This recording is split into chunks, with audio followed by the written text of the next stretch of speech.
My life. How did it end up like this? In the middle of the night, alone in the office, I Nihama Shinichiro muttered to myself. Towering in front of me was a mountain of paperwork, overflowing from my desk. Obviously, this wasn't something one person could finish. It was supposed to be my boss's task, dumped on me just before the day ended. He's always been like that. Ever since I joined this company, it's been hell. Right out of high school, I entered this black company. Since then, I've worked endless overtime with no pay, endured 30-day work streaks, fielded insane customer complaints, and met impossible deadlines. Now I'm 30, and I believed their hollow words. If you work hard, you'll be rewarded someday. Instead, I got dizziness, body tremors, graying hair, and recurring nightmares. I stayed, not out of loyalty, but because I didn't have the courage to leave. I'm gloomy, timid, and lazy. A failure. Still the same awkward, silent guy I was in high school. Oh, and still a virgin. Ha, ha. Suddenly, tears welled up in my eyes. It's been 12 years since I entered society, and I've lost count of how many times I was crushed by despair. Why did my life turn out like this?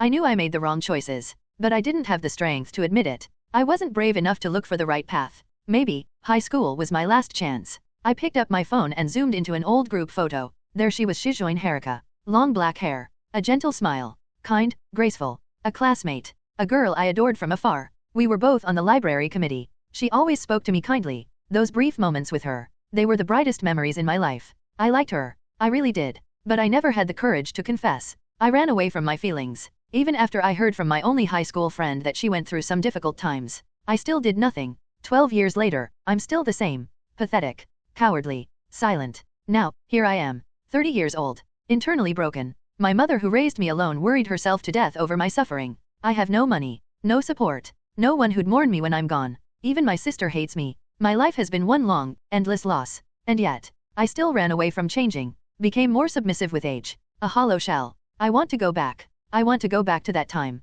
I broke down in tears, screaming like a child in the empty office. Now I understand. That time, those days, I didn't realize how precious they were. Now I do. If you want something in life, you have to fight for it. I finally realized, at this age, I want to start over. My life was a failure. And if I had one true regret, it would be. Suddenly, my chest clenched. I couldn't breathe. What is this? I've experienced overwork-induced arrhythmia before, but this was different. Gasping. Freezing. My body was shutting down. This is it. I'm going to die. I could tell. As the darkness swallowed my fading mind, one last image appeared. My phone. Shujin-san's smile, shining from the screen. I'm glad you were the last thing I saw. And then silence. Huh? Warm sunlight spilled through the window. I opened my eyes. Birdsong filled the air, and I rose from a futon. What? My name is Shinichiro Nihama, 30 years old. Yesterday I worked until midnight, and I had a heart failure. I'm sure of it. But I'm alive? This isn't a hospital. And it's not my dingy apartment either. This is my old room. Video games. Anime posters. A dusty study desk. Bookshelves packed with manga. This is my room from high school. That's impossible. This house was demolished after my mother's death. It shouldn't exist anymore. What the hell is going on? I turned toward the window in a daze. And there, in the glass, was a reflection. Not of my tired, broken, 30-year-old self, but of my teenage face. Is this me in high school? As I rose from the futon, I caught sight of my reflection, youthful, smooth skin, a face I could now only describe as a kid's. I touched my cheeks in disbelief. This isn't the face of a worn-out 30-year-old. My room, my old room, shouldn't exist anymore. And yet here it was, down to every nostalgic detail. As a longtime light novel fan, only one wild hypothesis came to mind. I've time traveled. No way, but the phone. I rushed to the desk and picked up an old, familiar foldable feature phone. When I flipped it open, the screen displayed the date. April 14th. 14 years ago. I was in my second year of high school. This wasn't a dream. It wasn't an illusion. If this wasn't a hallucination, then somehow, I had really gone back to the past, retaining all my memories and experiences, like I had loaded a save file from an old game. I was stunned. Everything felt too vivid to be a dream. But if this is real, then I've been given a chance. I walked to the window and opened it. A soft morning breeze brushed against my cheeks, grounding me in this new reality. Outside, the neighborhood I once knew stretched before me, unchanged, vibrant. Office workers heading to the station, students with school bags, early birds jogging. It was a view I thought I'd never see again. I didn't care about the logic anymore. If fate brought me back with all this regret buried in my heart, then I knew what I had to do. This time, I'll live with no regrets. I'll fight for what I want. I'll change myself. And I'll confess to Shujin-san. I like you, Shujin-san. My determined shout echoed through the room. Shut up, Shinichiro. What are you yelling about this early in the morning? The door slammed open, and the person who entered. I froze. My breath caught. It shocked me far more than the realization that I had traveled back in time. And Mom. What? Are you still half asleep? She was alive. She was really alive. Talking. Breathing. My mother, who had collapsed from worrying about me, was here again, just like before. Wah, Mom? Wah. I ran to her, clinging like a child, sobbing uncontrollably. She stared at me, stunned. What's gotten into you? You're a high schooler, aren't you? Did you eat something weird? I cried and cried, unable to stop. I never thought I'd see her again. After a while, I calmed down and lied saying I had a nightmare where she died because of me. She patted my head gently and smiled. No more bad dreams, okay. The way she comforted me. It was exactly how she used to do when I was little. Only because I now had the heart of an adult did I manage to hold back another flood of tears. This time, I'll live right. I'll protect her. I'll make her proud. I'll cook her delicious food. I'll take her on trips. With those thoughts burning in my heart, I walked the same route to school I hadn't seen in 12 years. Everything was nostalgic. The times had changed. Flip phones in people's hands instead of smartphones. Few walking while glued to screens. Stores that no longer existed in my time stood tall like they never left. Even the school uniform on my back. It felt like I'd shed the worn skin of my overworked self and stepped back into a younger, hopeful version of me. Back then, I was tired of going to school. But now, I was excited, motivated, to study, to do sports, to join in class activities. I had a future again. Ah, Nihima-kun. Good morning. That voice soft, graceful, and so familiar. I turned. There she was. Shujin Haruka. The jewel of my youth. The girl I could never forget, even as I grew older and life wore me down. Meeting her again across time. It felt like a story that ended in silence. Was just beginning again. Hey everyone, I sincerely appreciate your support. If you enjoy my audiobooks, I would be truly grateful if you could subscribe to the channel. And if you'd like to support even further, you're welcome to become a Patreon member, where you can access audiobooks of novels as long as they are freely available on the internet. Your kindness and support mean so much. Thank you. Ah, Nihima-kun. Good morning. Looking back at the cool voice that I heard suddenly, she was there. The jewel of my youth that I could not forget even when I turned old. Shujin-san. What's wrong? You look really surprised. This girl, who speaks in a gentle manner like a young lady, is my high school classmate and longtime crush, Haruka Shujin. She is a modern-day princess with long, beautiful black hair and a father who is the president of a large bookstore company that operates nationwide. Oh, yeah, I'm just a little sleepy. Good morning, Shujin-san. Yes, good morning. She greeted me with a very cute smile. She never bragged about her good looks or that her family had a lot of money. She was very kind to me, even though I was a gloomy guy in class. Her breasts were big and she was very popular among the boys. She was very popular among boys because of how big it is. As I admired Shujin-san's beautiful face, I remembered the fate she had once suffered in the future. After graduating from high school, Shujin-san went to college and got a job at a certain company. It seems that her beauty and cheerfulness made her popular and she was doing a great job. However, the female employees at her workplace began to bully her in a fierce manner.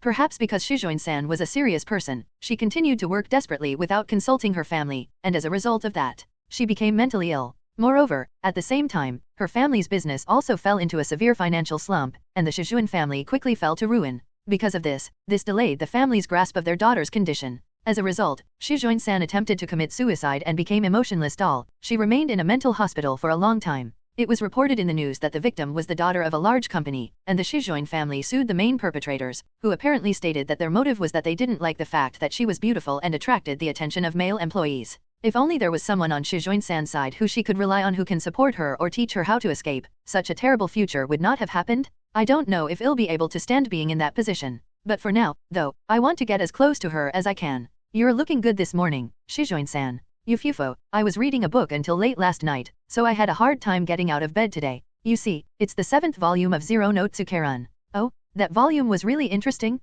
especially the part where the main character Gene stands alone against an army of 70,000 to protect his master. Yeah, that's right. I'm glad I was able to share this excitement with Nihima-kun. As I walked along the way to school, I had a blissful conversation with Shujin-san that transcended time and became a precious memory. That, Nihima-kun, something is different about you today.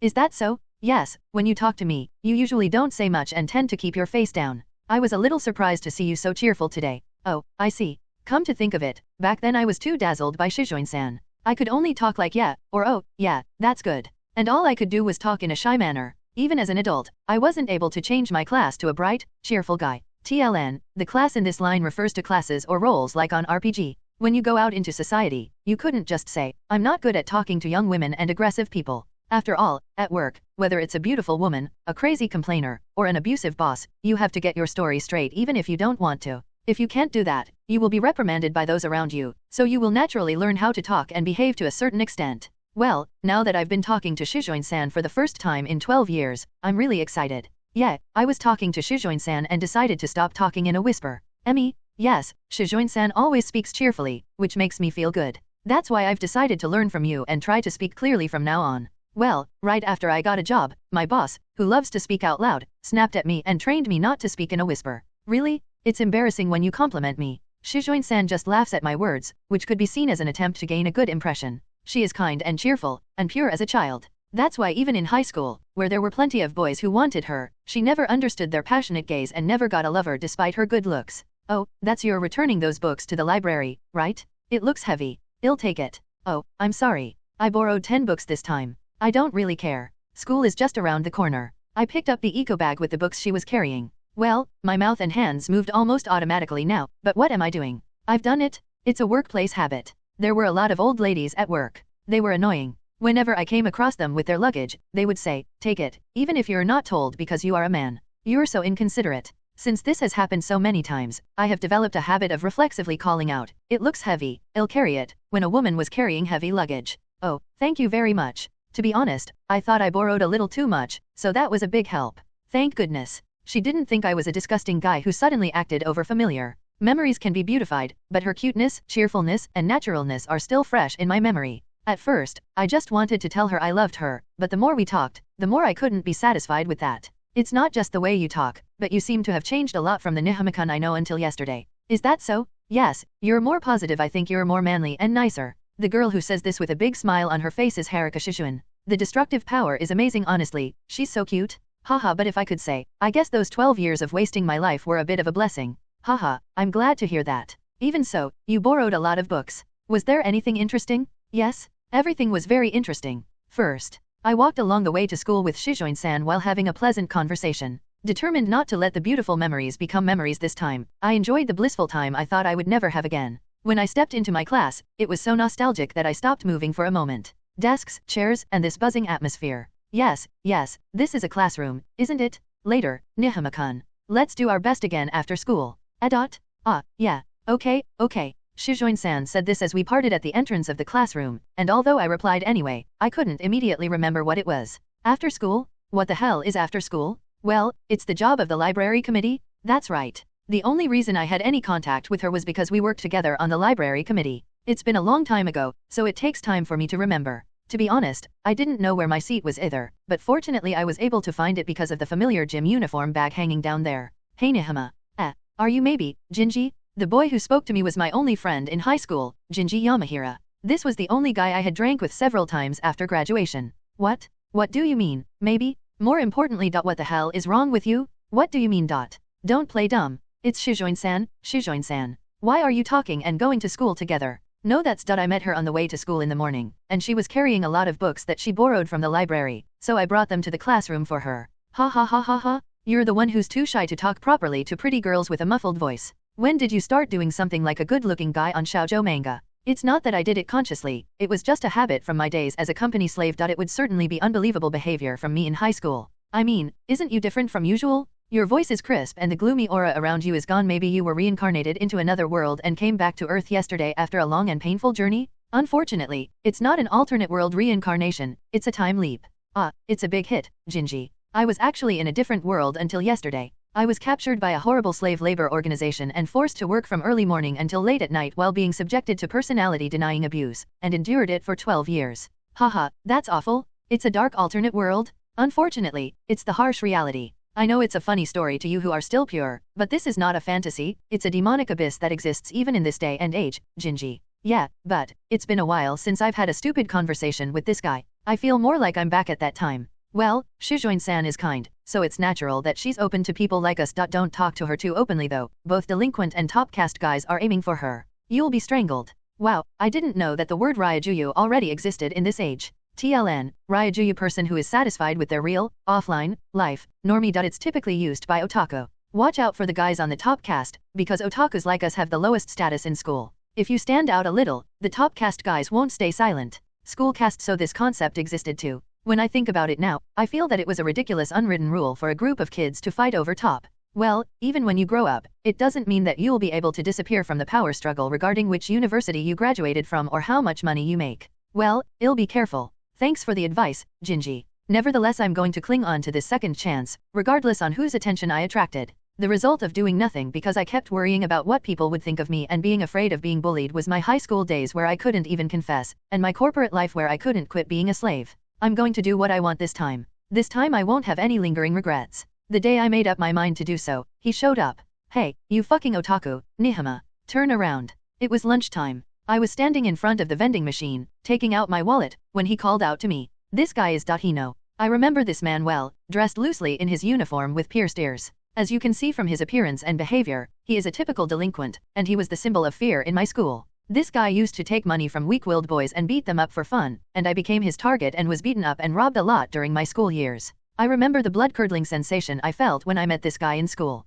I shuddered in fear every day, wondering if he would hit me today again. And now that I've met such a man again, what's going through my mind? I'm not scared at all. For some reason, I don't feel any fear toward the delinquent in front of me, which makes me want to say, what was the fear I felt back then? On the contrary, the rebellious spirit of a high school student who wanted to get a piercing made me feel childish and even smile. What do you want from me? Oh, you looked like you were going for lunch, so I came to give you a hard time. Huh? What's that? As far as I can remember, there were only two patterns this guy could have acted: come hang out with me for a bit, a gloomy beating, and give me some money, a mugging. I remember experiencing such things. You were on your way to school with Shujin this morning. Conceited fools like you are annoying to see. I'll teach you a lesson called discipline. Huh? What's with this one-sided logic? Oh, I see. You really liked Shujin-san, didn't you? Huh? So this morning you saw me and Shujin-san going to school together, and you were inexplicably pissed off? I see. I didn't know you were like that. Shut up.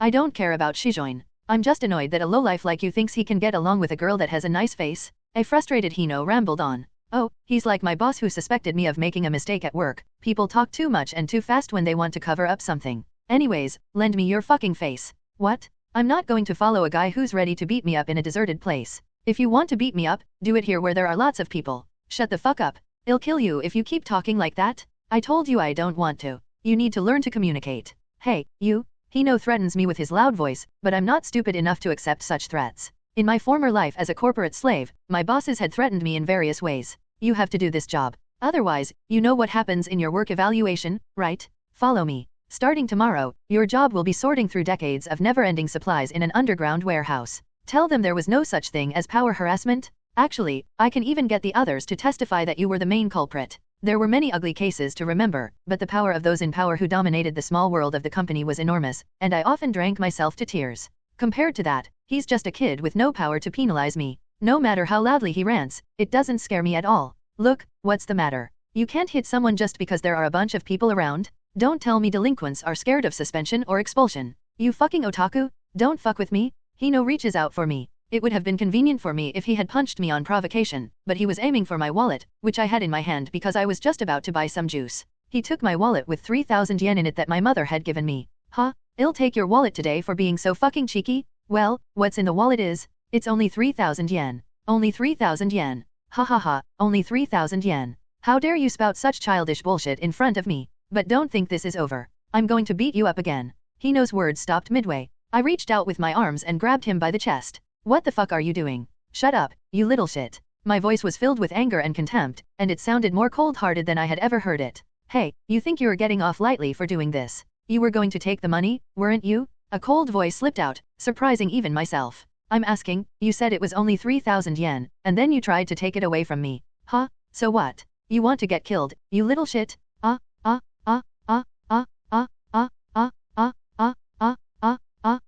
When I shouted loudly, Hino and the students around me froze in disbelief. What's 3,000 yen only, you idiot? Do you have any idea how much work it takes to make that much money? I was completely pissed. No doubt, Hino had never earned any money on his own. He doesn't understand the weight and value of money at all. I was incredibly angry that such a brat tried to steal my mother's hard-earned money. Tapping away at the keyboard until my arms get carpal tunnel, sometimes I have to bow down to crazy customers while they yell at me. If I make even one mistake, I'm accused of being stupid, dumb, or dead. TLN, https://medlineplus.gov/nc/article/0004333.htm number $:text $studies %20 have %20 not %20 proved %20 that tunnel %20 and %20 lead %20 to %20 symptoms. Like me yay. A kid who doesn't know how hard it is to casually steal other people's money is a crime that should be punishable by execution. It can't be forgiven even if he's purged with a guillotine right now.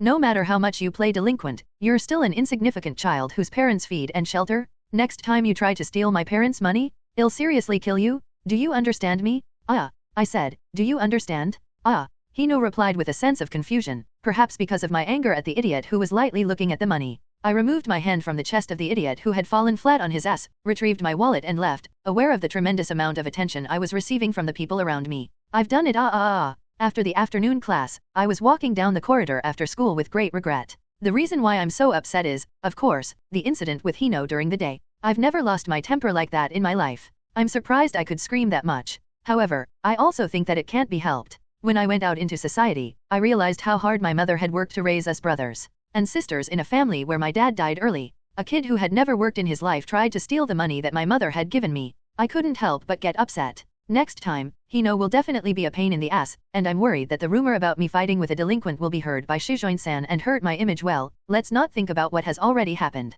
Either way, I didn't have the option of being robbed of my wallet. Alright, let's switch. Now I have to concentrate on the important time to work as a library committee member with Shujin-san. I decided to do so and opened the door of the library. There was Shujin-san, reading a book at a table by the window. Oh, she's so beautiful. The dusk of the evening colored the air, and Shujin-san's long black hair fluttered in the gentle breeze. Well-organized features, her silky hair and quiet demeanor, she's just so beautiful. It was like a painting. Oh, Nihama-kun, thank you for your support. Oh, thank you for your hard work, Shujin-san. Did I make you wait? No, I just got here. I feel a little happiness just by talking like we're on a date. Okay, then let's get started. Let's see, first we have to organize the books, right? Yes, new books have arrived, so haste its distribution. And so, I stepped back into the beautiful memories that I have often reminisced about in my adult life. The only sweet youth I have is this time alone with Shujin-san. There are many people again who have passed the deadline but still haven't returned the books. It's this guy and this guy again. They're usually repeat offenders. As I was working, I began to remember that the library committee has a lot of work to do, such as distributing new books, organizing the stacks, and writing journals. And now I'm working on dealing with people who borrow books but don't return them on time. What should I do? No matter how many times I contact them about the due date, they still haven't returned it. They are totally pissing me off. Alright, let's expose their names during the lunch break broadcast and say, please return the book. Yeah, these people are troublesome. Wouldn't they be very angry if we did that? For the time being, I'm going to warn them that if they don't return it by the due date, I'm going to announce their names in a school-wide announcement. If they continue to ignore the deadline, I'll really do it. There were many business partners who would break deadlines and promises that we had made without hesitation. And since those guys are usually crazy, when I say please do as you promised, they either ignore me or get mad. However, if I leave it alone, my work would be delayed and my boss would get mad. So I sent out an email, not only to the employee who broke the promise but also to his team and his boss, asking, what's going on with the thing you promised? Why has it been delayed? The effect was extraordinary, and the guy rushed to submit the promised documents. It would have been very damaging for that shitty employee to be exposed as someone who can't keep a promise in his own office. Well, if it comes to that, I'll do the name calling, and if there's trouble, I'll talk to them. There are a lot of students who are waiting for the popular new books, so I can't just let them monopolize it. Well, Shujin-san was silent. I've done it. I just came up with a company slave idea, but the means were too extreme for high school students and I made her feel uncomfortable. You really doesn't seem like you're Nihama. Your thoughts and words are so powerful. Yeah, I guess. Yes, but I still think you're Nihama. As I blinked my eyes, not understanding the meaning of the words, Shujin-san gently smiled at me. Nihama-kun has always been apologizing to all the students who were disappointed that the popular books they like are now on loan. In addition, when organizing books and cards, you try to make it easier for the next person to use, and you try your best to clean up dirty books. I think it's nice to be like that. Shujin-san. I was surprised to hear these words that I had never imagined, and at the same time, my heart was beating fast. I can't believe that she was paying attention to a gloomy guy like me. Even so, it's amazing to have an adult atmosphere just by changing the way you speak. I wonder if I could become more mature if I tried it too. No, I think Shujin-san is already bright enough. But I'm always treated like a child by my parents. I want to have a little more mature atmosphere. I smiled bitterly at Shujin-san, who turned around and asked me with a serious look. Yeah, now that I think about it, she is a really, really wonderful woman. Phew, the good times pass by too fast. After I finished my work as a library committee member, I returned the key to the staff room and walked alone through the corridor illuminated by the setting sun just before sunset. Shujin-san said, see you tomorrow, and went home earlier, but honestly, it was regrettable. One of my goals for my second youth was to confess to Shujin-san, regardless of the outcome, but I don't want that. I don't want to fail, I want to succeed. After reuniting with Shujin-san today, my feelings for her swelled. I want to talk to her more. I want to hold her hand. I don't want to give her to anyone else. Okay, I've decided. Don't think about failing. I'll raise my liking towards her, confess, and win her over. The thought that it's okay to lose is the reason why I fell into such a loser's life. It took me until I was 30 years old to realize this. If you don't go to win, you'll never get what you want. But I don't know what I'm going to do. My mental health has gotten a lot better since I've been working, but for me as a virgin, the technique to invite women. I'm talking to you? Are you listening? What? A girl's voice from the corridor, over there. Someone was being blamed violently. Shujin-san? When I leaned out from the corner of the corridor where I heard the voice, I saw Shujin-san looking bewildered as she was being crowded by 3 girls. I'm sorry, I'm not sure I understand what you mean. Huh? You don't understand? You're getting carried away lately? They are Gal Hanayama and her entourage. They're the same bitches who are always bragging about how much money they made their boyfriends pay for them. Michiko Hanayama was one of the guys who made a deep impression on me, and I remembered her name. She was a typical bitchy gal whose thoughts were centered on her boyfriend and money. They hated girls who were prettier and more popular with men than they were. They saw Shujin as an enemy and were bothering her. Perhaps Shujin-san passed by when they were chatting in the classroom, and took advantage of the situation because no one was around. Yes, I'm sorry, but I'm not sure what you mean by getting carried away. You're getting cocky. Huh? You act like a brat and flirt with men every day. It pisses me off so much. Oh yeah, that's exactly what Michiko says. You're seriously on a roll? It's a convenient word to use when you want to make things ugly. It's a specialized language that gives the impression that there is something wrong with the other person's behavior when it's just you that doesn't like it. Don't try to flirt with men tomorrow. Cut your hair like what a junior high school rule would enforce, and don't wear any makeup. You're supposed to live your life away from men. I don't really have any makeup. I'm not sure if Hanayama, who was wearing a lot of makeup, was offended by the no makeup comment, but she reached for Shujin-san's chest and tried to grab her. Hey, stop it. But I couldn't stand to see it, so I jumped out of the way and called out to her, and stood in front of her to protect Shujin-san from violence. Nihama-kun? Huh? Look who it is. Nihama? I'll tell you only once, stay out of this. It seems that as soon as she saw me, Hanayama, who is at the top of the school caste, gave me a look that says, bottom guys shouldn't get in the way. I've always had a hard time with women like this, no matter how old they are. I've seen a lot of women who are so confident in their looks that they force men to do their work for them or give their bosses special treatment by showing them affection. And they live by the logic that I'm special because I'm pretty. They cannot tolerate the existence of women who are prettier than they are, so they immediately resort to bullying. Ugh. Even if you're an adult mentally, this type of opponent makes my stomach hurt. If you have a complaint, they can turn into a tragic heroine and make you out as the bad guy to the public. You're trying to assault Shujin-san now, right? Stop it. I don't care, so get lost, or what? Did you read too much manga and thought you could go out with this woman if you protected her?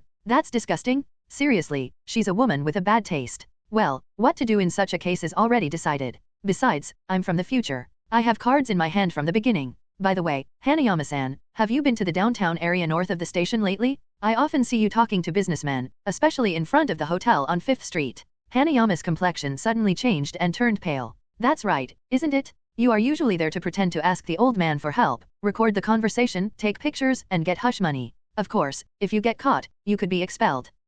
Why are you? I had a chance to know a little. Hanayama-san's pocket money earning. The reason why I know, of course, from a story in the future. When she was in her 3rd year of high school, she was expelled from school for blackmailing a girl, and it became big news. At that time, the school was in an uproar, so I remember the details well. I'm not trying to do anything about it, but if you're going to get any more involved with Shujin-san, I'm going to bring it out to light, okay? Damn it! Don't you ever screw with me. If you do, I'll tell my boyfriend and hell kill you. After saying that, Hanayama quickly left. The followers who didn't understand what was going on looked at her suspiciously and said, "What's the matter, Michiko?" The followers, who didn't know what I was talking about, looked at me suspiciously and said, "Oh, shit, that's enough of them?" They followed Hanayama, who spat out, "Oh, shit. Well, I'm sure you'll drop out a year later, even if I don't say it." Knowing that Hanayama would be desperate as if she had been sentenced to death in the future, I saw off the back of a high school girl scammer who didn't know a thing. There were times when my colleague's gal employee often forced me to do her work, and when I complained about it, she would say, "Nihama pushes me to do his work?" I was sexually harassed. I found out on SNS that she spent the vacation in Tokyo while saying my mother got sick and I need to take a day off, and when I brought it up, she broke into a cold sweat and stopped messing with me after that. Oh, thank you very much, Nihama-kun. I haven't done much. I came because I heard a girl's loud voice even though there shouldn't be anyone in the school building. I'm glad if it helps. Shujin-san's complexion is bad. Of course it is. It would be terrible to get involved with those people who have no logic whatsoever. I'm sorry for the inconvenience, but I really appreciate your help. Shujin-san, are you going home by a car or something? No, my father always recommended a car to take me to and from school, but I wanted to do it like everyone, so I always walked normally. I see. Then, well, the sun has completely set, and, I'll send you home. I tried to act like it was nothing, but at this point I was so nervous that I was sweating like crazy. Now I have a much stronger mentality than when I was in high school, thanks to my company slave days. However, since I'm a virgin, I need to muster my courage and squeeze my mental strength to say something like a main character of a manga or drama, such as I'll send you home to the girl I admired.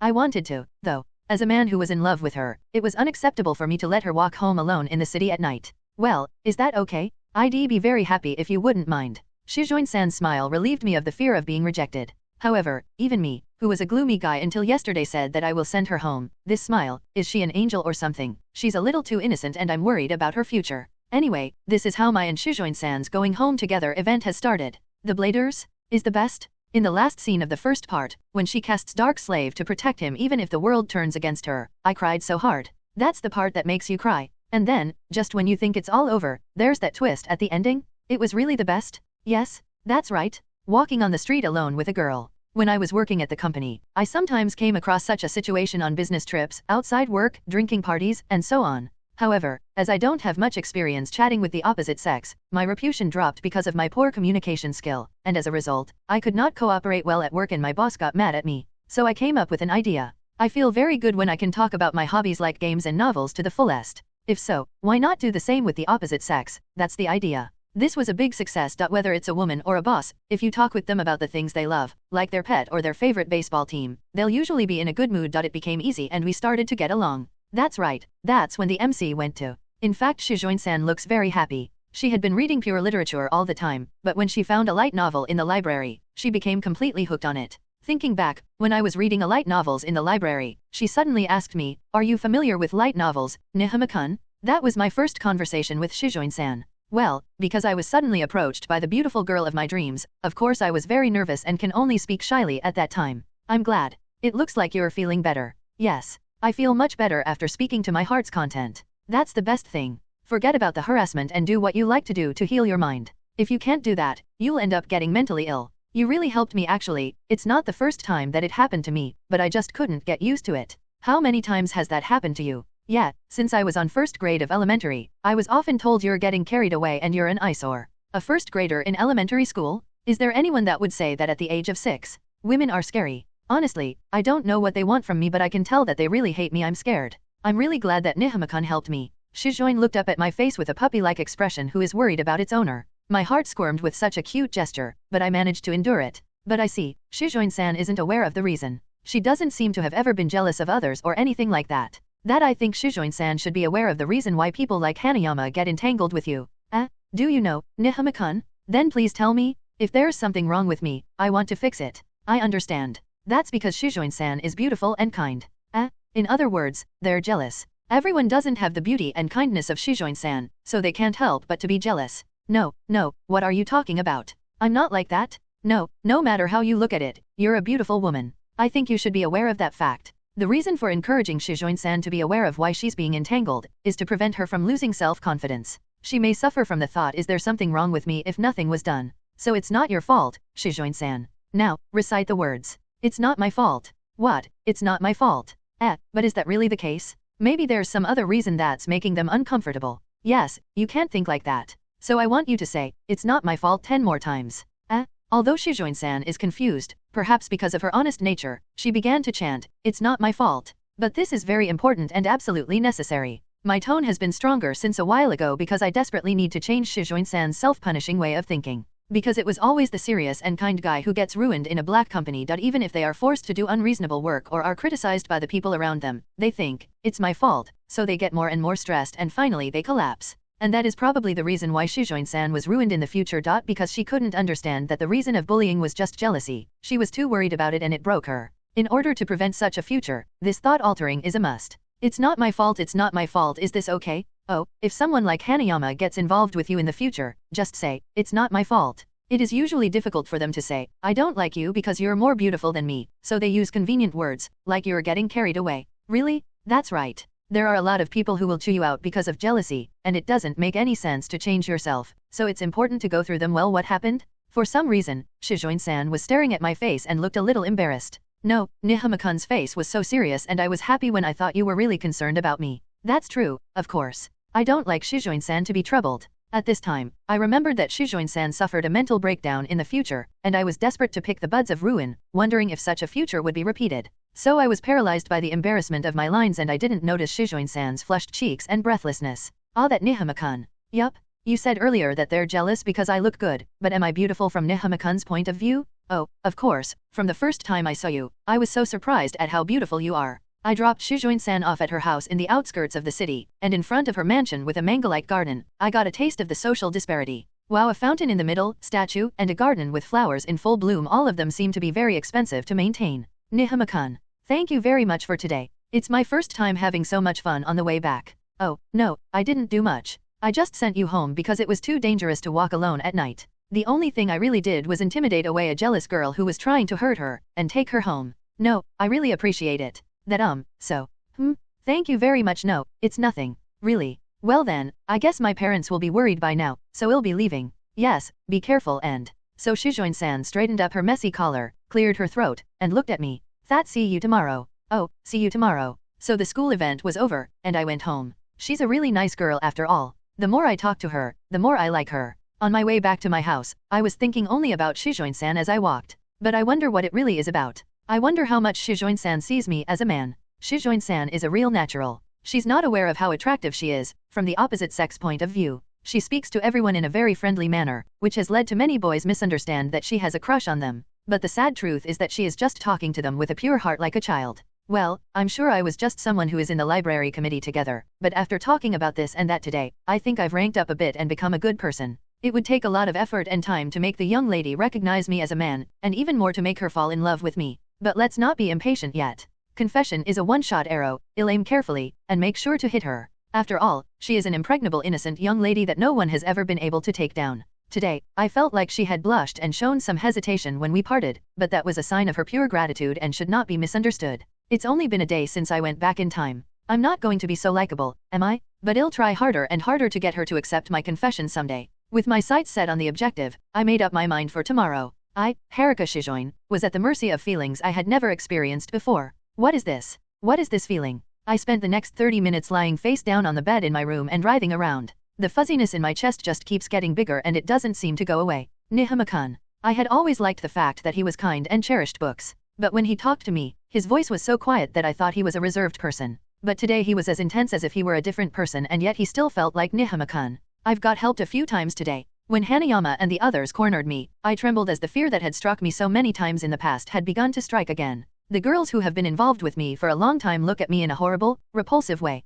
I was always afraid because I didn't know the reason for it. So I was happy when Nihama-kun came. On days when I was entangled with people like that, I would always wonder what I had done to them and head home with a dark expression and heavy heart. Today it's the complete opposite. The entire way home was fun. Not only did Nihama's speech become more cheerful, but he also seemed to have become a better speaker, and I enjoyed talking with him all the time, which blew away all my negative feelings. Then he told me why I was hated by people like Hanayama-san. More surprising than the cause, was the fact that Nihama-kun had told me I was beautiful. I've had people tell me I'm beautiful plenty of times. Why did I get so nervous when it was Nihama-kun who said it? Ever since I was little, I was often called cute and beautiful. But it was the same as when I was praised for my clothes or accessories, which made me happy, but it didn't make me feel any better. It's kind of nice to be praised by Nihama-kun. That's when I loosen my checks and touch my own face. I can't help but feel hot and stuffy, and I start squirming around on the bed again. It had been going on like this since earlier. Oh really? What wrong with me? I pressed my red face against the bed, at the mercy of these unknown emotions. My name is Shujin Tokimune. 52-year-old, a winner of the people in life. I have a beautiful wife who looks as young as she is in her 20s, and a daughter who is an angel herself, and I also run a large company that is well known in Japan. If I may say so myself, I'm sure I'm leading a very enviable life. I was relaxing in my beloved home after work today, when I heard a strange rattling noise coming from my daughter's room and tilted my head. Hey, Akiko. There's a strange sound coming from Haruka's room. Don't worry about it, Tokimune. There are times when girls want to make their faces bright red and flutter. My wife, Akiko Shujin, who is drinking tea after dinner with me, said happily. Red face? Fluttering? Ha ha ha, don't be silly, Akiko. It's not like Haruka is worried about her love life. What? Hey, wait, Akiko. Why are you smiling and keeping quiet? This is the part where you're supposed to laugh it off? She's been a kid for so long I was wondering when she was going to mom is so happy. Wait. What are you talking about so happily? Haruka is in love. That's impossible. There's no way it's possible. It's too early for a high school student to fall in love. I'm not sure if you're serious, but I think you're really creepy, Tokimune. My smiling wife curses me and breaks my heart, but I still can't admit it. Haruka is my angel? She's a miracle, the embodiment of pure innocence? I will even give up my company and everything for my daughter? Oh, God, you can't be saying something like that at the shareholders meeting, okay? Of course not. The only thing I said was, I'll send you overseas if you take a fancy to my daughter. That's all I said. But why so suddenly? Yesterday, that natural smile was still there. It seems that a boy dropped Haruka off in front of our house today. It's probably that boy. It was easy to understand and her face was bright red. He sent her to the front of our house? Ugh, I want to kill that brat. They're already close enough to leave school together? Dangerous? The fiend had already approached my angel? Well, calm down, Tokimune. If you dote on your daughter too much, she will hate you and then stab you with the cliché line, I hate you, Dad. Mewtwo? No, but seriously, I'm worried that child is a little too innocent. I hope that she wouldn't be fooled by a bad guy. Well, when you persuaded me, you said you were the president of a weak venture company, right? My father also treated you like an insect. No, that's just because I'm in love with you? Come on, Tokimune. You should have said that when you were in a better mood. Yes. My wife, blushing and angry, is adorable. Well, maybe someday she'll bring him home, and when the time comes, why don't you take the time to see what he's like? If that guy tries to come to my house to say hello, I'll give him a pressure interview at the level of a $10 billion business deal. That kid with no guts will never come near Haruka again. Oh my, the boy she chose might be more durable than you think. Ha ha ha, not at all. Even the most seasoned sales professionals lose their minds under pressure. As if he could endure it, that's right. Is it like an elite slave soldier who has been deprived of human dignity and has been swearing every day, overcoming all unreasonableness and having his heart broken? Of course, there's no high school student who could do such a thing. But honestly, only someone with that kind of mental strength would be good enough to take care of my daughter. If a man can endure my 100% serious pressure interview, I'll not only allow him to date Haruka, I'll even allow him to marry her. It's as impossible as that. I was laughing as I imagined how I was going to blow away the soul of that bad insect. Seeing me like that, my wife smiled meaningfully, saying and from my daughter Haruka's room, I could still hear her thrashing around on the bed, as if she was writhing in agony. It's been 2 weeks already. It's been going by quickly. It was Sunday afternoon. I was sitting in the living room at home, snacking on a homemade sandwich. The first night I returned to the past, I was afraid to go to sleep. I was afraid that in the morning I would wake up from this dream of an impossible world of the past. But this dream did not end when I woke up the next day. So I went back and forth between home and school as I used to do, and it's been 2 weeks now. But I wonder what happened to Shujin-san. After the day I sent her off to her house, we talked as usual, but sometimes she would suddenly get shy. If this is a romantic comedy, that's a sign that she's being conscious of me, but that's not possible. She's so friendly and kind to everyone that it's easy to misunderstand her, but I'm sure she still sees me as a mob character with a name. Phew, I think she likes me. What a common fantasy of virgins. I'm not like that time from high school. I've got to take my time and build up her affection towards me every day. Oh, Aniki. Oh, good morning, Kaneko. I looked up and saw my sister, Kaneko, standing there. She is in second-year junior high school student with twin-tailed hair, which only a young girl is allowed to have, and her language is a bit rude despite her very pretty face. In my previous life, my mother worried too much about me and died suddenly, which made her hate me, and I became estranged from her. You haven't had lunch yet, have you? I made a sandwich for you. I'll brew you some tea. I left my seat to make a cup of tea in the kitchen for my sister, who was silent with a difficult look on her face for some reason. If you follow the basics of properly brewing the tea leaves and pour them into a cup filled with hot water, the color and even the aroma of cheap tea will be good. Hey, raise your tea. What's with the difficult face? Was it bad? When I returned to the living room, Kaneko was munching on her sandwich, but for some reason her face looked rather suspicious. Weird. What's wrong? What? You don't like something? Maybe because I used spicy butter on the egg sandwich? Or that the Japanese onion bacon sandwich had too much pepper? It's not the sandwich that's weird, it's you, Aniki. My sister screamed loudly as if she couldn't take it anymore. What the hell is going on here? What's with these delicious sandwiches and fragrant tea? You've also been making meat and potatoes, curry, hamburgers, and more for mom, and they're all so delicious? I just don't get it. Well, I just thought I'd do a little cooking. When I first started living on my own, I started cooking for myself in an attempt to lead a decent life, but it turned out to be surprisingly fun and grew into a hobby. However, the grueling workload of being a company slave naturally put an end to such time-consuming hobbies, and I ended up eating out or eating lunch at convenience stores for over a decade, which contributed to my ruined health. But now that I'm back in high school, where I have more free time, I've started cooking again, partly to ease my mother's burden. It's not like you've done a little cooking. On top of that, you voluntarily wash and dry your laundry, clean the house, and study at your desk every day. What the hell is wrong with you? Have you eaten something weird? That's a lot to cover, but all of them are mostly for my mom. I swore to myself that I would try to make my mother smile and live after worrying her so much and causing her to die. The first step was to make things easier for her by helping her with the cooking and housework, and the second step was to study, partly for myself of course, but also so that my mother wouldn't have to worry about my future. Studying is fun now that I have an adult mindset. Apparently, people are more motivated to learn after they grow up and realize the importance of learning, and studying, which I used to hate, has become quite interesting now. After all, the more you learn, the more you can improve your future life. Solving a problem is like a game, and you can't help but get excited about it. You've gone from having shaggy hair to having your eyebrows trimmed. You've even started running early in the morning. The next thing I know, your voice is loud and clear and you're no longer a gloomy nerd. Did you fall into a lake somewhere and get replaced by a cool big brother? Stop the parade of disparaging remarks about your brother. In the first place, grooming is seriously essential for working people. If you are untidy, the attitude of female employees will be terrible, and you will be looked down upon by the employees of your business partners, resulting in a more frequent anger from your boss. So if I didn't get that right at the very least, my body would feel uncomfortable, as if I were out on the battlefield bare naked. I was worried that my idiot brother was doing something influenced by manga again, but he hasn't lost that reborn style for 2 weeks now. It's weird, so please explain to me what's going on. I was so excited to get into the body of a high school student who is healthy and has a beautiful future ahead of him, that I put a lot of enthusiasm into it. Surely, from my sister's point of view, my changes are not at the level of being weird. But what to do? If I were to honestly say, I'm from the future, they'd seriously call an ambulance. Actually, I have someone I like. Yes, I've always had a crush on this person, but after a lot of things, I've come to the conclusion that I definitely want to make her my girlfriend. But the gloomy, cowardly, and incapable person I've always been is just not good enough for her. Kaneko, perhaps not expecting the conversation to turn that way, gulped and listened to my story. That's why I decided to change. I've done grooming, study, and sports. I'm trying to change the gloomy and sullen voice I used to have to a cheerful and loud voice, and I'm trying to improve myself so that I can do housework, cooking, and everything else to become a better person.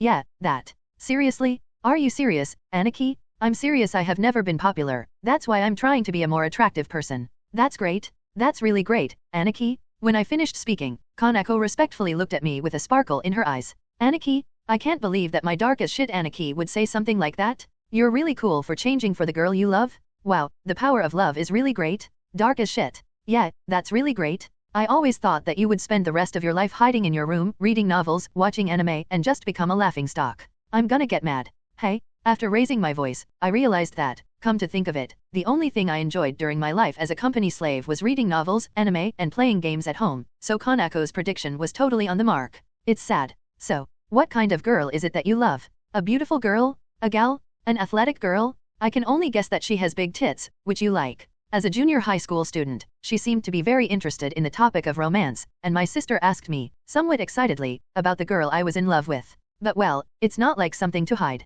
If you wish to hear about it, I'll tell you all about it, Kaneko. Yeah, I'll tell you. This girl is my classmate. Her name is. So I told my sister as much as I could think of the charms of Shujin-san. After a mere 20 minutes, my sister reached her limit. Enough. That's it. Because I already know how much Aniki loves that person. You know, the fact that you talk so much when you talk about what you like hasn't changed at all. I haven't told you enough yet. Well, but now you understand how great of a person Shujin-san is, don't you? I mean, what's with that person who's beautiful, has big tits, is a rich young lady, and is so kind and innocent that she's willing to talk to anyone? Is she actually real? It's like the embodiment of your delusions. It sure sounds like a bunch of delusional nonsense when you analyze it calmly. Ah well, then I'll show you what she's actually like. She began to doubt the existence of Shujin-san because of her many specs, so I had no choice but to go back to my room and bring the class group photo. It was a photo I had taken on my phone later in my previous life, and I had seen it on the verge of death just before I returned to the past. Wow, are you for real? Wow, what's this? She's so beautiful and she's got such huge tits and she's got such a pure smile.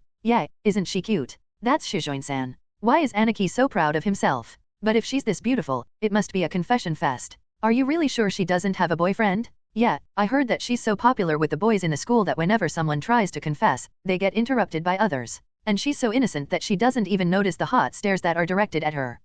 What's that? Why not just let the person who wants to be kicked get kicked? It's so ridiculous and disgusting to make such an unspoken rule and sabotage those who have the courage to do so. That's harsh, oi. Well, it's definitely a stupid unspoken rule, but it's not so much that everyone is abiding it, it's more like once it's in place, no one can break it. But, that means if you try to confess, you'll be interrupted by all the cowardly guys around you. You're right. But it doesn't matter. In order to confess to Shujin-san, in addition to earning her favor and deciding when it's the right time to confess, I may also be hindered by the rivals around me. But I'm no longer delicate enough to be freaked out by such things. As long as I have this crazy regret in my heart, my mental strength is invincible. I'm no longer the guy who sat around waiting for a heroine to fall from the sky. No matter who's in my way, I'm going to blow them all away and confess. All I have to do is go out there and win. A nerdy guy like me dreamed of something like that. I'm hoping that an unexpected encounter with a beautiful girl from the sky, from another world, or from a detour on the way to school will happen and change this dull everyday life. But even after 30 years of waiting, there was never a single girl to be encountered at these events, let alone Shujin-san.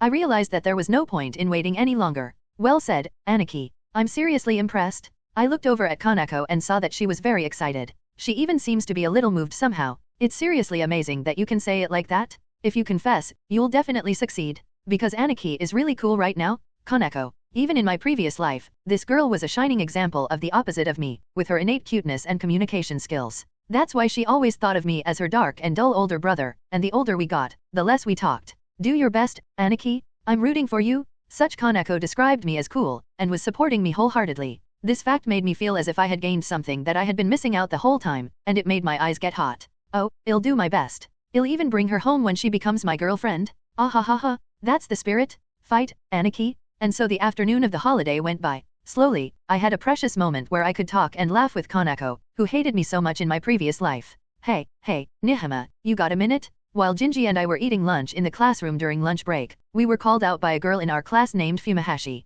She is an athletic girl with a short haircut who has a cheerful personality, but disappointing grades. Oh, what's the matter, Fumihashi-san? Oh, no, that, please. Nihama, lend me your notebook. That perfect notebook that Goto-sensei praised so much during the last class? Oh, Fumihashi-san, you've been sleeping a lot in Goto-sensei's class, maybe because you were tired from club activities? I think you're in trouble because the note check is coming soon. Yes, it's embarrassing, but you're absolutely right. Please. Then, in exchange with a strawberry milk from the vending machine in front of the store. Got it? I'll buy you a drink later. It's okay to lend them out, but if you lend them out for free, there might be a lot of other people who want to borrow them, so you have to charge a certain fee. When you sell a favor cheaply, there is nothing but tragedy. Then we have a deal. But please try not to borrow again next time. Oh, I'm saved. Thank you so much. I handed her the notebook and she went back to her seat with a delightful look on her face.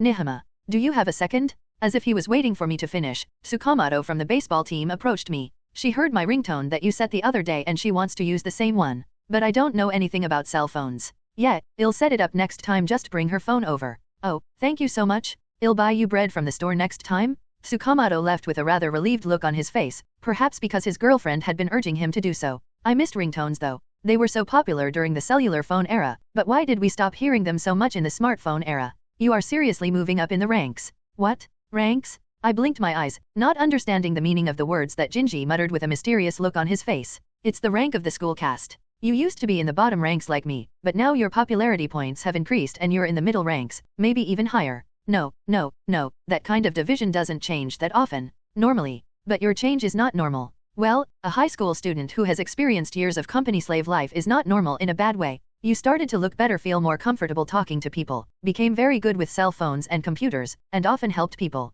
And then there is the case with Hino. It's rumored that you yelled at a Yankee in front of the public and got him to wipe his ass. Well, I'm aware that I've changed a little, but the incident with Hino was his fault because he tried to take my wallet. Anyone would have lost their temper if he did that. But we were the ones who got scared and freaked out. According to the people who saw it, it was so deadly that even the people around were stunned. You've been through a lot in the other world, haven't you? I've definitely been through the death march many times. There are many parts of it that are so hellish that I have lost track of them, but I do remember one time when I was fighting all night every day with no end in sight. I remember thinking seriously for a moment, oh, that's right, if I jump off the roof, I can rest. The slave soldier route is crazy. Oh, geez. Dreams and hopes don't even occur in my head in the first place. The only reason why I realized that it was some sort of brainwashing is because I left that place like this now. I can't even think straight, and I don't even know I'm in hell. Well, joking aside, the ones who came just now are also the popular sports girl, Fumihashi, and the baseball player with a girlfriend, Tsukamoto. You're no longer at the bottom when those people come to you for help. You must have noticed that the people around you are starting to look at you differently, right?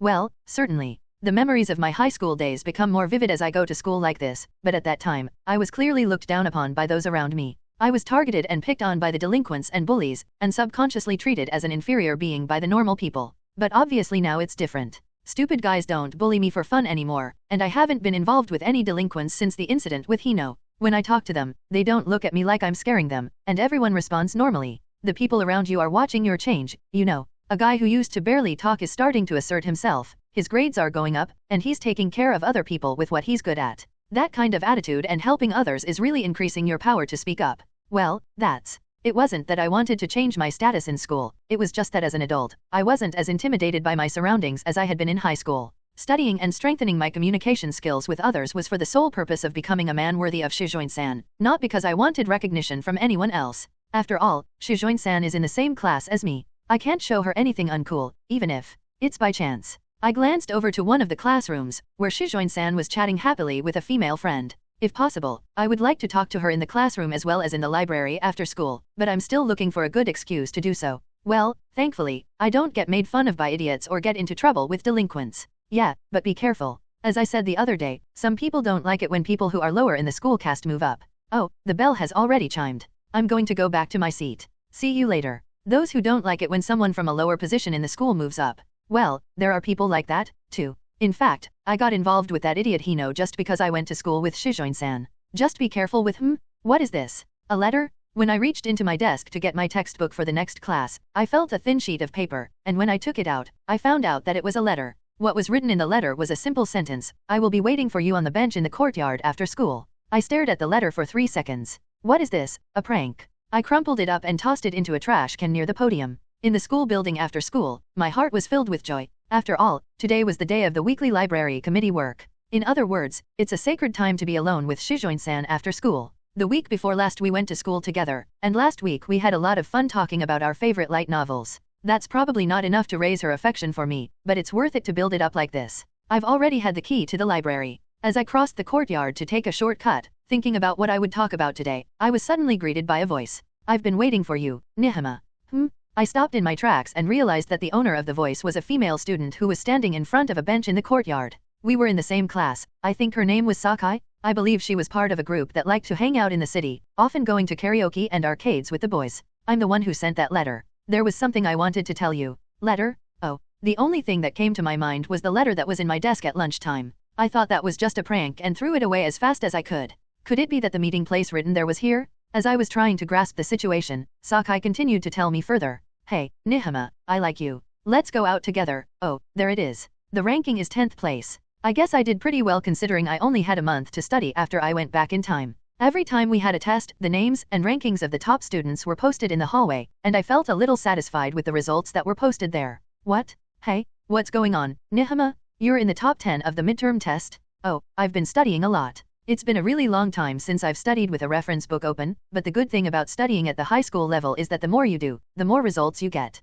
No, what are you saying so plainly? Where did that guy who was hanging around in the middle with me go? You traitor? Jinji shouted in the noisy hallway, with a mixture of joy and sorrow over the test results. Apparently, this guy's score was pretty bad. I don't remember forming a below-average alliance with you. I just happened to have a lot of days when I felt like studying this time. Shit, you're saying that it's not a big deal like you're the strongest hero in the world? And I'm sure my mother is going to be very angry with my scores. Wow, amazing? That's amazing. Nihama-kun, you sure studied a lot. Before I knew it, Shujin-san, who was next to me, praised me with a sparkle in her eyes. I'm glad to hear that, but she didn't notice that the buzz around her stopped immediately with that comment. No, it's not that great. The last exam was pretty bad, I just barely passed. No, it's amazing. I mean, I'm pretty far below on the list. The only weakness of Shujin-san, who slumps her shoulders in disappointment, is her studies, and while she has always scored just below average, this time she seems to have done even worse. Oh, wait, why is Shujin-san so close to you? We're in the library committee together. Jinji, who looked somewhat confused, asked me, but since I was aware of the people around me, I just answered him without hesitation. And I'd like to ask you a favor. Favor? Shujin-san stops mid-sentence, looking as if she is having a hard time saying it. Although Shujin-san tends to be fawned over by those around her, she tries to do everything on her own, so asking for a favor is a rare case. I need you to save me from that light novel ban? Huh? Actually, I've been reading a lot of light novels lately, and my grades have dropped so badly because of it. It was after school. In the empty classroom, I was getting a follow-up explanation from Shujin-san about her request that was not explained very well during the afternoon. Then my father told me, if you don't get an overall average score on your next test, you're not allowed to read that manga-like novel. You read that much? About how many books a month? It's about 40 books. That's too much? It's no wonder there's a ban. If you read that many books, it's only natural that your studies would be neglected. She didn't even realize how addicted she was to it. Yes, I got so absorbed in it. It's totally my fault. I'm sure you'll be able to understand what I mean. I'm so embarrassed. If there was a hole, I would want to go in it. Ugh. The always smiling Shujin-san was unusually depressed, and her shoulders slumped down in disappointment. I feel bad for her, but it's also refreshingly cute to see her like this, as if she was a small dog pouting. But it's surprising for the serious Shujin-san to forget the time and get addicted to something. Shujin-san seems to be a very serious person, and it's not like she's too absorbed in her hobby to get into trouble. I'm not like that. I'm not good at studying because of my concentration problem. I can't resolve myself to go on my desk, so I just flip through a magazine and time passes by. What a stupid mistake I've made, and I often hate myself for doing such a thing. Is that so? That's right. Some people say I can do anything, but I'm far from that ideal person. I have to study as hard as I can in order to understand the lessons, and on my days off, I accidentally sleep until noon. It was very cute to see Shujin-san puffing out her cheeks, as if she was unhappy with the special treatment she usually gets. She also has a hidden clumsy side. That makes her even more attractive. Did you say something, Nihama-kun? Oh, no, it's nothing. So does that mean you want me to teach you how to study? Yes, that's right. I am really embarrassed about this, but I'm really ashamed to ask you to help me. Well, no, you don't have to bow your head. I can teach you as much as you want. Really? Thank you so much. When I agreed, Shujin-san's face lit up as if she had found salvation. Oh God, don't be so purely pleased like a child, you're so cute. But why me? There are smarter people out there, and I'm sure anyone would be happy to teach you how to study if Shujin-san asked.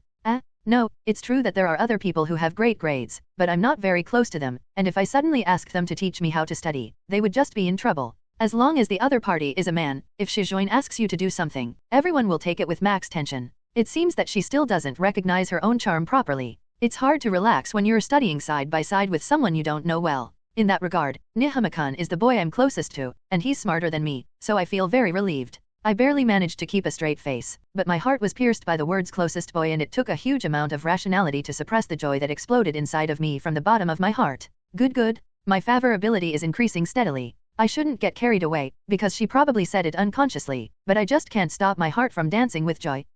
I'm glad to hear that. Shall we get right to it? I forcibly pushed down the turmoil that lingered in my heart, and acted as if nothing was wrong. Yes, then please, sensei. But the sound of sensei, which was said with a pure and innocent smile, made my heart shake violently again.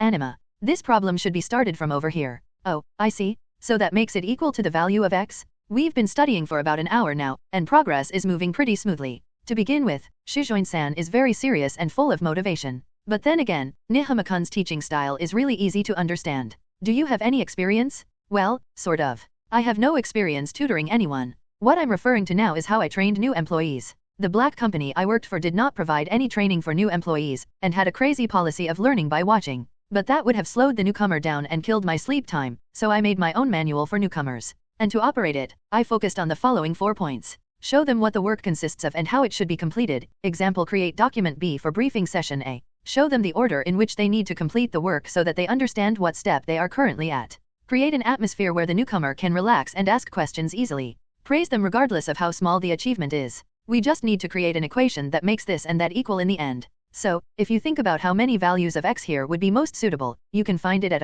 yeah, that's right. You can figure it out right away, Shujin-san. It's because of the way you teach. Oh, and about this part. When I complimented her on the key points, Shujin-san blushed in embarrassment. Yes, such an atmosphere is necessary, a loose atmosphere where people can ask questions easily. At the start of her studies, Shujin-san was less talkative and more nervous than usual. Perhaps it was due to her weakness for studying. But now she asks a lot of questions and doesn't falter when she doesn't understand something. It's exactly what I was aiming for. The worst thing is when the atmosphere is so stiff that it's hard to ask questions, so what you don't understand remains unanswered, and the trust between us doesn't deepen at all. When I was a beginner, my boss would say, "Ask me anything you don't understand," and would respond with, "Don't ask me that every time," or, "You made a mistake. Why didn't you ask me about it?" There was a time when I was afraid to ask questions and didn't know the right answer to my work because of the unreasonable combo of ask me if you don't understand but don't ask every time. So when I teach something, I try to praise the person as much as I can. Praise is proof that you recognize the other person's hard work, and praise is the fuel that drives the human spirit. We should take a break. We've been at it for an hour and a half already. Yes. I'm sorry to have taken up so much of your time. I'll compensate you for this at a later date. No, don't worry about it. It'll be good for your learning. In fact, I would rather pay to have the pleasure of teaching Shujin-san how to study. Nihama-kun, you've been studying very hard lately. Have you already decided on a career path? Yeah, I'm thinking about going to college, but I'm kind of struggling with what subject to take. What will I do with my second life? This has been bothering me ever since I went back in time, but one thing I am sure of is that I absolutely refuse to work for a black company. If this is the case, then I should aim for companies that I remember from my past that were considered to be white, but they are all large companies and they will be difficult to get into, so I need to aim for a good university. Well, it's a common story. I want to go to a good university and work for a decent company. What about you, Shujin-san? Well, Dad says he'll get me a job after college, but I don't like that because it's a bit unfair. You're so serious. It must be a pretty good place, since her father, the president of a large company, will provide it. But I don't know what kind of work suits me. When I vaguely look at job posters, I'm attracted by words like all kinds of individuals are welcome, homely workplace, and workplace where your dedication is rewarded. That's right, eh? No, wait a minute. What did she just say? Are all kinds of individuals welcome? Is it a homely workplace? A place where dedication is rewarded? I thought, I'll just try to find a job in any of those positions that I think I can get into, and then I'll do my best to persevere no matter how hard it is. No, it's no good. Huh? What a horrible thing to say. That plane is almost a direct flight to hell? Well, what's wrong, Nehama-kun? Listen to me very carefully, Shujin-san. I face Shujin-san, whose expression is black and white, with a stern face. Don't believe such catchphrases blindly. Huh? Anybody is welcome means it's too hard and too many people quit. Homey workplace means the president's family controls everything in many cases. A workplace where dedication is rewarded means that quotas and overtime work are terrible. After all, the company I worked for in my previous life was exactly like that poster. Of course, not all of them are like that, and there are a lot of good ones out there. But even if you're able to identify those catchphrases, you'll get caught by a bad company if you choose any of them or where I could get in. Well, what kind of company is considered dangerous? The first thing that comes to mind is crazy hard work. I heard that my relatives worked from 8 in the morning until after midnight every day. What? That sounds like you're working all the time except when you're sleeping. That's right. And if you work overtime, it never happened and you don't get paid for it. Yeah, that's the right reaction, Shujin-san. What I'm saying is that it doesn't make sense to me either. The one I talked about is a particularly bad one, but there are definitely companies that are that bad. So if you settle for anywhere, you'll get in serious trouble. So, that's how it is. Shujin-san trembles in shock when I tell her the information that I once learned so painfully. I was surprised because I didn't know about such a situation. But how do you know so much about these things, Nehama-kun? No, that's because I've heard a lot about it from my relatives that I just told you about. He got into a black company and went through hell until he turned 30. I see, you're right. Anyway, I've heard of black companies a few times, but from what you just said, it's really terrible. Oh, it's not a place for humans. A flashback to the days of slavery, a shitty life filled with all the evils of this world, and countless memories of my body and soul being shattered. Cursing is the norm, swearing at your parents, denigrating your character, you name it. There is no overtime pay as a matter of course, and the boss throws his work to his subordinates and takes all the credit, blaming them for the mistakes. It's only good if you can take 1 or 2 days off a month, and even on those precious days off, you're often called from work on your cell phone. The more I speak, the more awful memories flood my mind. I can't stop the complaints that have been piled up in my chest. During the busy season, we would have to stay at the office for weeks with sleeping bags and not be able to do anything but work. Naturally, some of us would collapse, but instead of giving us a break, upper management would call us dirtbags with no guts. And even if you're that busy, you still have to submit at least 50 pages of manuscript paper for a book report that the president wrote.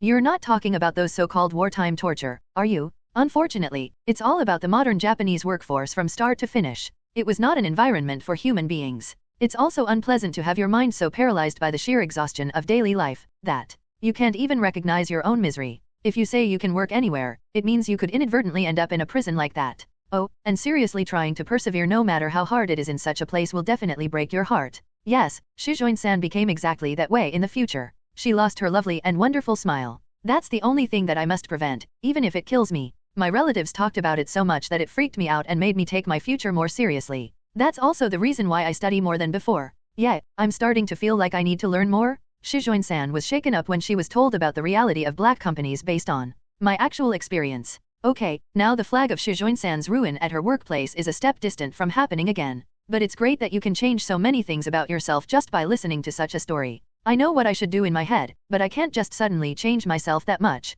No, I'm not that great. Really. I just know that the future will not be as sweet as I thought it would be, as this is my second life. Even in the high school years of my first lab, I was already anxious about the future. But I just ignored it. I was naive to believe in my optimism that the future could be managed without doing anything. The cost of my decisions was more than 10 years of living as a company slave. I had the same theory about Shujin-san, I guess. I was hoping that someday a romantic comedy-like event would occur and we'd become intimate and eventually become lovers, like in a novel. Even if you waited, an event like this would never happen in reality. But if you can get her affection up yourself, it will happen 100%. So, this time, I will not neglect my preparations. This time, I won't hesitate. This time, I'll confess to her. I want to make this girl happy. The girl who I continue to fall in love with, even after returning to the past. I can work hard because studying is part of improving myself for that purpose. Well, that's it, break's over. Let's go with chemistry next. Yes, please, sensei. We resumed our studies, while I looked at her dazzling smile. I cleverly hid the fact that I felt like I was in heaven sitting side by side with Shujin-san with a gentlemanly look on my face. Thanks for reading. If you like our work, please consider sending us a support on ko fitletnerikun ed anima. I'm looking forward to the cultural festival, Shujin-san said with a sense of excitement during a break in the after-school study session, which has already become a routine. It's that time of the year again. It sounds very nostalgic when I say it, but to be honest, I can't say I have very good memories of the culture festival. In my previous life, I only remember watching enviously as Jinji and I went around the school every year as a couple, munching on snacks from the food and drink stands. So Shujin-san likes cultural festivals. Yes, I love all kinds of festivals. Shujin-san, who responded with a cheerful smile, seemed to be floating like a child. How cute. This kind of pure and innocent expression suits her very well. I couldn't go to fairs or anything similar to that when I was a kid. I see. Her parents seemed to be generous, not constraining their daughter as one would expect from a prominent family, but I guess they had a lot going on at home and her parents were unable to take her anywhere. It's not just like festivals, I also really like the lively atmosphere of them. Moreover, during the cultural festival, the school becomes a festive place, and the classes come together to create their own fun. I think that's very exciting. As I watched Shujin-san talking happily, I felt somewhat refreshed. For me, school events were always a painful experience. The athletic meets were the worst, and I also attended the Rinken Gakao and choir competitions with a bitter expression. The school festival was better than that, but still not very exciting. Tian, in English it translates to camp school, but that's not exactly what it is pronounced Rinken Gakao and is a 3-day trip to the countryside by kids who live in the city, to let them experience country living. Japanese country living, of course. Enjoying school events? That's right. That's exactly what I didn't get to do last time, enjoy my youth. Yeah, I'm starting to look forward to the festival too. For some reason, I'm getting a little excited. That's good to hear. I don't know what kind of festival it will turn out to be, but let's do our best together. Then, the indifferent me was now in full cultural festival mode, and I was ready to enjoy myself this time. Or at least, that's what I used to believe. So let's make it more flashy. That's not interesting enough. Oh, come on. That's why I told you to stop being so selfish. You can't just force one person's opinion. Talk it over with everyone. Numerous voices echoed through the classroom. Right now, our class is having a meeting to decide what to present. At first glance, it seemed like a very lively discussion, but in reality, it was a disaster. How long are we going to argue about this? It's been almost a week. Yes, at first both I and the rest of the class had looked at this situation optimistically. At the most, I thought they would pick up possible candidates for the event and decide on the content. I never imagined that it would turn out to be a long, drawn-out meeting. The reason for this is because of these guys who are shouting now. I don't care which one you choose, but a plain one won't be interesting. Just make it something with a bang. Akasaki is an idiot who likes to be flashy but is always trying to stir things up without saying anything specific. He's making a lot of noise from his seat. I'm too lazy for food stalls and haunted houses. Let's just have a random exhibit. I don't want to deal with all the preparation. Norida, who has a habit of insisting on making things easy and hassle-free, was leaning back in his chair, looking lazy. Calm down, everyone. Please listen to other people's opinions and think carefully. Kazumihara, a member of the executive committee who is acting as a moderator, is standing on the podium and is so focused on cooperation that she can't make any decisions. I had some ideas of what I wanted to present, but these guys were making so much ruckus that I couldn't go any further. This is totally the meeting dances, but it doesn't go anywhere. There are times when both sides have different opinions, but when it becomes so prolonged, it turns into a state of infighting. This was a common problem in company meetings in my previous life, especially when other people's opinions become more of an afterthought and the person becomes obsessed with making his or her argument. Because you start to think that pulling back and accepting the other person's opinion would be considered a defeat. Normally, the moderator would be in charge of coordinating opinions to prevent this from happening, but unfortunately, Kazumihara, a member of the executive committee, only said, "Discuss it properly." She had no actual coordination skills. Damn, I'm sick of this shit. Just decide whatever it is and get it done. Jinji, who is sitting next to me, mutters tiredly. My other classmates are also fed up with the prolonged meetings, and everyone is now just looking at the situation languidly. Still, hey, Jinji, is there anyone else who can speak up besides the people who are only expressing their opinions now? At this rate, we won't have enough time for the actual preparation. Anyone? No, there are a few guys, but in a situation like this, no one wants to mess with them anymore. If you interfere now, you'll have to deal with those guys who are getting heated up. So I guess we'll just keep our mouths shut and let things happen. Well, yeah. I'm starting to remember gradually. Oh, by the way, at that time, things didn't come to an agreement in the end, and we ended up having a simple exhibition as Norida insisted. Of course, there was no way that the quality of the exhibition that was decided in such a poor manner would be good, and our class ended up being deserted. In my previous life, I only thought, I'm glad it was easier. Suddenly, I turned my gaze towards Shujin-san's seat. My favorite girl was clearly depressed by the exhaustive meeting, which was far from exciting. She was saddened by the fact that the cultural festival she had been looking forward to was now under a gloomy cloud. If things continue as they are, it will be a completely dull and lethargic event, a far cry from the exciting event that Shujin-san had hoped for with the class. Then how do you get it done? There is a way, but it will take a little bit of preparation, but it is probably possible to get out of this situation. But that requires me to be prepared to do the job. I have to take actions that I never thought I would take in my previous life in high school. It's okay. I don't have a choice. If I don't do something, Shujin-san's face will be stained with sadness. I don't want that. And so I made up my mind to do the exact opposite of what a gloomy guy would do, in a sense, and to make it work in the end. If you like our works, please consider supporting us on Ko-fi. It will encourage us for doing more chapter release. TL Netarikund Anima. What are you doing, Aniki? Kaneko asked me curiously in the living room, where the sizzling and delicious sounds echoed. Don't you see? I'm making takoyaki. Yes, right in front of me is a takoyaki machine that I won in a lottery at a nearby shopping district a long time ago. It's pretty good for something cheap, and when I flip the dough over with my pick, it turns out to be quite crispy. No, I know that when I see it, but why all of a sudden again? Are you having a takoyaki party? Well, in a nutshell, it's for Shujin-san. I want to stop her from being sad. The sadness will stop with takoyaki? What's up with that? Does eating powdered food make Shujin-san feel better? Of course not. Don't make fun of Shujin-san. Aniki is overwhelmingly lacking in words. Or rather, my brother's intelligence level drops when Shujin-san is involved. What do you say? How can that be? No, well, it's possible that when I think about Shujin-san, my mind becomes happy and my thoughts become a little simpler. I'm sorry for the phone call. The number on the phone was one that I was familiar with. Oh, Domo? I'm Nehama. Thank you for taking your time. When I start the call, Kanako's face somehow turns into a scared expression. Thank you for the estimate. And the price is oh, I see. I'm sorry, but I don't have enough money in my budget, so I'm afraid I'll have to ask another company. Yes. Oh, I miss this kind of negotiations. Well, it's the same old thing. I'll give it one more push, okay? So, you see, I was wondering if I could ask you if I could get a little discount? Oh, could you do that for me? Oh, no, I'm so sorry. Well, I'll contact you again in anticipation of the delivery date soon. Yes. Oh, thank you. Excuse me. I end the call and close the phone with a snap. After all, a foldable phone is so convenient to carry in your pocket. This is good. That's it. What happened to you, Kanako? What's wrong with you is my line? What's with that creepy businessman talk? I wasn't aware of it at all, but when it came to business meetings, I seemed to have unconsciously switched to the external mode of my company slave days. It's scary how habits can become ingrained in your soul. You say I talk in a creepy way, but this frank and fast-paced way of speaking can make negotiations go quite smoothly, you know? No, I was just talking to a vendor right now. I just matched it because he was talking like that.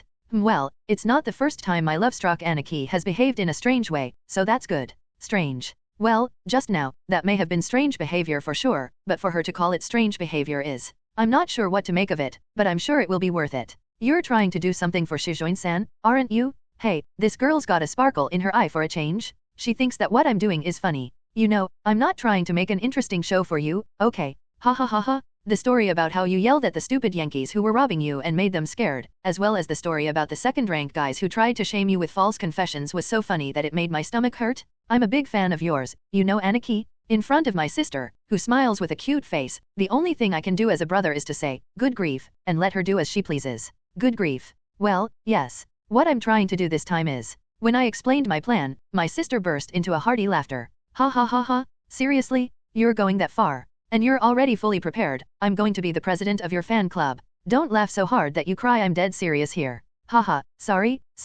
Well, you know. Then Kanako turned her gaze to me, looking somewhat happy. It's an idea that Aniki would have never come up with even if he stood on his hands. You've already told me about your feelings many times, but I think the reason why you're willing to go that far is because it's an important love that you rarely encounter in your life. With a strangely mature expression on her face, my younger sister speaks. I'm really popular, but you know what? No matter how many guys come to me, I can't find someone who says, I love you so much. So I feel empty. Bitchy girls love to have boyfriends to show off, but I don't have that kind of taste. No, you know, this guy, what are you really? I mean, how can you talk so much about love in middle school? Does being popular make you mature that much in romance philosophy? So, don't ever let Shujin-san go, Aniki. You may never find someone you can love that much again. Yeah, I know. I nodded strongly to Kanako, who clenched her fists and gave me a cheer. I know exactly what my sister is implying. In my previous life, I went out into the society and met a lot of women through my work, but I never had feelings for any of them. On the other hand, I have been in love with Shujin-san ever since before I returned to the past.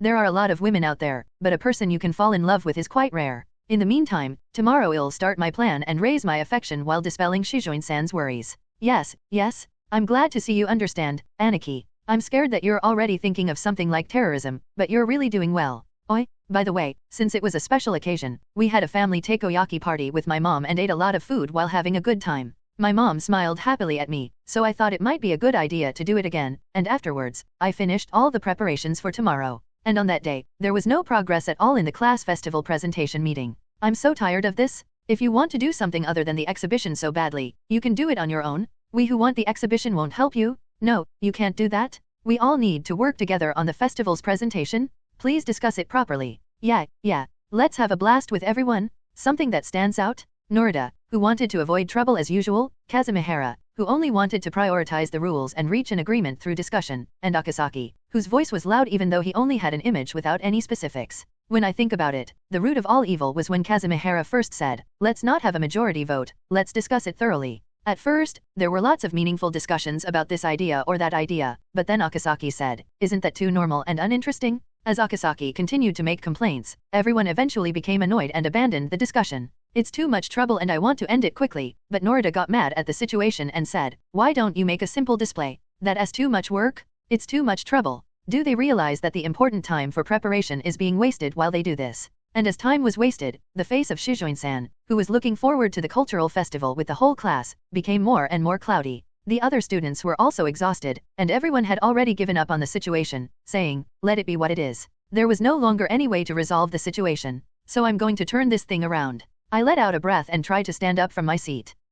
For some reason, my movements stopped. The reason for this came to mind immediately. It's the past me that's inside of me. The gloomy part of me rejects my actions as a dull pain. Haha, I thought I got rid of it pretty well after I went back in time, but it's still in there inside me, isn't it? In my previous life, when I was in high school, I never stepped outside of the small territory that was my seat. I never raised my hand to express my opinion, actively tried to expand my friendships, or ran for a position. I tried to be inconspicuous under my breath and trembled in fear that someone would hurt me. I've had to deal with people attacking me a few times before, but that was just to defend myself, and they were separate individuals. This time, I'm going to take on a whole class and I'm going to do it proactively. I guess my timid side is starting to hurt, but I'm not the one who lets my cowardice get the best of me anymore. The past that kept me from getting up from the seat in fear of pain is over. Well, let's go then. The sound of a chair being pulled with a jerk echoed through the classroom. I stood up in that moment, drawing the attention of the whole class. If you like our works, please consider supporting us on ko-fi.ed, anima. 15. Company slave presentation. In the midst of our discussion, I suddenly stood up and attracted the suspicious gazes of my classmates. I ignored them, approached the luggage storage area at the back of the classroom, and carried up the office container box I've prepared. Hey, Nihama-kun? As I walked towards the podium, I heard the surprised voices of Jinji and Shujin-san behind my back. What the hell is that? Nihama? What the fuck are you doing? What's with the luggage? Akasaki, Norida, and Kazumihara walked up to the podium and looked at me dubiously as I placed down the container box. Kazumihara-san. Yes, I've got something to say. I'd like to borrow this place for a moment. I said a few words to the festival committee member, but without waiting for an answer, I put my hand on the table. And then I took a big breath in front of everyone. How can we have such a stupid meeting? I shouted as loud as I could.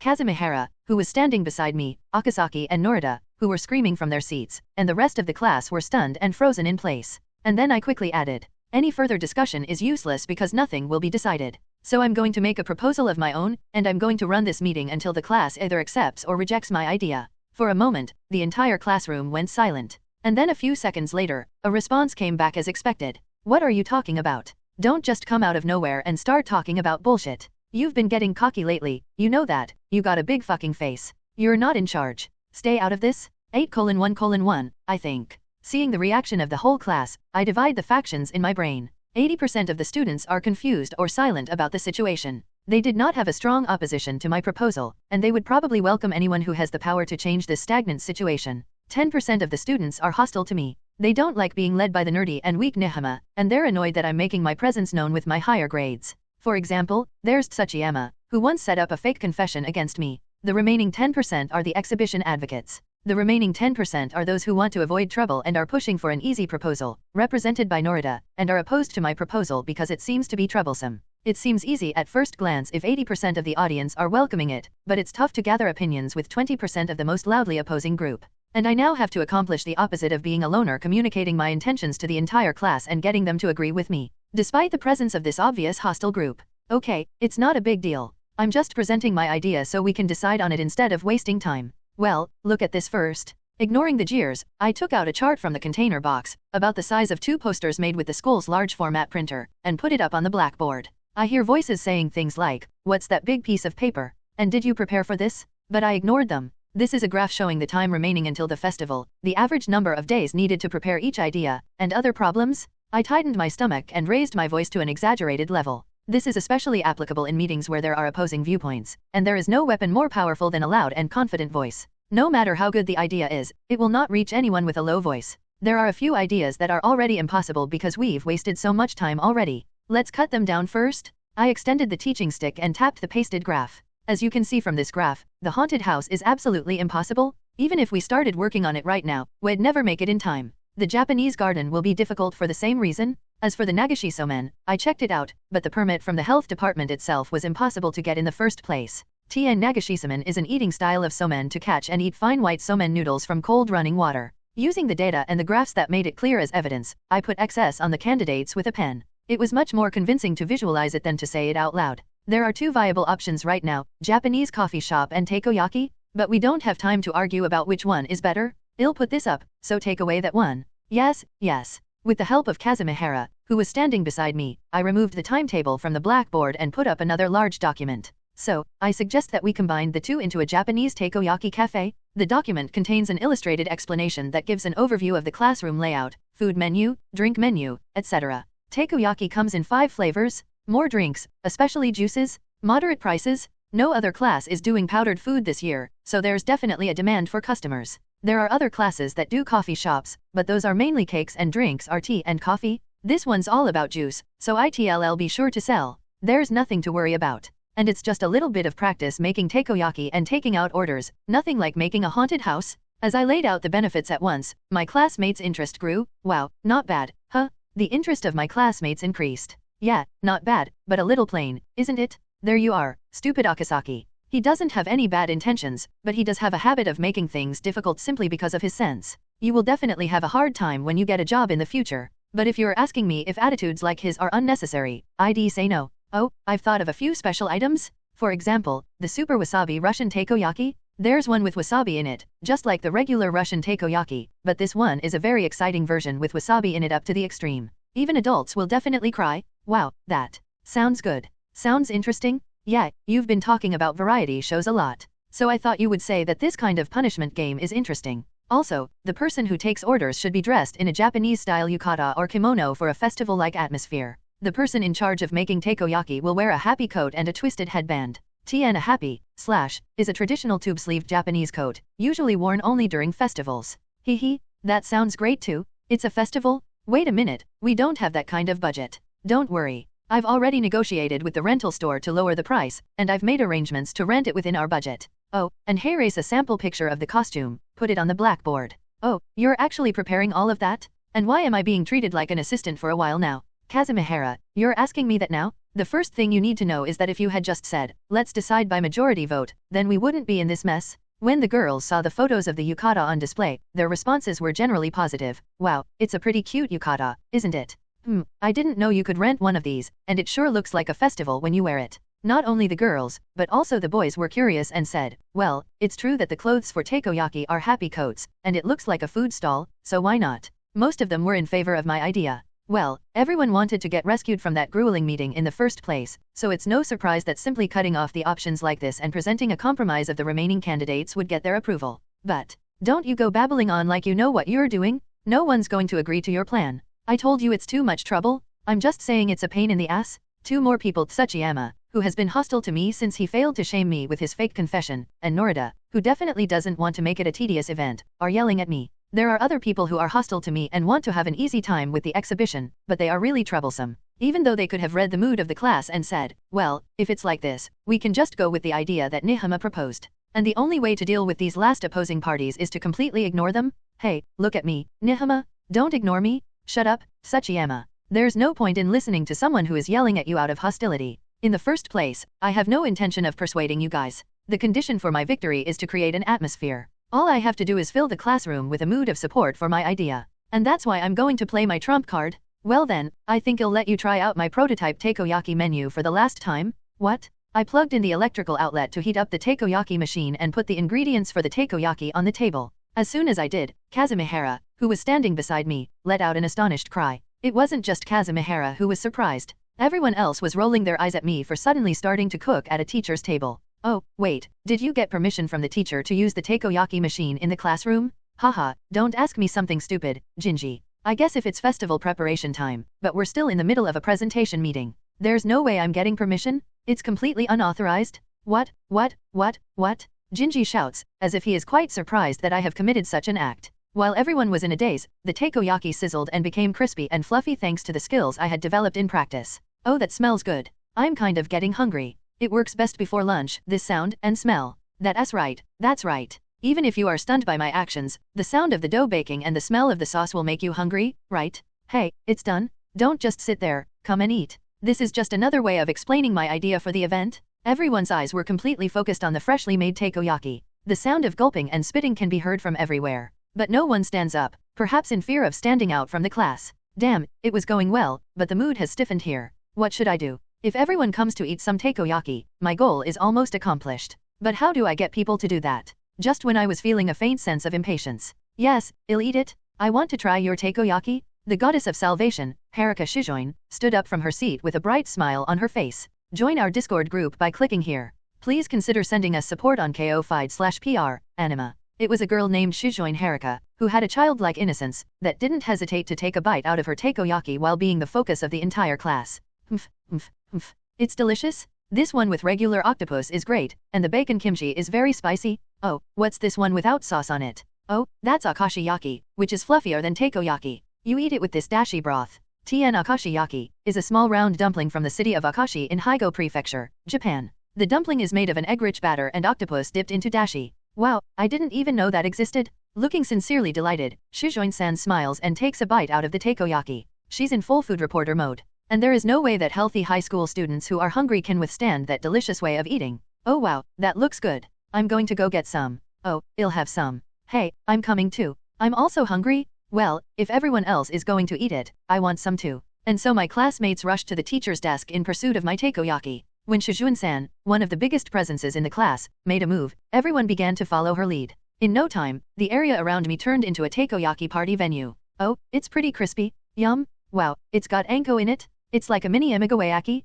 Imigawayaki is a type of Japanese dessert made of a pancake-like coating and an adzuki sweet bean filling. Huh? It's like a mini imigawayaki. So this is akashi-yaki. I've never had it before. I prefer ponzu instead of sauce for takoyaki. What is that? A gyoza? Hey, guys, this is just a tasting? We don't have that many. The appetites of my classmates, who ate up the food as soon as it was cooked, scared me, but the situation was proceeding as planned. Everyone was enjoying this unauthorized tasting party and a friendly atmosphere was created while they were talking about takoyaki. The rigid situation was broken down and an atmosphere was completely formed.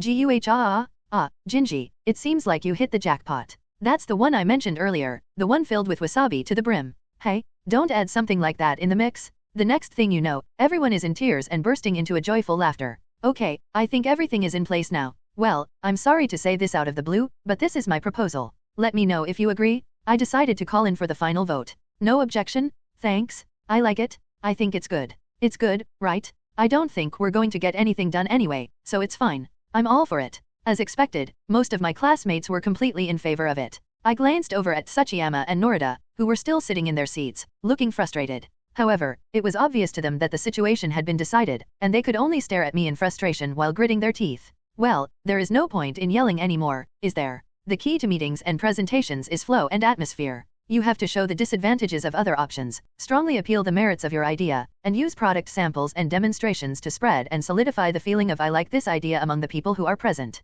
If this succeeds, even if there are a few opposing opinions left, they will be viewed as irrelevant opinions and would be ignored. Well, at any rate, I'm glad it went well. So, Kazumihara-san, I'm sorry to interrupt you out of the blue. It seems that my idea has been accepted. What? Ah yes, well then, as a result of our deliberation, we've decided to go with Nihama's idea of a Japanese takoyaki cafe. We'll discuss it right after we take a 10-minute bathroom break.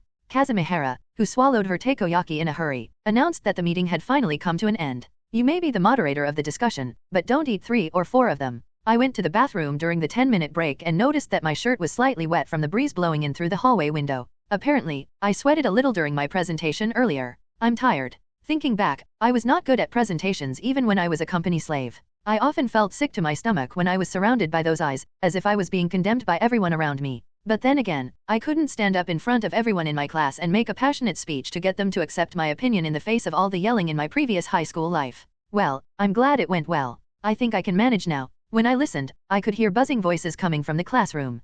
Perhaps it was because the atmosphere had been softened by the takoyaki tasting session earlier, but even though it was break time, everyone seemed to be discussing what they were going to do. Oh, by the way, what about aprons? Isn't it expensive to buy one? If that's the case, there was one that all of us made in home economics, right? Let's use that. Hey, the standard menu that Nihama-kun prepared is good, but why don't we prepare something original? Fumihashi-san, didn't you make spicy egg rolls in home economics? What are we going to do about the takoyaki sauce? Otofuku after all. What? Brutalk's the choice, right? Oh, is it a hub for iguri or a war? Yeah, there seemed to be some unrelated topics, but it's good to have an increasing awareness. The atmosphere was warming up nicely. This will be the kind of event that Shujin-san was hoping for, where everyone can have a good time together. Oh, Nihama-kun, there you are? When I looked back at the call, I found Shujin-san standing beside me. She seemed to be very happy and excited. At the meeting just now, Nihama-kun was really awesome. I had no idea you were planning something like that. I'm really grateful. Thanks to you, our class, which was originally stagnant, will finally be able to make progress?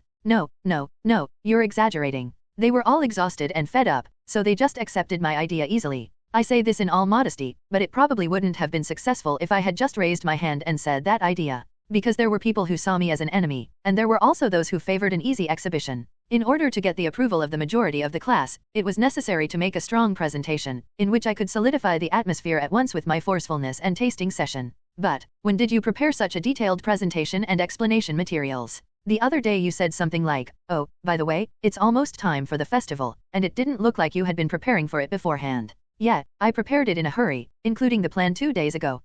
You came up with the presentation plan only 2 days ago? It must have been very difficult to prepare all those thoroughly researched materials in such a short period of time? Why do you have to go that far? If you ask me why, I'll stutter. I'm a virgin, no matter how mentally strong I've become. Even if it's just a fragment of my feelings, I can't quite put it into words. You said you were looking forward to the festival with everyone in our class. Yeah, I thought that if the festival was ruined, Shujin-san would be very sad. When I replied with a bright red face, Shujin-san opened her eyes and froze as if she had received a strong shock. Then silence filled the air. In the corridor, with only the sound of the wind blowing in through the window, we stood facing each other, unable to say a word. We look into each other's eyes and see only each other. And, how long are you slacking off, Nihama-kun? Kazumihara's voice echoed from the classroom, shattering the atmosphere. We have a lot of work to do. You're the one who came up with the idea. You can't just sit and laze around. Hey, at a time like this? Suddenly, a laugh leaked from Shujin-san's mouth. The break seems to be over, so shall we get going? I want to make sure that the plan that Nihama-kun came up with succeeds. Oh, that's right. Well, then we should go too. I walked back to the classroom as fast as I could to hide the blush on my cheeks. And while I'm at it, thank you, Nihama-kun. Shujin-san's whisper, filled with strong emotion, certainly resonated deep into my heart. TL, Netari-kun. Ed, Anima. 17. Those who demonstrated their abilities will be overwhelmed with work. In the midst of the discussion about the details of the cultural festival presentation, Mizuki Kazumihara, a girl with semi-long hair who looked good in her glasses and a member of the festival executive committee, suddenly speaks to me. Thank you. The meeting was getting out of hand and I really appreciated your help. Looking back on it calmly, I was just shouting, discuss, and not making any progress at all. Apparently, she came to express her gratitude and reflection, but she looked strangely cool and it was hard to discern how much emotion was there in her words.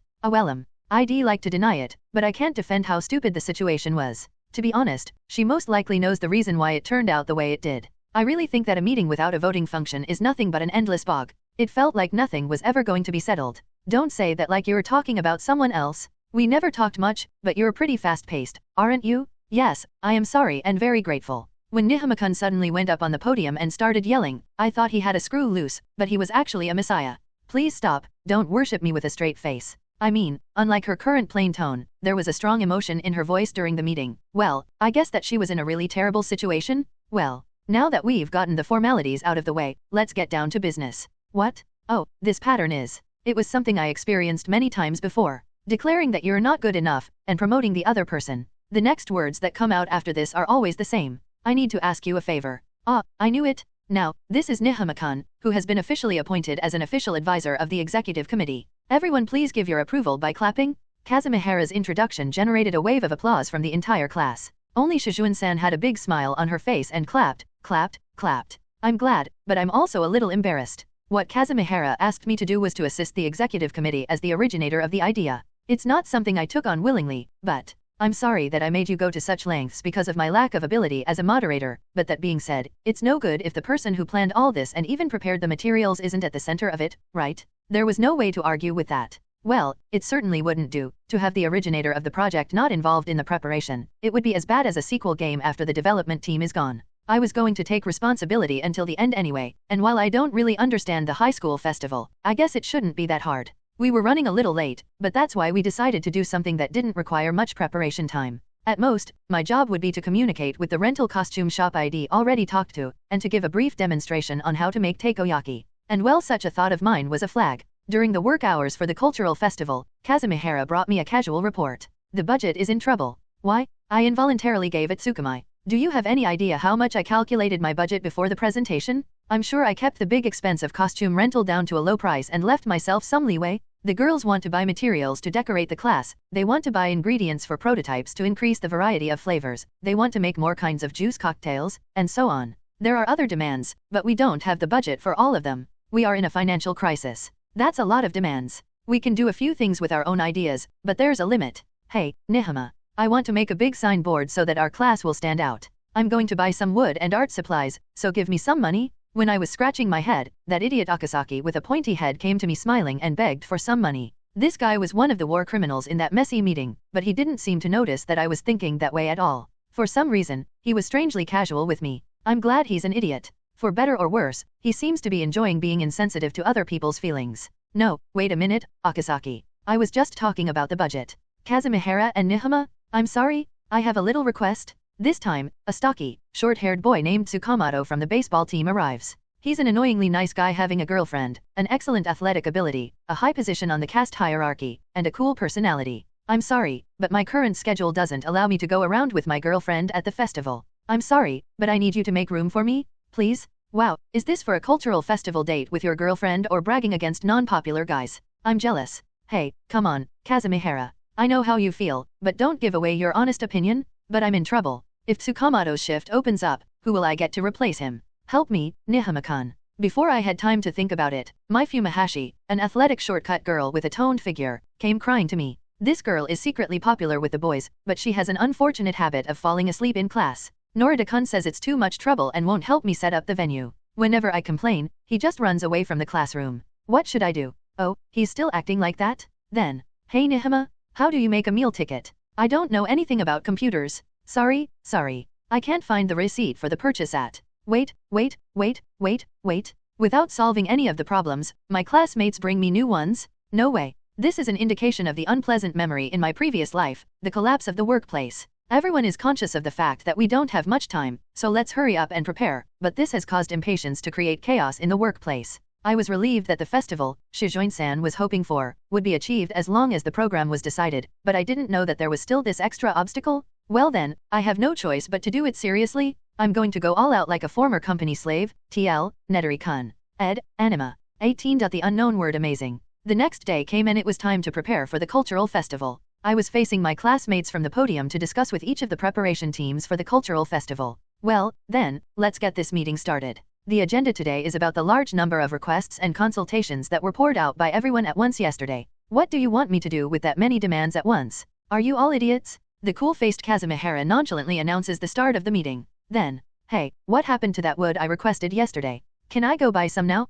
The floor decoration team needs to cover a large area, so we need to work fast. I'm sorry, but I need permission to buy more materials as soon as possible. Hey, wait. The wall decorating team doesn't have much time either. I'm having so much fun coming up with variations of takoyaki. Hey, I can add more to the menu, right? I'm really sorry. I'm really looking forward to going around with my girlfriend at the cultural festival. Please help me adjust my shift. As if it was a reenactment of yesterday, an avalanche of self-indulgent requests came flooding in. I told you not to ask all at once. What am I, Prince Shotoku? However, you can't ignore the fact that the demands themselves are all serious and as a result, can't simply dismiss them. Yeah, I can see that they're really motivated to work on it, and that's why they're asking for all these things in order to make it a good festival. The two of us on the podium whispered to each other as there was too much noise to understand what anyone was saying if we didn't. Yes, I think the enthusiasm is what's making everyone impatient alongside the lack of time. The fact that we spent too much time deciding what to do was really painful. No, so don't say it like it's someone else's problem. I understand that Kazumihara feels bad about the incident, but she seems to have a much more fast-paced personality than I imagined, so it's hard to read her thoughts. So what do we do now? Do you want to distribute number cards like the counters at the government offices? There was already a lot of commotion in the classroom, and I was tempted to ask them to line up in an orderly fashion. But then again, I already heard their demands yesterday. No, it's fine. I've got all the answers ready for you. Yes? Everyone please be quiet for a moment. I will answer all the requests and inquiries you made yesterday, in order. My brain was exhausted from having to come up with individual solutions to a large number of requests, but I managed to raise my voice to keep my spirits up. I thought I'd never have to deal with this kind of overtime fatigue in this life. And before you go, Norida, since you don't seem to be doing anything right now, I need you to be my photographer. What? Why do I have to be? Norida was about to complain, but was silenced by the cold stares from his classmates. It was a natural reaction to someone who was trying to skip out on such a busy schedule of the class. The photos we take are later posted in the classroom and handed out to everyone. If you don't take enough pictures or if they're all out of focus, people will boo you like crazy. Just make sure you do it right, okay? Goo you shit, I got it? Norida nodded grudgingly as I assigned him a task he couldn't skip out on. It's hard to have the whole class staring at you like you're trash. Okay, that takes care of the prerequisite problem. I'll get straight to the point. First of all, we had a lot of requests for classroom decorations, so we put some extra money in the budget. But basically, we are using a money-saving policy. We've asked the student council to get materials for us such as tablecloths, plywood, and other materials for classroom decoration, and art materials that we bought at last year's school festival. We'll use those and ask for more if needed. I took a breath and continued. If you want to make the walls look like wood grain, you can use the school's large format printer to make a simple wallpaper. The fans, bamboo screens, and Japanese cushions that are requested as decorative accessories can all be purchased at 100 yen stores. What comes to mind is the recollection of setting up an event venue when I was working as a company slave. My company doesn't give any money at all, but they say, get us a sign in front of the venue? Something flashy, eye-catching, and nice. There's nothing flashy about the event booth. Make it a little more spring-like? They often made such unreasonable demands on me. Each time, I tearfully set up and decorated the site with 100 yen materials and accessories, amateur balloon art and origami. And since I couldn't get the big wood Akasaki wanted, you can look for free scrap wood by yourself by calling around to woodworking shops and home centers. You can also use a wood stapler to join smaller pieces of wood together. Oh, making your own from scrap wood sounds interesting. Okay, I wasn't sure if Akasaki would be convinced by this, but it seems to have caught his interest. Okay, next. Let's go.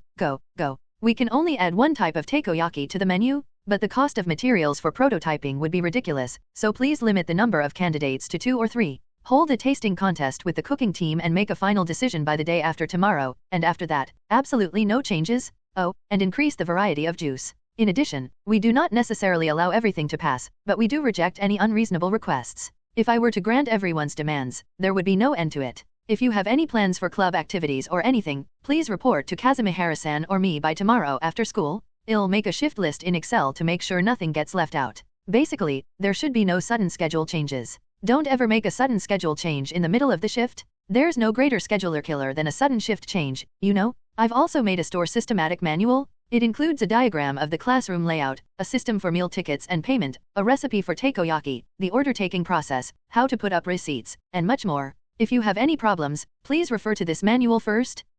After I finished my explanation, I looked around the classroom and saw that my classmates, who had been so noisy, were all looking at me as if they were taken aback. They looked shocked, and their eyes were black and white. What the hell is? What kind of reaction is this? Feeling something strange about this situation, I handed out the manual for the staff of the Japanese-style takoyaki cafe. And for some reason, as I flipped through the manual with a puzzled look on my face, everyone seemed more and more at a loss for words. What do you mean? What's going on? What's with this deadly detailed manual? How to take orders, how to report orders, how to keep money, what to do if a customer causes a disturbance, etc. For some reason, Kazumihara, who is standing next to me, makes a dumbfounded remark. Yeah, it's just an easy-to-read manual of what was in the preparation materials at the planning stage, but I made it because the customer service and accounting staff was having trouble understanding it. Oh, you were thinking this thoroughly from the planning stage? What? Of course, it's natural to think of ways to deal with problems that might be expected so that you don't get into trouble, and to fix things tightly from the planning stage, right? Otherwise, this part is bad. This part is not good enough. There's no way I can adopt a plan full of holes like this. You're such a useless person. You'll be scolded all the time. No, I mean, besides the cursing. How twisted do you think the minds of your classmates are in your head, Nihama? Oh, no, well, I don't think the class would be that bad, but I'm not completely at ease. After all, I've spent 12 years in a group of twisted minds. I've never been a very capable employee, so I have the habit of weighing all the factors and doing a lot of prep work to avoid getting in trouble. Now, I think I've answered most of the requests you asked yesterday. If there's anything new, tell me now. I looked around the classroom and saw that everyone was still silent with their handouts open. What is it? Something strangely shocking about. Hey, Nihama. Oh, what is it? Tsukamoto? In the silence, it was Tsukamoto from the baseball team who slowly raised his voice. What's up?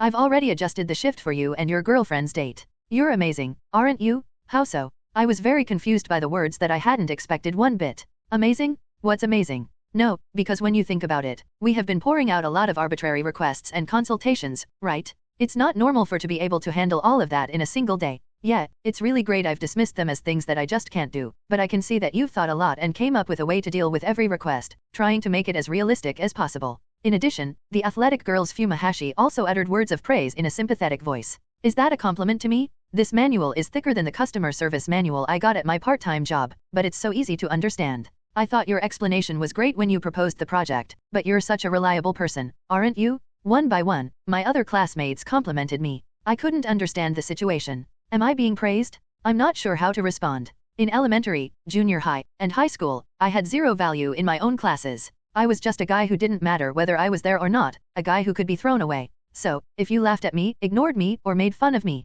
I had never imagined a situation where someone would say, wow, it's totally not like Second Life is not what you expect it to be.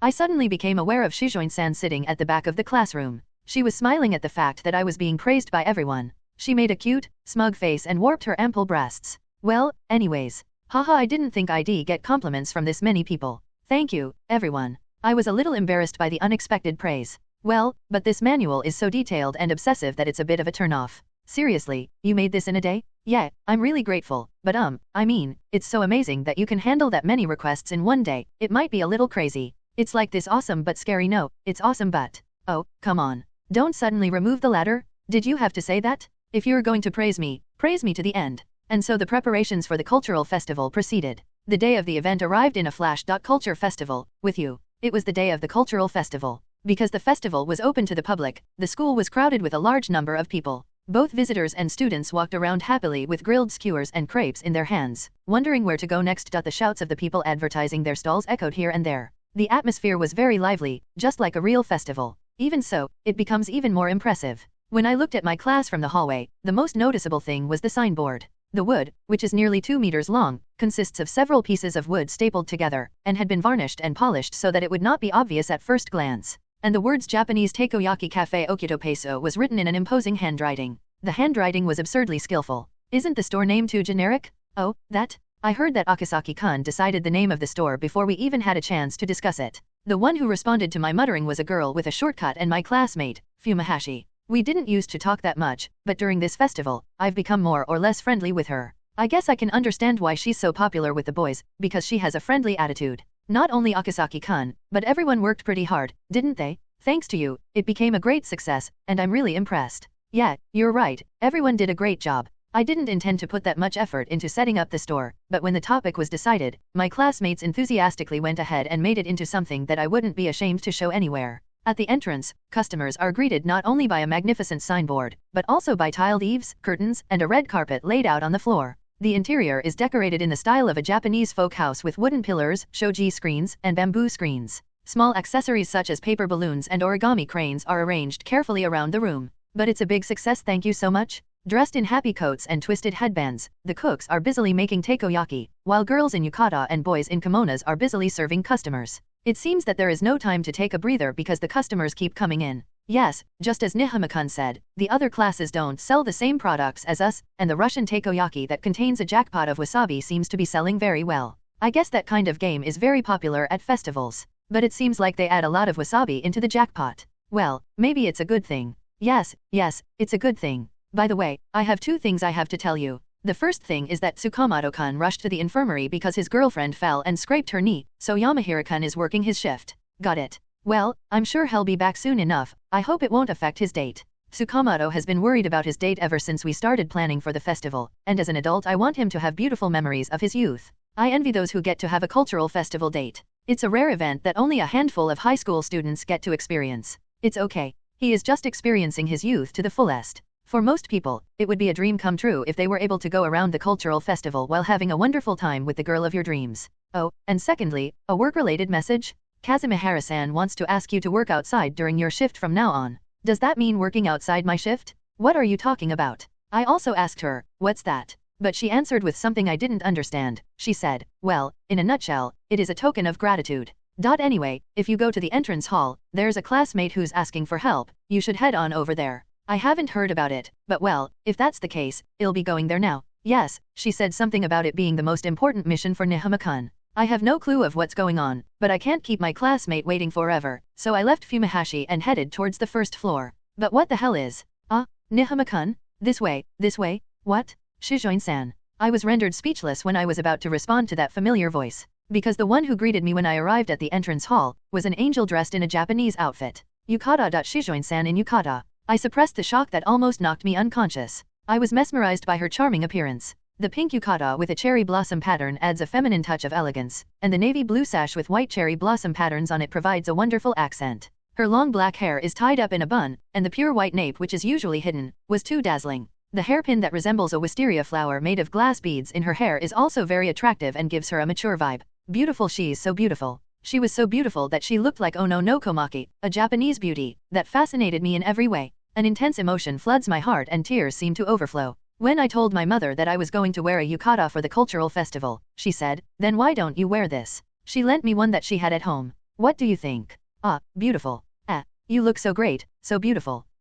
I turned pale as I realized that my brain turned pink with fascination and that my thoughts were leaking out of my mouth. But, she's so beautiful that my thoughts had become stupid. Thank you. Embarrassed by my creepy line in front of the public, Shujin-san's cheeks turned redder than the pink yukata she was wearing. I'm sorry, Shujin-san, I can't stop thinking about how cute your blushing face is. Yes, well, I came here because Kazumihara asked me to. Is that also the case with you, Shujin-san? Yes, that's right. She asked the two of us to walk around and advertise the Takoyaki cafe, carrying one of these. When I asked her a question in an attempt to conceal my embarrassment, she showed me the placard that she had been holding since a while ago. To be Japanese-style Takoyaki cafe, 6 different flavors, takeout available, was written out as a simple advertisement. I see. The overwhelming number of customers was because of Shujin-san's advertising. Since a while ago, the number of gazes gathering around the overly attractive Shujin-san from both men and women were tremendous. Beautiful women, babies, and animals are the foundation of commercials, but when you're this good-looking, the effect is still going to be enormous.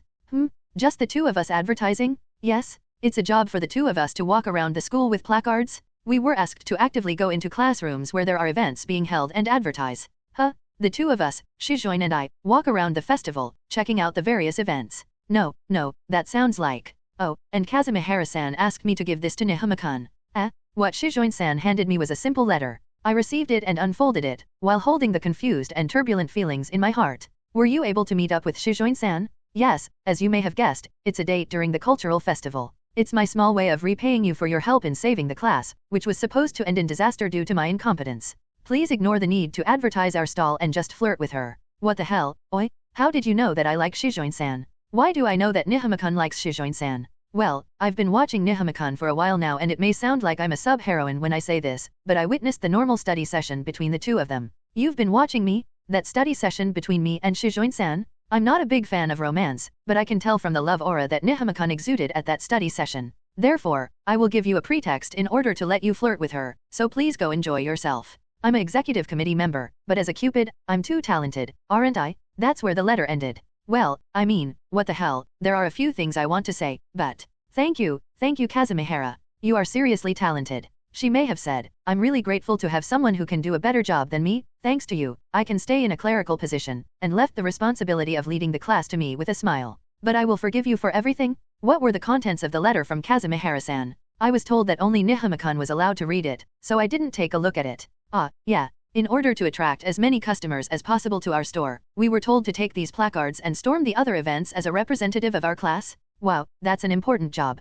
Fufu, I'll do my best. The innocent Shujin-san immediately believed my words and her excitement was raised. Well, she's too pure. Then let's get going. I'd like to visit and enjoy all the different events. Oh, I'll definitely try the yakisoba. The beautiful girl in her yukata smiled as if she was blooming with excitement over the festival, while I was so fascinated by her that I couldn't hear the noise around me. Yes. Let's have some fun while we're at it. Just like that, we walked off together. I used the placard as an excuse to enjoy the cultural festival. This day unlike my previous life is going to be one to remember. 20. Under the artificial starry sky. 1C presentation, demon extermination ball throwing. The participants were given 5 fist-sized balls, and threw them at the students dressed as demons, a classic target hitting game. By the way, it's a toy ball for infants, so it won't hurt at all even if it hits you. And one unique element of this game is that these demons will skillfully evade the ball. Damn it! Get hit, get hit, get hit! In order to show off to Shujin-san, I tried to throw the ball with my well-trained body that I had worked out by running early in the morning. But the boys, who were dressed up in demon masks, waist wraps, and red full-body tights, evaded it with a minimal amount of movement. Yes, senpai who came in with the placard there. You missed all 5 balls? Damn, that's oddly difficult. You're not planning on giving the customers any prizes? The girl playing the announcer told me that I had failed, and I couldn't help but to complain. Even though there was a rule that the demons were not allowed to step out of the circle, which was about 1 meter wide, they were able to dodge the ball with their subtle twisting and dancing movements. What kind of masters are they? Well then, I'll do it next. I'm going to avenge Nihama-kun's death, so please watch me. Oh, you're really motivated, Shujin-san. Shujin-san, a girl who looks so gorgeous in her yukata, declared with the same excitement as an elementary school boy, despite the fact that she looks even more sexy than usual. When she received the ball from the receptionist, she set up the ball, saying, Mufu, and threw it towards the demons excitedly. Oh, this is no good. The ball goes quite a bit over the demon's head. I knew it was going to miss, but for some reason the demon character dropped his hips. And then, with the spring in his legs at full throttle, he jumped vertically, and Shujin-san's ball hit him right on the face. A hit. The first shot by the senpai in yukata was a hit? What was that? Didn't you deliberately take the hit by yourself? The announcer was confused, and the demon character, who had attracted a lot of attention from the people around him, remained silent under the demon mask, crossed his arms and turned his face away. This demon character? When it was my turn, they were all like, I'm not willing to take a hit, but when they're dealing with the beautiful girl Shujin-san, I'm going to take it no matter what. However, I can understand how they feel. If a beautiful Japanese woman like Shujin-san, who looks like a cherry blossom spirit, is throwing a ball at me, I'm not sure if I can do my job of dodging it. Wow, have you seen that, Nihama-kun? All the balls I threw hit the target. Maybe I'm a genius. The ball that Shujin-san threw with excitement flew in the wrong direction at every shot. But the demons were acting like goalkeepers, reaching out their hands, sticking out their heads, and sometimes even jumping up to get themselves hit by the ball. Why don't you guys join the soccer club? You, the senpai in yukata, all of 5 throws hit. Even if your opponent was a beautiful woman, you should be more careful, stupid boys. I'm not going to let you give away the prizes this early in the game. Then a furious announcer girl broke into the room, grabbed the demon character by the collar and started shaking him, causing a ruckus at the scene. It was a lot of fun. Games at festivals are really exciting, whether it's a ring toss or target shooting. Shujin-san, who was in a state of great excitement, said happily. It's been like this since we started going around to each class under the pretext of advertising. It's refreshing because you don't often see a childlike expression like this. She's like an excited puppy and has a different kind of cuteness than usual. In the water play world, participants were absorbed in water yo-yo fishing, and in the quiz contest, they were actively pressing the button and answering as fast as they can.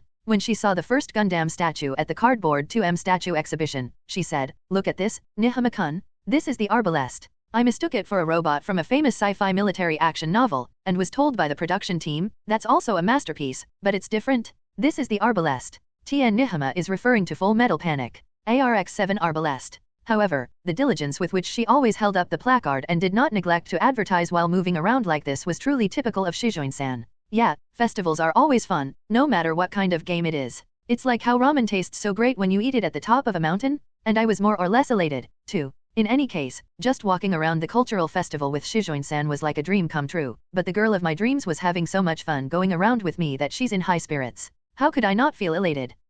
Nihama-kun, let's go there next. I've been curious about it for a while. Shujin-san, who had already conquered most of the class's events, pointed to a sign that says totally handmade planetarium. This is a lot narrower than I thought. Yeah, well, it's a handmade dome. The male student at the reception desk said, just the 2 of you? We're having a live performance in the gym right now, so it's empty. You can have the whole place to yourselves. We were led into the hemispherical planetarium dome that they had created inside the classroom. But the inside was set up in a circle of chairs, but not high enough for a boy to stand up completely, so it was much like me and Shujin-san being alone in a pitch-black tent. Whoa, our shoulders touched just now, and girls smell so good. In the midst of this mental distress, a student's voice came from the outside, let's get started? The darkness quickly turned into a fantastic starry sky. Wow, amazing. It seems that the floodlights were also handmade, but they must have put a lot of thought into them, because the starry sky projected inside the dome shines with a strong outline. If you look closely, you can see that the dome itself was made up of extremely clean curves to smoothly reflect the visuals shown in the projection, indicating that a great deal of calculation has been put into it.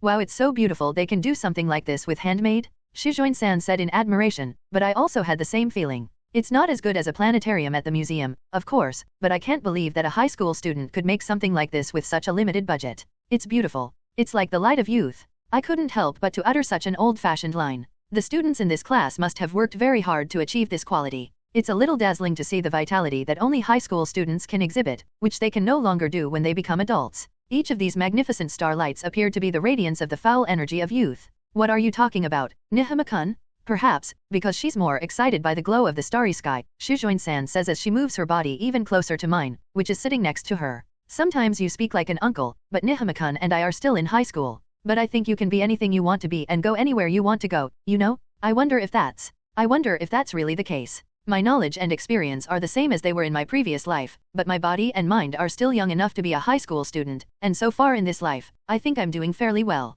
But sometimes I get anxious. Can the future I'm heading into again really be changed? Please don't make a face like that. I noticed that Shujin-san's face was getting closer to mine, as if she was peering into my eyes. Isn't it Nihama-kun who actually showed us that the future can be changed if we take a step forward? I think our class presentation would never have been as good as it was during the meeting, and I don't think everyone in the class would be willing to work as hard as they are now. But Nihama-kun changed that situation for us. At a distance that almost took my breath away, Shujin-san continued. I was really impressed. Instead of just watching how things would turn out, Nihama-kun took on the challenge of changing the situation, even if you were forced to do it, and succeeded. Maybe I'm exaggerating, but you did your best and showed us an example of changing the future. Me? Changed the future? That's right. The one who has the power to change the future is you, Nihama-kun. So I don't know what you are worried about, but please cheer up, Shujin-san. It was strange. The anxiety I had felt earlier melted away, just by receiving these words from a certain girl. And don't forget, it wasn't just our class presentation's future outcome that had been changed. I'm having a lot of fun right now, but if the class wasn't united or enthusiastic, I wouldn't have been celebrating the cultural festival with such an uplifting feeling. So let me thank you again. As our gazes met in a very close distance with each other, Shujin-san softly spelled out the words. Thank you, Nihama-kun, for giving me such a fun cultural festival. The girl in the pink yukata smiled as if she was blooming under the artificial starry sky. It was the brightest star for me, dazzling brighter than any constellation in heaven. The reason why I was so excited. After enjoying the planetarium, we took a break at the school's courtyard for lunch and enjoyed some yakisoba. This yakisoba is delicious. The curry spice adds a nice touch. Oh, it sure tastes good. It's well made. The spices in the flour are perfectly mixed, and they go well with the gutsy flavor of the bacon. As with the planetarium I mentioned earlier, I felt the enthusiasm of the high school students when I saw their creativity and innovation in their project, which made me somewhat happy. Oh, by the way, you said you would definitely eat yakisoba. Is that your favorite food, Shujin-san? Yes, my father and I like this kind of food, but my grandfather hates it and often says to my father, don't let Haruka eat that kind of junk food. Her grandfather is the head of the Shujin family? He sounds very strict. But father always says, shut up. The old man who doesn't know the taste of common people can just eat foie gras and clog his blood vessels? Wow, he's talking back too much. Shujin's father is Shujin Tokimune. Many people know him as a man of success. A man who came from a common background but grew his own company rapidly and became the son-in-law of the famous Shujin family. As soon as he was adopted, he rebuilt the Shujin family, who was in the midst of a financial crisis at that time. His anecdote is famous and he is often referred to as the super president. Some articles said that the Shujin family sold their daughter in an age-appropriate political marriage and bought a successful young man, but according to Shujin-san, the couple is very close and happy. I especially like the yakisoba sold at festivals. The young lady from a famous family smiles as she enjoys the flavor of the commoner food. When I was young, my father was very busy and it was hardly possible for us to go out as a family. When I insisted on going to a festival with my family, he forcibly made a day off just once and took me there. Your dad is a family man. Yes, I guess, he was really forced to take me there. The yakisoba I ate there was very delicious, but eating it at home didn't have the same taste. When I was wondering about it, my father told me that yakisoba is delicious only when you eat it while enjoying the festival. Yeah, it's true, the taste of food changes depending on how you feel. When I ate my mother's cooking for the first time in this life, I thought it was the best in the world. By the way, I cried very hard while eating the meal and my mom looked at me in confusion. I see, because of those memories, that's why Shujin-san particularly likes festivals. Because you were very excited the whole time while we are going around the festival. Excited? What's with that reaction? In the current flow of conversation, why are you silent while tilting your head like you're trying to recall something?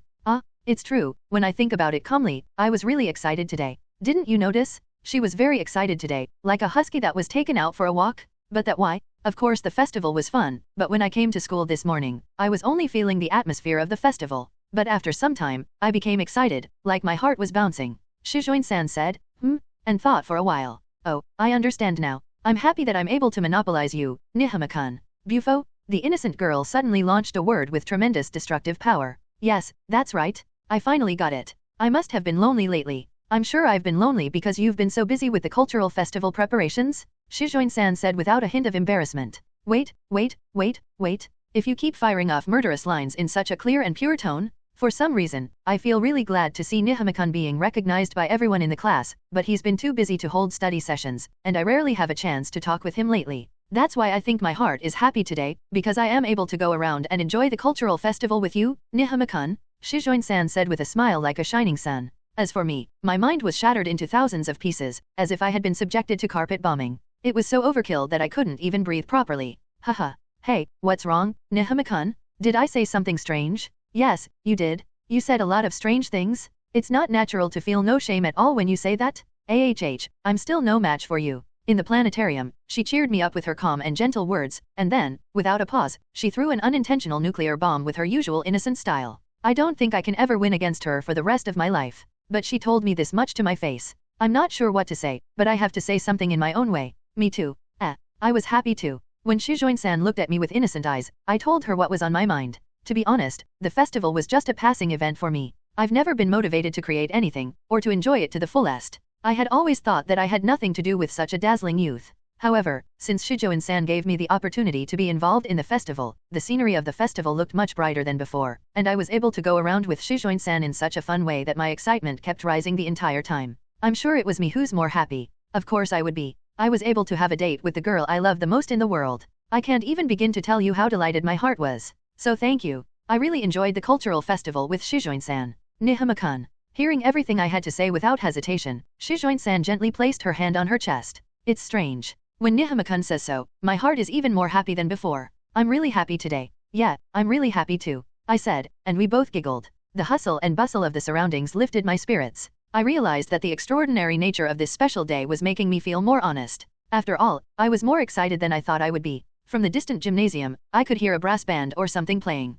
Students with placards raised their voices to advertise their events. Everyone was smiling and chatting with takoyaki and crepes in their hands. As we immersed ourselves in the atmosphere, we laughed at what we said and shared a feeling of joy with each other. Time passes so quickly. It's almost time for my shift. As we finished eating our yakisoba in the break room, we noticed that the clock was ticking faster than we realized, and we headed back to our class. Yes, me too. It's a little regrettable, but I guess this is the end of our advertising work. I forgot halfway through that the reason why we were walking around the school together was to advertise our class stall. Now then, I'll take my costume and... I finally found you, Nihama-kun is here. In the middle of our conversation, an urgent voice suddenly echoed through the hallway. What's wrong? Fumihashi-san? Fumihashi-san? When I turned around to the direction of the voice, I saw my classmate, the athletic girl named Fumihashi. For some reason, she had tears in her eyes and seemed to be in a desperate situation. The class stall is. Wait, this expression is. I had a bad premonition as soon as I saw Fumihashi's reaction, because the expression on her face was exactly like the one on the chief's face at the scene where all the new recruits had escaped during a carnage in my previous life. The class stall is in trouble? Please help us, please? And then, hearing her tearful voice, I realized that the last mission of this festival had finally begun. I've been waiting for you for a while, Nihama-kun. This is a real emergency. We were greeted by Kazumihara, a girl with glasses who was a member of the festival committee, as we headed to the classroom immediately after receiving an SOS from Fumihashi that the class stall was in trouble. Kazumihara-san, what the hell is going on? Fumihashi-san's pretty freaked out, and we haven't been able to figure out what's going on yet. In a nutshell, we're on the verge of a site collapse. What? The first thing she said to me with a cool face was a traumatic word from my previous life. There are many definitions of the word, but generally speaking, it refers to the worst outcome when the balance between the work and the processing speed is lost, and the work collapses. The first factor is the increase in the number of customers, with a flood of male customers coming to the store because they saw a pretty girl advertising. To be honest, I underestimated the effect of the pretty girl commercials. I see. So the fact that Shujin-san walked around with a placard attracted more male customers than expected? I'm sure you've got a lot of people who can handle that kind of thing. The second factor is the lack of shift members. It's almost the last shift of the day, and 3 of the 7 members are unavailable. Yeah, how can that happen? Shujin-san says, looking taken aback. It was a disaster. There were some takoyaki that was undercooked and some of the boys, including 3 of the people on the last shift, fooled around and ate them. Then they all got sick to their stomachs and have since been stuck in the toilet. It's only natural that eating raw flour would give you a stomach ache. Oh shit, I was blindsided by the power of high school students at the planetarium, but then I remembered that it's also the creatures called high school students that can do such stupid things so easily. In other words, if the current shift members finish their work in a few minutes, the 4 of us who will be taking their place, me, Nihama-kun, Shujin-san, and Fumihashi-san will have to handle a large number of customers. The people who had been preparing up to this point were in a panic when they realized the weight of only having a team of 4. Selling meal tickets, managing orders, cooking, serving food, pouring drinks, and packing takeout, there were not enough people to handle such a wide range of tasks. Well, you can ask the current shift members to extend their shifts, or you can call in people who are on other breaks. That's the hard part. All of our classmates whose cell numbers I have are scheduled for club activities, outings with friends, dates with their girlfriends, or something. All of the members of the current shift have plans, too. Kazumihara, who was in charge of managing each person's schedule, sighed at the poor timing. Well, at an event like a cultural festival, it's unlikely that anyone will be free without any plans. The only one I can call is Jinji. I'm pretty sure he's also at a club event at this time. There are 2 options. We can ignore their individual business and call them on their cell phones, or the 4 of us can work together to run the site. The latter will probably slow down the speed of customer service, though. I didn't want to question the girls in front of me about their decision. This was something that I had proposed and established, and it seemed to me that I should be the one to decide.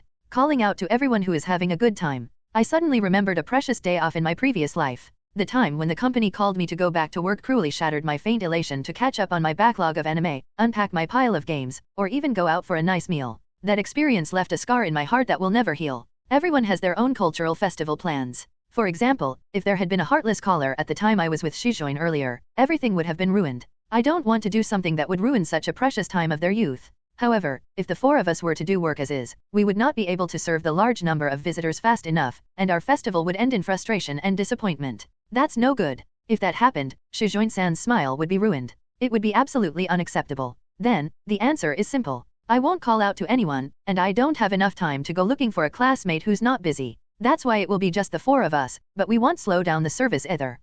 What? You can't do that, Nihama-kun? I've been practicing and I know, but missing 3 people out isn't something we can afford. The complaint from Fumihashi is a legitimate one. However, no matter what the job is, if you don't have the right people, you can't run the place. I want Kazumihara-san to sell the meal tickets and manage the orders, Shujin-san and Fumihashi-san to serve the food and pour out the drinks. I want the customers to dispose of the dishes by themselves. Takeout will be one of the orders, and Shujin-san will be in charge of putting the food in packaged containers instead of plates. Yes, I understand. But what about cooking the takoyaki? Well, I'll take care of all the cooking. Just give me all the orders. Are you serious? You need 3 people to keep up with it. That's right, if there was only 1 type of takoyaki on the menu, but there are a total of 6 types, 7 if you include the big wasabi jackpot. So until now, 3 people have been running the order using 3 takoyaki machines brought from each household. Yeah, I'm dead serious. I don't want to be the last person in the class who hurts the performance we've done so far. Besides, unknowingly, I was faintly smiling. From my class who agreed with my decision.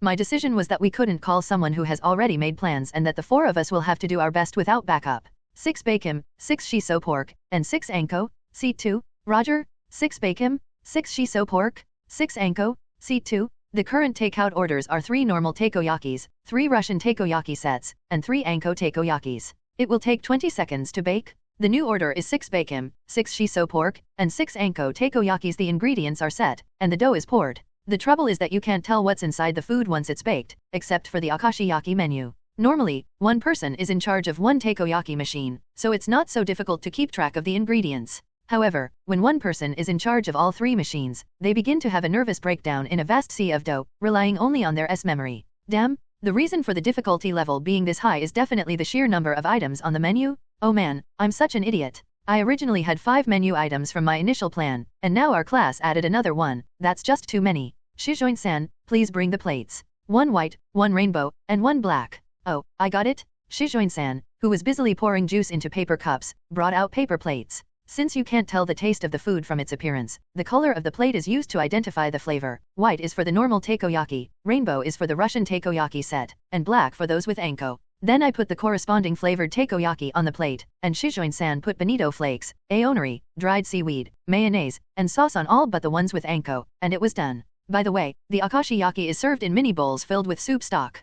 Fumihashi, 3 normal, 1 Russian, and 3 Anko, here you go, it's for seat number 5. Yes, yes, I'm coming. Ugh, it's still too hard. The only person in charge of serving the food, Fumihashi, whined as she carried the newly cooked takoyaki. The customers take care of the task of throwing away the plates and leftovers, but even so, it must be very hard for one person to cover the entire classroom. Yes, here is your 20 yen change. Next order, 6 bacon, 6 normal, 1 cola, 1 ginger, all for takeout. 2 orange for seat 1, 2 cokes and 2 ciders for seat 3. Please, here you go, sir. Oh, excuse me, all additional orders must be ordered with meal tickets. Please put the leftover drinks in that bucket over there. Kazumihara, Shujin-san, and Fumihashi are doing a very good job. To be honest, they're working harder than I ever imagined they could, but the burden hasn't decreased at all. After all, the customers keep coming. The reason for this is probably Shujin-san. She's wearing a shiny yukata, but now she's sweating, which makes her look very attractive to men, and even though she's in the kitchen, she's drawing more and more male customers into the classroom.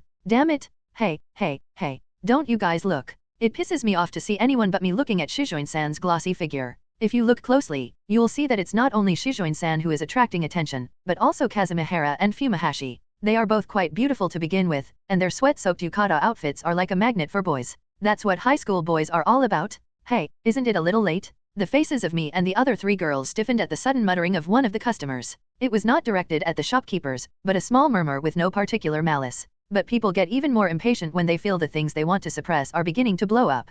Oh, when I looked in the direction of where I heard Fumihashi's voice, I saw that the shortcut girl had gotten her foot caught in a chair and lost her balance, scattering the plate she was carrying on the floor. A number of takoyaki rolled on the ground and the sauce stained the floor. Oh, looking at the devastation on the floor, Fumihashi was at a loss and tears welled up in her eyes. This is not good. I need a cover. Fumihashi, you just dropped a normal takoyaki, right? Yeah. Before the feeling of guilt for making a mistake in a busy environment spreads to Fumihashi, I stop the flow of emotions by asking out in a loud voice. All right, I'll make it up right away. Don't panic, just clean up there. Okay. Quickly delegate the job with clear words and stop the guilt with a sense of responsibility. It's important to take care of them at the moment like this, because a mistake will have a deep and lasting effect on a serious person. Shujin-san, please make the usual call. Yes. Hello, everyone. It's very crowded right now, and we're running late to give out the takoyaki and drinks. Please wait just a little longer. When Shujin-san, the beautiful girl in yukata, asked loudly for attention, some of the customers who were waiting for the takoyaki that Fumihashi had just dropped, as well as some impatient customers who were annoyed by the slow delivery, relaxed their expressions, and the atmosphere in the entire classroom softened a little. This was something I had asked Shujin-san to do beforehand, aiming to soften the customers' mood by telling them that the store was sorry for making them wait. This didn't stop the flow, but even if the seats are filled, we still have takeout, so we'll get endless orders. So far, we've been able to serve the food at about 80% of the normal speed, but if we don't do something about it, the customers might start saying things like it's too slow or please speed it up. And if that happens, the mental burden on the 3 girls, who are not used to this kind of situation, will be tremendous, and the current flow we are maintaining will collapse. No, calm down. It's up to me to get through this mess. In the end, the bottleneck is the production speed of takoyaki. At times like this, if it were a cooking or business management manga, the protagonist would probably come up with a secret plan to turn the tables, but there's only one way an ex-company slave can think of. If I alone can't keep up with the speed at which the 3 of us in the regular cooking team can make takoyaki, all I had to do was make the takoyaki 3 times faster than normal. Crush efficiency? We need to eliminate unnecessary labor and optimally process the orders that come in. Making takoyaki, working in an office, setting up a venue, and handling events are all essentially the same. I'm just trying to get the task done. The consciousness of my company slave days that is slowly coming back to me accelerates my pick handling. More, faster, the process of taking orders falls to Kazumihara. Put them in a folder on your computer that you have imagined in your brain and manage them. Execute them in the order in which they are on standby. With a bird's eye view of the 3 takoyaki machines, I quickly calculate where and what type of takoyaki will be most efficient for the current order, and start baking immediately. Oiling, putting in the ingredients, pouring in the batter, baking, and finishing. I can't believe it. My arms hurt from all the lactic acid buildup. I mean, my back, my spine, and my whole body aches. But this will work. By tracing the movements for maximum efficiency, without taking into account tomorrow's muscle pain, I managed to reach the desired production speed. All that's left is to do is, oh, hey, look at that one guy making full use of 3 takoyaki machine. What's that guy doing? He's already putting in the ingredients the moment the order comes in. What's with those smooth, creepy movements like a human takoyaki machine? Hey, stop calling people a takoyaki machine. Who would want to do such a fancy acrobatic stunt? Yeah, but in my previous life, I was definitely like a machine. In my previous life, I had to be efficient and work in the quickest time possible to get everything done on time, and my bosses still would always call me useless. That's why I became a livestock that did nothing but work without thinking, a company slave. I became a cog with a gloomy face, just processing work with a dispirited mind. But now Suddenly, I realized. I'm just as busy as I was back then, working myself to the breaking point. My mouth had been hanging open for a while now. Ha ha ha ha, I'm so tired. My head is going to be a mess. Right next to me, Shujin-san grumbles as she quickly pours juice into a paper cup. She's been moving around since the start of her shift and is already drenched in sweat. But it's weird. I'm really enjoying this even though I'm so tired. In the midst of intense work, Shujin-san smiles sincerely, saying that this fatigue and elation is pleasant. The beads of sweat on her forehead are as dazzling as jewels. How about you, Nihama-kun? Are you enjoying this time? Without resting her hands, Shujin-san asked me a straightforward question. And the answer came out of my mouth before I could even think of it. Yeah, we're so busy, but I'm having a lot of fun. My brain and body were creaking with exhaustion. But in contrast to the cold and gloomy feeling I had back then when I was a machine at work, I now have a burning sense of elation and joy. I was truly enjoying this time where I could work hard with everyone. Oh, I'm glad you feel that way, Nihama-kun. Shujin-san smiles in delight when I responded that it was fun. And so the struggle continues. The four of us, connected by a strong sense of unity that could be called a comrade in arms, struggled to cope with the onrushing stream of customers. I simply keep working through the end of the festival. Ed anima. Say thank you to those who have made a difference. As the sun was starting to set and the evening hours were drawing near, the lively cultural festival was coming to an end. However, the real show for the students starts after the festival. Well, we had some troubles along the way, but our class came out on top among all the class stalls. We made a big profit. The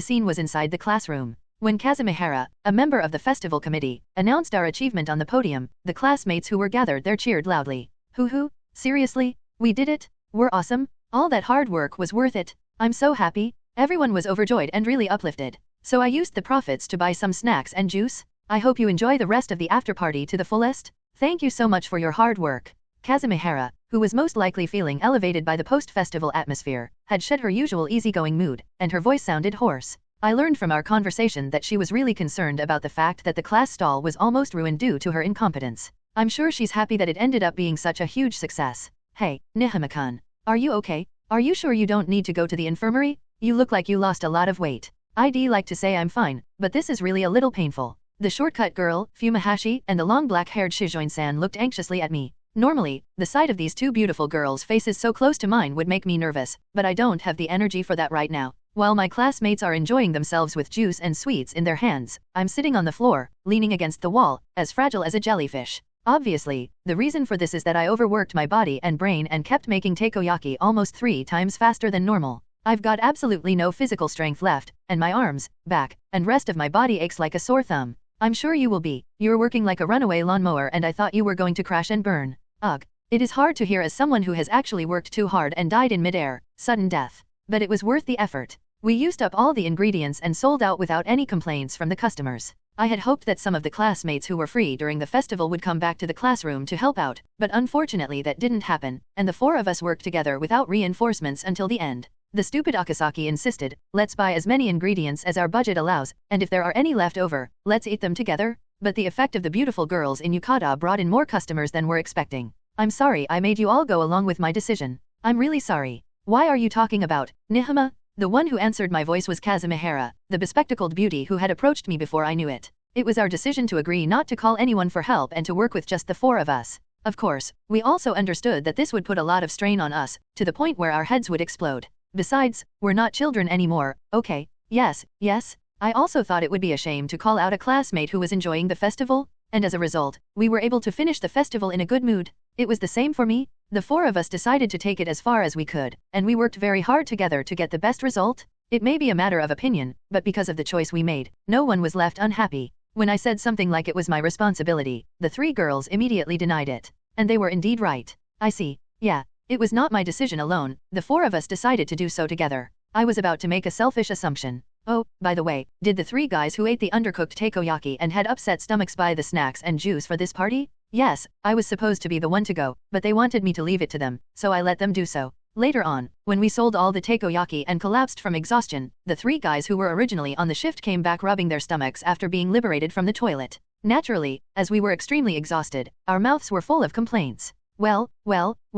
The denizens of the toilet kingdom have finally returned. You dumbass? Is your stomach okay? Don't eat raw takoyaki again. I don't mean to blame you, but I just want to say one thing. I had a really hard time. And when they learned that the four of us had been working recklessly to get the job done, they turned pale and said, "We're really sorry." They were originally going to be clerks, so they must have understood how hard it was for us to have 3 people missing. I won't blame you anymore if you clean up afterwards to make up for it, and even go out to buy snacks and stuff. That's right. As for the cause of the stomachache, I also think it's but I don't think it was out of malice. Tien Haruka-chan can't tell them that it was stupid. It was really hard, so I complained about it. Thanks to them, Nihama-kun looks like a dead fish that got washed up on the beach. It was way too crazy. Yeah, I really recalled my days as a company slave and was too crazy. This thing lasted a little over an hour at most, but when I think about it now that I used to do it from morning till midnight every day for 12 years when I was a company slave, I shudder at my own stupidity. No wonder my organs become tattered and I died. I thought there would be some secret plan, but it was just a brute force effort. It was a bit of a gutsy move, with Nihama working his ass off to cover the shortage. But, well, Kazumihara chuckled and pushed her glasses up. You were pretty cool. Before the cultural festival, I thought you were a shy guy, but you turned out to be very dependable and a mass of energy. Yeah.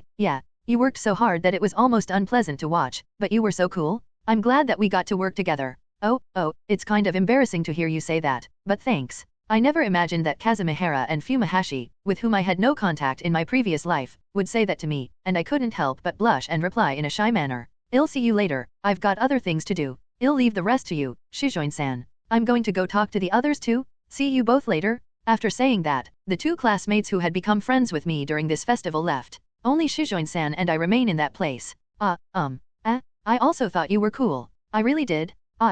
Yeah, thanks. As if she had thought that it would be awkward if the 2 praised me and she didn't do the same, Shujin-san praised me in a somewhat panicked voice. You don't have to force yourself. Yato. Oh, is it okay to get up? You were looking really dizzy. Yeah, I'm feeling a little better, so it's fine. I smiled at Shujin-san and leaned my back against the wall. My muscles will be hurting tomorrow, that's for sure, but for now I can manage to move my body. You really pushed yourself. Yeah, but it was fun. I guess working can sometimes be enjoyable. For me, all labor was a struggle. I've worked for a trash company that used me like a rag. But today, for the sake of Shujin-san, Kazumihara, Fumihashi, and the rest of the class, I burned myself in order to regain my youth. At that moment, I had a feeling of elation in my chest that went beyond the exhaustion I felt. But it would be impossible if I was asked to do the same thing again though. Yes, I also enjoyed doing a kind of performance that everyone could enjoy, like what I had envisioned. I think we were able to pull it off because of the momentum. With the hustle and bustle of classmates having a lot of fun in the background, we laughed at each other. Somehow, it's kind of strange.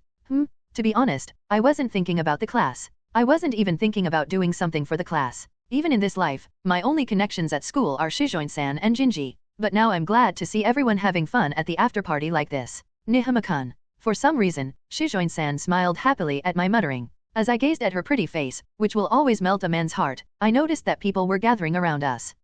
What's wrong with you guys? Most of the people in my class, both boys and girls, with the exception of a few, are gathered around me and Shujin-san. Before I know it, and for some reason they all have a mischievous grin on their faces. What is going on? What is the meaning of this? Now, Nihama, we have something important to tell you, so please listen carefully. Kazumihara, who is standing at the front of the group, smiles faintly and raises her glasses briefly. Ha, listen up properly, Nihama-kun. Fumihashi, standing next to Kazumihara, gives a carefree smile. What? Listen? What do you mean by listen up? While I was confused, they all took a deep breath and said, Nihama, thank you very much. They chanted these words together. Thank you. You saved me a lot of work by changing the course of a meeting where nothing was decided and time was being wasted. Thank you for listening to my shift requests even though you were so busy. Thank you for allowing me to develop the menu for the cooking team. Thanks for letting me make the sign. Also, you're a very interesting guy. Thanks for being prompt when I asked you about classroom decorations and stuff during the prep. I mean, why do you know so much about these kinds of things? I was so happy to wear a yukata. Thank you for turning it into such a fun event. Seriously, even on the last shift today, when we were down a couple of people due to complications, you did the work of 3 people by yourself. Thank you so much for picking up our slack. No one thought that the class event would be this much fun. No, seriously, thank you Nihama. We have nothing but respect for you. My thoughts stagnated at this unexpected situation. Thank you. It's a common phrase of gratitude. It's not even rare. Even in my previous life, people from other companies had said that to me as a greeting, and it had frequently appeared at the end of my emails. But this was different. It's not one of those socially accepted standard phrases. It was a heartfelt and warm thank you. They were pouring down on me like rain. To be honest, we all wanted to enjoy the precious cultural festival of our once-in-a-lifetime high school life. I was speechless, but Kazumihara continued. So they wanted to say a few words of thanks to the person who thought of the best way to put on the class event, brought everyone together, and made it all happen in such a great way. Ha ha ha, no matter how you look at it, Nihama-kun worked the hardest? Fumohashi laughs, and those around her have a soft smile on their faces. No, it's not like that. In the first place, I don't care about the class, I just did it because Shujin-san said that she was looking forward to it. Of course, I appreciate it too. I looked over and saw Shujin-san smiling right next to me. Thank you, Nihama-kun. It was a wonderful festival from start to finish, even with all the troubles and challenges. I couldn't move my mouth properly. I've never experienced such a thing before, and my head is filled with the appreciation of my classmates. We were all watching you, Nihama, so please accept our thanks. You've worked so hard to make us all want to say so. It was only after being told this much that I truly understood that everyone was sincerely thanking me. Everyone was really watching me. Haha. Come to think of it, in my previous life, no matter how hard I worked like a stagecoach, no one ever thanked me. But now, I can't imagine so many people saying thank you to me. Oh, everyone. It was so unexpected that my brain couldn't work, and I fumbled with my words. It's no good. I can't seem to find the right words to say. Well, thank you as well from me. What finally came out was a simple and artless reply, but I had a feeling that was all I could do. Ahahaha, Nihama's face is red. Look, you're so embarrassed. Nihama, you're like a maiden. But I'm really grateful. Thank you for your hard work. In response to my words, everyone laughed as they pleased. But the feeling was real. My classmates were smiling unmistakably, showing their trust in me and saying thank you. They recognize me and appreciate what I did. This was a scene I had never seen in my previous life. Nightmares and knee pillow. While I was in a daze, I raised my head from the desk where I had been resting. What was I doing? Oh, that's right. I was talking with everyone at the after party of the cultural festival and... Did I fall asleep? When did I? My blurred vision gradually became clearer. And then my surroundings soon became clearer and clearer. What? Then I noticed. It's not the school desk that I was resting my head on originally. It's an office desk with a computer on it. What's going on here? Confused by the things that are not supposed to be in the classroom, I realize that the clothes I am currently wearing are not a part of my school uniform. I was wearing a suit, a shirt, slacks, and a tie, the perfect office worker attire. When I checked out my surroundings, I realized that I was not in a school classroom. A ceiling soiled with cigarette smoke. Peeling walls with many cracks from aging. Cabinets packed with disorganized documents. Office desks lined up and computers sitting on top of them. The sight looked so familiar to me that my whole blood went cold as ice. This place is no way. You're napping in a very good position, you scum. The moment I heard that voice I felt a twisting pain in my stomach. Because the disgusting voice that echoed through the office was hauntingly familiar. Section chief. It was the very definition of fear to me, a man who could only complain and curse when he opened his mouth. My boss. A greasy, obese man in his 50s was staring at me with an eye that seemed to lack any shred of conscience. What's going on? I was in the classroom with everyone. Oh, classroom?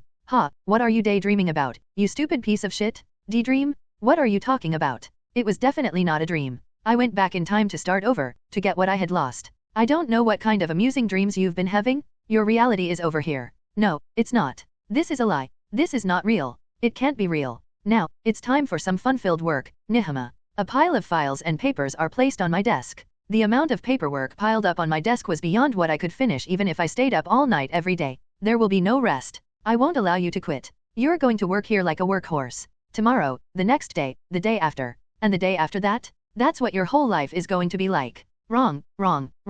My life is not going to be like that. I'm going to change the future so that it won't happen. You've been dreaming a lot, haven't you? Stop. Don't say another word. But you're awake now, aren't you? I know what you've been dreaming about. You're wrong. It's all a convenient delusion, you know. A voice with a dark, hardened, oily smirk coiled around me. Everything around me is so familiar. A voice whispers silently to me that this is the place where I belong. Did you really think you could redo the past in the first place? There was a voice in my head, and it wasn't the chief's voice. It sounded unfamiliar, but it was also the most familiar voice I've heard in my life. Oh, I see, this is my own voice. Have you gotten along with Shujin-san? Will you eventually make her your girlfriend? Have you been able to grow closer with your sister and talk to each other with a smile? Did you reunite with your deceased mother? Did you make the cultural festival a success and receive the gratitude of your classmates? All of it. It was just your own delusion. Everything is just a delusional dream of a pitiful man at the end of his life. The voices in my head were mocking me. Such a convenient dream is nothing but a delusion. The mockery is directly penetrating my heart. My ability to think is fading, and my mind is losing belief in hope. Is that really the case? Did I just only dream about the desires I craved for all this time? Everything I've been experiencing is just a convenient dream. Despair spreads through me like a black coal tar. The heat drained from my heart and I began to feel freezing cold. My heart was shattered, and everything became empty. Then, just when all hope was about to vanish from my heart, I felt something warm touch my cheek. The tremendous warmth slowly melted my frozen heart. At the same time, the pitch-black despair disappeared like a shadow illuminated by the sun. I know this warmth. The one that always inspires me. The most important driving force in my heart. She is the most important thing in my life. She's the one who always brings light and heat to my heart. Shujin-san? I said her name with a sense of relief, as if the despair I had felt just a moment ago had never existed. My name is Haruka Shujin. I'm currently watching over Nihama-kun as he sleeps soundly in the classroom with just the two of us. After the party was over, as I was cleaning up the trash from the snacks, I noticed that Nihama-kun had somehow fallen asleep on a seat we had made for the takoyaki cafe. Of course I had to wake him up, but knowing how tired he was from the hard work he had done today, I took the key of the classroom from Kazumihara-san and stayed together with the sleeping Nihama-kun while everyone else went home. There was still some time before the closing time of school. I wanted to let Nihama-kun sleep until then. It was a great cultural festival, wasn't it, Nihama-kun? I muttered to myself, surrounded by the setup of the takoyaki cafe, which had finished its role. Yes, this cultural festival was fun. And the one who brought that happiness to me and the rest of the class was the boy who is now sleeping in front of me. I was so happy when everyone expressed their heartfelt gratitude to him at the party. Everyone acknowledged his efforts, and my heart was filled with joy as everyone's feelings warmed Nihama-kun's heart. However, there were also times when I felt a little uncomfortable, though I never told anyone about it. For example, Kazumihara-san and Fumihashi-san. They both started talking to Nihama-kun during the cultural festival, but when the girls smiled at him, my heart started to buzz. To be honest, I don't know why myself. I'm very happy that Nihama-kun is gaining everyone's trust, but why do I feel uncomfortable when the girls get too close with him? Especially Kazumihara-san. The two of them spent a lot of time together at the festival as the executive committee members and as advisors. It's hard to read Kazumihara-san's emotions because of her slow pace, but she was always favorable towards Nihama-kun and complimented him several times. It's not surprising, since he's such a dependable person. Nihama-kun also seems to be somewhat casual towards Kazumihara-san and Fumihashi-san. To Kazumihara-san, he said, "You're putting me on the spot too much, aren't you?" And to Fumihashi-san, he said, "Stop making that face like you're about to cry. I'll figure it out." But to me, he was too gentlemanly, saying, "If you're okay with me, I'll always help you. I don't mind if you act more friendly with me too." What? When I looked at Nihama's face, I saw that it was covered in sweat. It's not only that. An anguished voice escaped from his mouth. Nihama-kun? What's wrong? The anguished look on his face immediately made me realize that he was having a nightmare. And it seems to be a very terrible one. I quickly and gently touched his cheek. When I calmly thought about it later, I probably should have woken up Nihama-kun immediately, but at that time, all I could think about was doing this. I wanted to send him the warmth of a human through my touch, just like my mother always did when I was having a bad day as a child. It's not a nightmare that Nihama-kun should be having. A person who works so hard and does so many things does not deserve to be unhappy even if it is in his dream. It should be a happy dream that you must see, Nihama-kun. I wrapped both of my palms around Nihama-kun's cheeks in order to increase the transmission of warmth as much as possible, hoping that his suffering will be eased, even if only a little. I can hear Shujin-san's voice. I can feel Shujin-san's warmth.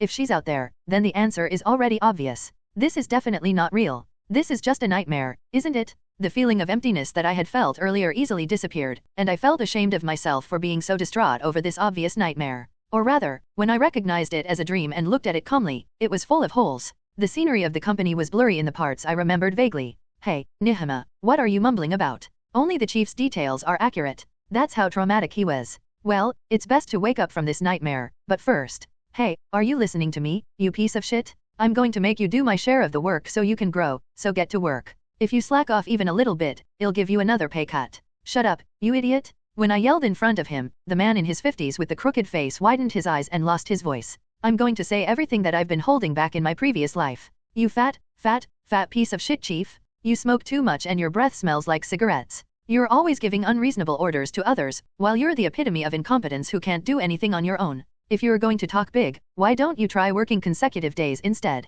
The chief began to tremble as I let out the resentment that had always been swirling in my chest. Haha, you're just a nightmare and you're all pissed off. How dare you talk to me like that? Do you think you will be able to do your job properly in the future? The chief's voice faltered as he approached me, while cracking his knuckles. If you think about it, this is not a nightmare, but a very good dream. After all, if it was in my dream, I wouldn't be fired or prosecuted. Your luck just ran out when you appeared in someone's dream. I approached the chief with a very nice smile on my face. It's too late to back away now. Wait, stop. I've had a long-standing grudge. FKU. I clenched my fists and lunged at the asshole who once made me want to vomit just by looking at him. Good, I didn't know it would have such an effect. I wrapped my hands around Nihama-kun's cheeks on impulse, not expecting it to help. but for some reason, the effect was great, and Nihama-kun immediately returned to a peaceful sleep. This will help you to feel at ease, Nihama-kun. After his anguished expression disappeared, Nihama-kun started saying, go FK yourself in his sleep while twisting his body. Then his body began to slide off the seat more and more, and finally he fell on the floor, which made me panic. Oh, are you okay, Nihama-kun? What are you still sleeping? Nihama-kun, who had fallen down on the floor of the classroom, was still breathing soundly in his sleep. I guess he must be very tired if this doesn't wake him up. I can't leave it like this, so excuse me for a moment. I sat down on the floor and placed Nihama-kun's head on my lap. It should allow him to sleep a little more comfortably than using his bag as a pillow. Wow, I didn't think it would be a big deal to put his head on my lap, but having Nihama-kun's face around my stomach is kind of like it makes me feel strange.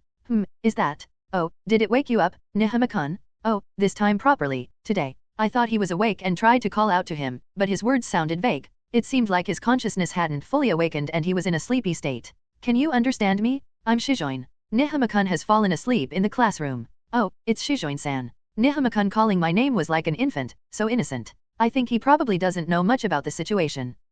Nihama-kun now, you're kind of cute like a child. It's a knee pillow. It feels soft. Oh, this is because Nihama-kun fell down on the floor. I was suddenly embarrassed by the situation of having a conversation with Nihama-kun's while his head was on my lap, and I couldn't help but utter some sort of excuse. Oh, it feels good and it smells good. My face turned bright red. Today I was sweating a lot during my shift at the takoyaki cafe. When I thought that Nihama-kun was smelling my sweaty scent, I felt a huge amount of shame. What is that thing? It's like I had a terrible dream or something. Oh well, Nihama-kun muttered, still looking sleepy. It seems that he was having a nightmare after all, but I guess it's okay if he doesn't remember. Oh, you're beautiful after all. What are you talking about? Nihama-kun is probably almost unconscious right now because he's still sleepy. But just like the time I went to school with him, his words struck a chord in my heart. I don't know why I'm so happy when Nihama-kun compliments me. But this isn't a dream either, is it? I wonder if Shujin-san is within my reach. The voice was so thin that it was hard to believe it was coming from Nihama-kun, who is always positive and works hard at everything. Seeing him like this, I thought. The shy Nihama-kun before and the one who spoke clearly and confidently. It doesn't matter which one is the true Nihama-kun, because I'm sure both of them are Nihama-kun. I don't know why Nihama-kun, who can do anything like that, is so anxious. But, yes, I'm here. As I did earlier, I touched his cheek to erase his anxiety. I'm here by your side, Nihama-kun. So, you worked very hard today. I'm sure that what you want will not go anywhere. Don't worry, you can sleep a little longer. Oh, I see, thank you. And after I told him that, he began to breathe soundly and fell asleep again. I'm sure you're very tired, Nihama-kun. Please sleep soundly for a little while longer. As I looked out of the window, I saw that the sun had gone down and it was getting darker. There was not a lot of time left for us to stay in school, but I wanted to stay like this until then. In the quiet classroom, where the noise of the afternoon had vanished like a lie, I kept watching the sleeping face of the man who had worked so hard, with Nihama-kun's head in my lap. 26 A handsome man who thinks he's a prince is trying to mess with me. I walked slowly through the school, where the atmosphere of excitement had vanished after the cultural festival ended. Although my muscles were aching the day after all the hard work I had put in to avoid trouble at the takoyaki cafe, the pain was gone in less than 2 days thanks to the resilience of my youthful body. It's over. It was more fun than I had expected, but it was also very exhausting. The position appointed by Kazumihara's friend was called the advisor of the cultural festival committee, but in reality it was mostly supervision of everyone in the class. I fell asleep in the classroom the night after the festival after-party was over, mainly due to my accumulated fatigue. The next day I learned that Shujin-san had stayed behind with me in the classroom while everyone else left to let me rest a little longer. That kindness was one of the reasons why I fell for her, but at the same time I felt bad for making Shujin-san wait while I was sleeping soundly. Come to think of it, I was still half asleep because I didn't get enough sleep when Shujin-san woke me up, so my memory at that time was a little vague. I'm pretty sure I had some kind of weird dream, and for some reason I felt very warm and happy while I was sleeping. Later on, I thanked Shujin-san and for some reason she closed her mouth and suddenly turned red when I asked why I slept so well. It seemed like there was something soft against my head, even though I was lying on the floor. It was really mysterious. At any rate, the festival was over and the school was in a studying mood as the final exams were around the corner. And it was at that time, when a man with a different worldview suddenly approached me. You should know your place. What? It was during lunch break. A male student suddenly approached me and started spouting off nonsense while I was standing in the hallway. Who is this guy? He's quite handsome. The first impression I had of him was that he was an egotistical handsome guy that you would normally see in a shoujo manga. He's tall and arrogant, with a gaze that naturally looks down on others. The entire atmosphere is ornate and unpredictable. What's with that reaction? You're Nihama, aren't you? Yeah, but who are you? What? You don't know who I am? This is why I'm sick of small fry like you. There's a limit to how ignorant you can be. Hey who cares about the name of a guy from another class who isn't even my friend? Are you stupid? I'm Hayato Mitsurugi, a second-year student. If I say that I am the eldest son of the Mitsurugi family, you would know what I mean. Mitsurugi? Could it be that Mitsurugi family? It's a well-known and influential family in this area, and they are the main owners of the famous Mitsurugi Group, which has many subsidiaries and affiliated companies. It seems that this guy is the young master of their family. Back in my previous life, I heard about a rich kid going to this school, but I've never met him even once, and I had no idea that he had such an annoying personality. I remembered Jinji and the others talking about him in my present life. He's not only wealthy, but he's also a perfect superhuman who can study and play sports. He is also popular with the girls. But the content of his personality reveals that he is a complete AHLE and he's at the top of the school caste. In addition to being tall and handsome, his family owns a group of companies that operate locally, and he excels in both the arts and sciences. You can say that he is the best student within this school. So what? What do you mean by what you said earlier? Obviously it's about Haruka. What? Hey you, what did you just call her? UBSTRD. Stay away from her. She's not the kind of girl you should be getting close with. What? Why do I need to hear that from you? Don't you understand? It's a sin for someone like you to be with Haruka. Mitsurugi said it as if he was teaching common sense to a stupid child. Look. People like you who have poor faces, no brains, and no money are bottom feeders. People like me and Haruka, who have it all, are the top. If a bug was flying around a beautiful flower, who wouldn't want to get rid of it? I already knew that he was an egotist, but what he just said was beyond arrogant. He is like a villainous aristocrat who discriminates against the commoner protagonist in a fantasy novel. So, why should I stay away from Shujin-san? You're not even her boyfriend. What is your right to say that? HMMP, Haruka will eventually become my woman. I see, so you were trying to get her attention and now you are frustrated because she didn't care about you at all. You? After I muttered inaudibly, Mitsurugi glared at me with a bitter look on his face. Apparently, I was completely right. My sister called it the creepy rule, the law set by the boys around Shujin-san, that anyone who confesses will be interrupted. However, those whore at the top of the school caste that the others can't go against can get close to her. And this guy, who belongs to the top of the caste, probably tried to woo Shujin-san, but he was treated as a joke and got frustrated. Anyway, the answer to your request is no. What? What are you talking about? How can a small fry like you turn down my request? No, no, no, no, no, what are you talking about is my line. What kind of logic circuit does this guy have?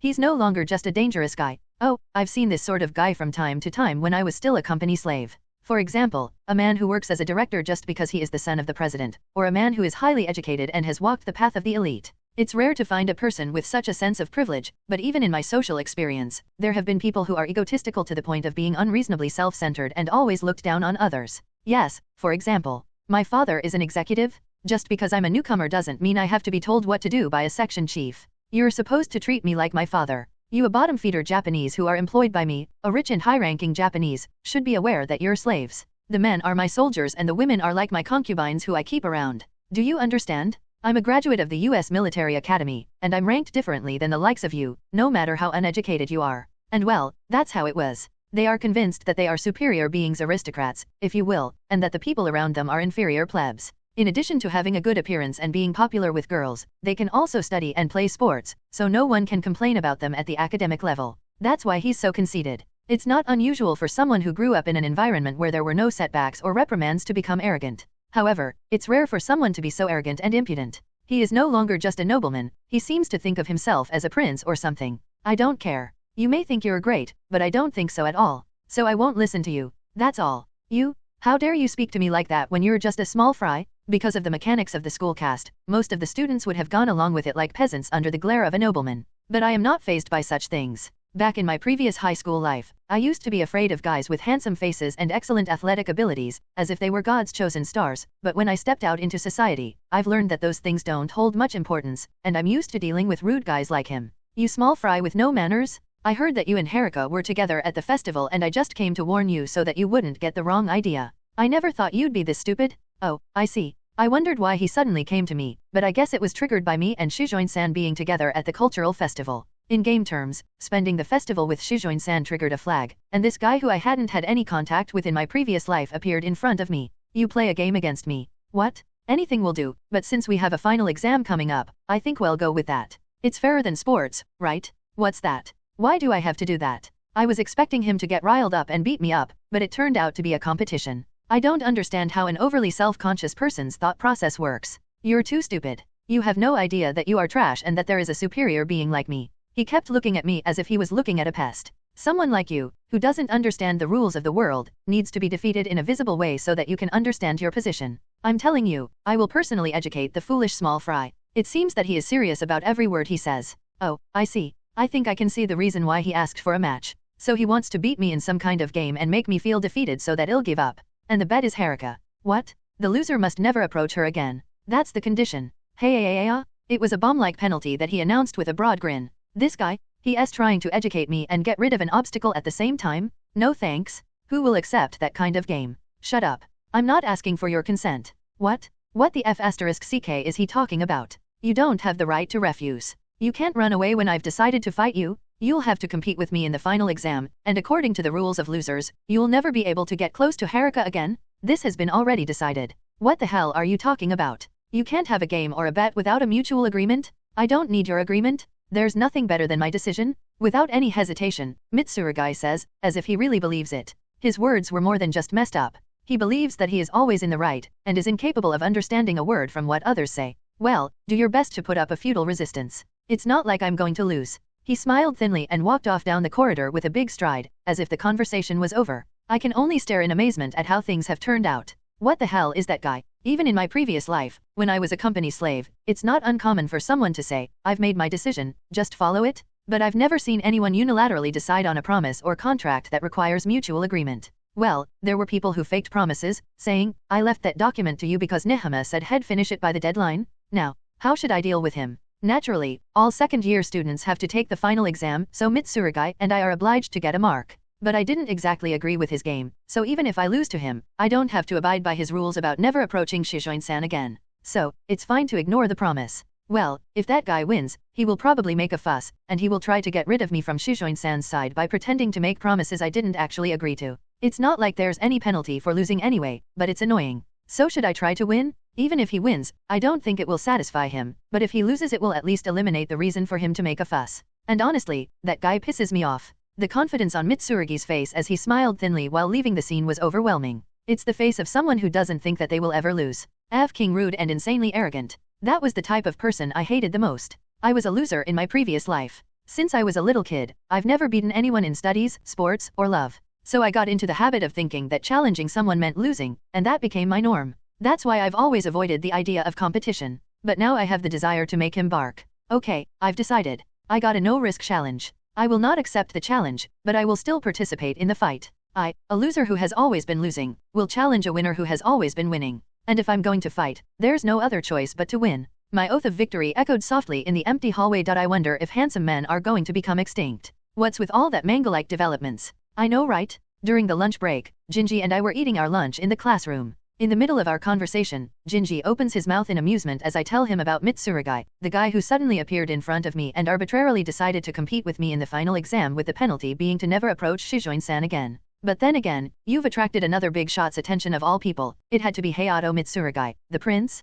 What? He seriously has that nickname? Yeah, his family runs the Mitsurugi group, and he's handsome, athletic, and has excellent grades, like something out of a shoujo manga, so the girls call him that. I see it's because he is such a perfect superhuman that he wants to have Shujin-san as his girlfriend. He thinks that a beautiful girl like Shujin-san is only girl capable of being with a good-looking guy like him. But why would someone like him be in a normal high school? Why not attend a private school for rich kids? He went to a prestigious private school in middle school, but according to rumors, he was too self-centered and got into trouble with other rich kids, so his parents forced him to go to a normal high school or something. It's possible that he was sent here because this school mostly consists of ordinary people, so even if he causes trouble, it wouldn't be much of a problem for his family. If that is the case, it's really annoying. But, well, with his personality, the part about him causing a lot of trouble is most likely a given. But still, what is he, a grade schooler? Arbitrarily challenging you and forcing you to stay away from the girl you like if you lose. That's pretty impressive. Well, we can't even hold a proper conversation. Comparing how I was in my previous life, Prince Sama's communication skill is pretty dangerous. But in the end, you didn't agree to anything, so you have nothing to worry about, right? Even if Mitsurugi makes a fuss or forces you to go along with the penalty, you can just ignore him. Yeah, I know that, but I'm still going to beat that guy. When I said that, Jinji blinked his eyes in surprisement. Of course I'm not going to accept the penalty if I lose because I don't remember agreeing with him in the first place, but I'm sure that Mitsurugi won't stay silent if he won and will definitely make a big deal out of it. From what you say, I guess that's certainly true. What a pain in the ass, right? I don't think he will ever drop his hostility towards me, so I've decided to win and see what kind of reaction he will make when he compares our scores and realizes that he lost. I learned from our first encounter that he's a mass of self-confidence. He believes in his own superiority and thinks I'm just another pebble on the sidewalk. That's why I think that my victory will give him a tremendous sense of defeat. Can you do that? That guy took first place in the midterm last time. Well, you were 10th, so I guess it's possible. Yeah, he seems very intelligent, but I'm not going to lose. He may be a perfect superhuman, but he's not invincible. There is no reason for me to lose as long as we are competing in a high school level test. To be honest, I want to show that arrogant kid what reality is. As I muttered to myself hatefully, I recalled how the rotten prince referred to Shujin-san as Haruka without any hesitation. Sitting in the living room of my house, I'm diligently writing with a mechanical pencil in my hand. There are 10 subjects in the final exam, and it covers more topics than the midterm, so I need to study each one thoroughly. By the way, in my previous life, I got average grades every time, nearly avoiding the red mark. Because I don't possess any cheat abilities you normally see in reincarnation and time leap novels or manga, I could only study diligently. The only thing I have is the driving force that comes from my intense regret in my previous life, and the mental strength and experience I gained from living as a company slave. Thanks to that I was closer with Shujin-san in this second life. But what would happen if a handsome guy like Mitsurugi confessed to Shujin-san first? Good-looking people are unconditionally strong. No matter how much of a natural airhead Shujin-san is, if a good-looking guy whispers his love to her directly, the effect would be terrifying to imagine. I wonder if all the handsome guys should be wiped out. What? What's wrong with you all of a sudden, Aniki? My sister Kanako, who was reading a magazine on the sofa nearby, gave me a horrified look. Oh, what's wrong with me? I thought you've been studying harder than usual lately, but did something happen? Just now you're muttering something with a lot of resentment in your voice. Yeah, well, Prince Sama suddenly challenged me to the upcoming test. He said he can't stand bugs buzzing around his flower. What? I explained to Kanako about everything that happened between me and Mitsurugi when she asked for an explanation. The prince's reputation also made me think twice about trying to beat him. Is he really that good-looking? Yeah, that's why I'm worried, that regardless of the outcome, if such a good-looking guy confesses his feelings to Shujin-san, maybe she'll be moved. Yeah, well, good-looking guys are strong. Just as there are no men who don't like beautiful girls, there are no women who don't like good-looking men. Ugh. It's a matter of course, but it's hard when your normie sister bluntly informs you about it.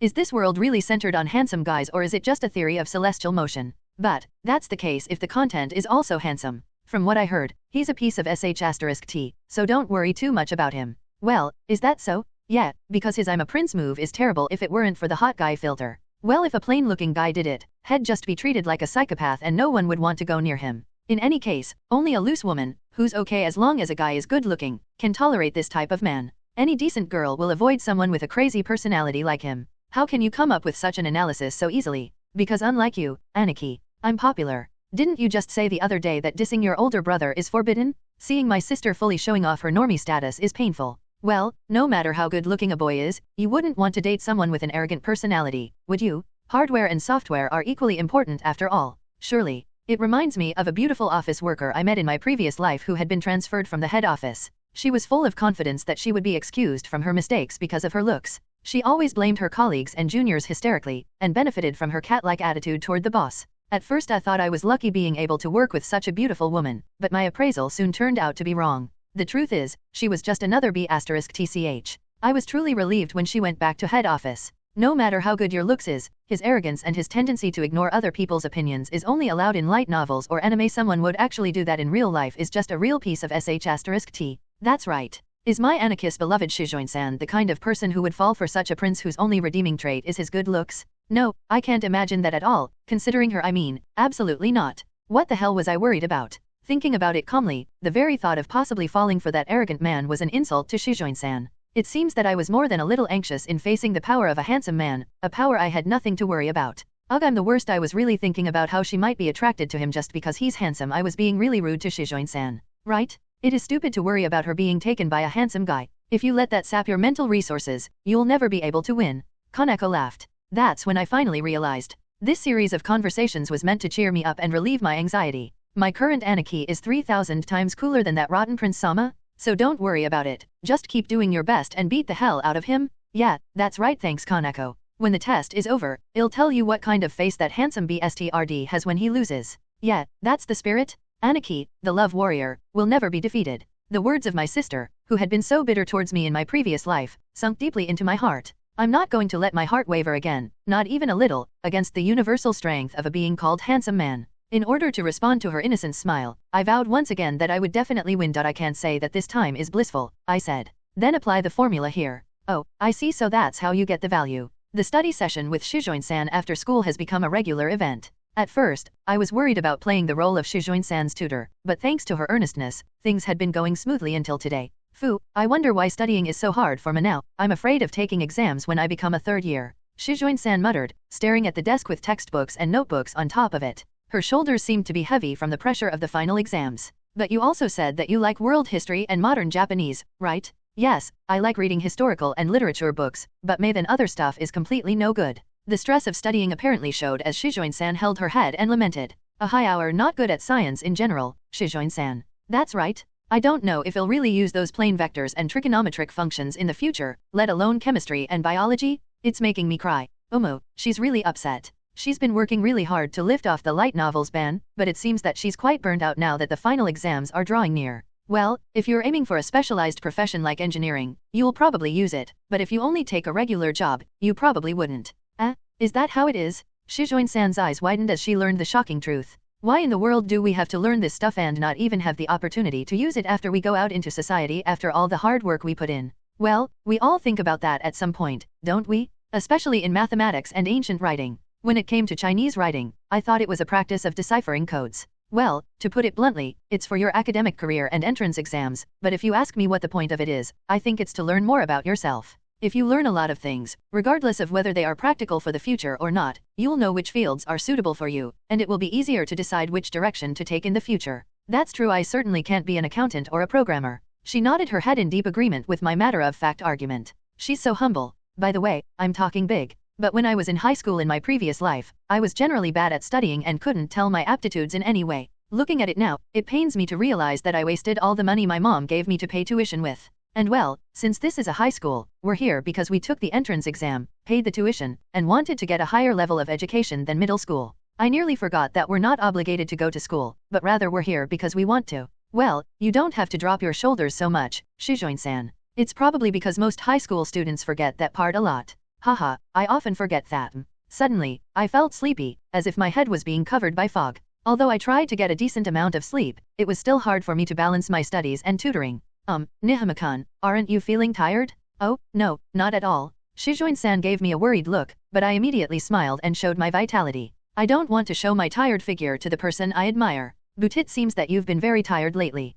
That's. I'm trying to win against Mitsurugi in the match he one-sidedly decided to create, but I haven't told Shujin-san about it yet. Originally, in order to be free from the light novels ban imposed by her father, Shujin-san worked hard to prepare for the final exam. And in the midst of it, I decided that it was unnecessary to tell her that a guy named Mitsurugi is obsessed with her and saw me as an enemy. So he challenged me to a game, and if I lost, I'd be forbidden from approaching Shujin-san again. Of course, if I lost in the game, and Mitsurugi made a fuss about it, I would tell her everything. Booty want to wait at least until the end of the final exam. Well, it's just a matter of finishing up, and if teaching me is becoming too much of a burden for you, we can end this study session if you want. No, I'm totally fine. You don't have to call it quits by all means. I desperately pleaded to Shujin-san, who looked at me with concern. This study session, which I started as a way to prepare Shujin-san for the final exam, was not a burden by any means, but rather a supreme pleasure for me because it was an important time when I could be together with the person I yearned for. But that's not the only reason for me to continue the study session until the end. I'm not.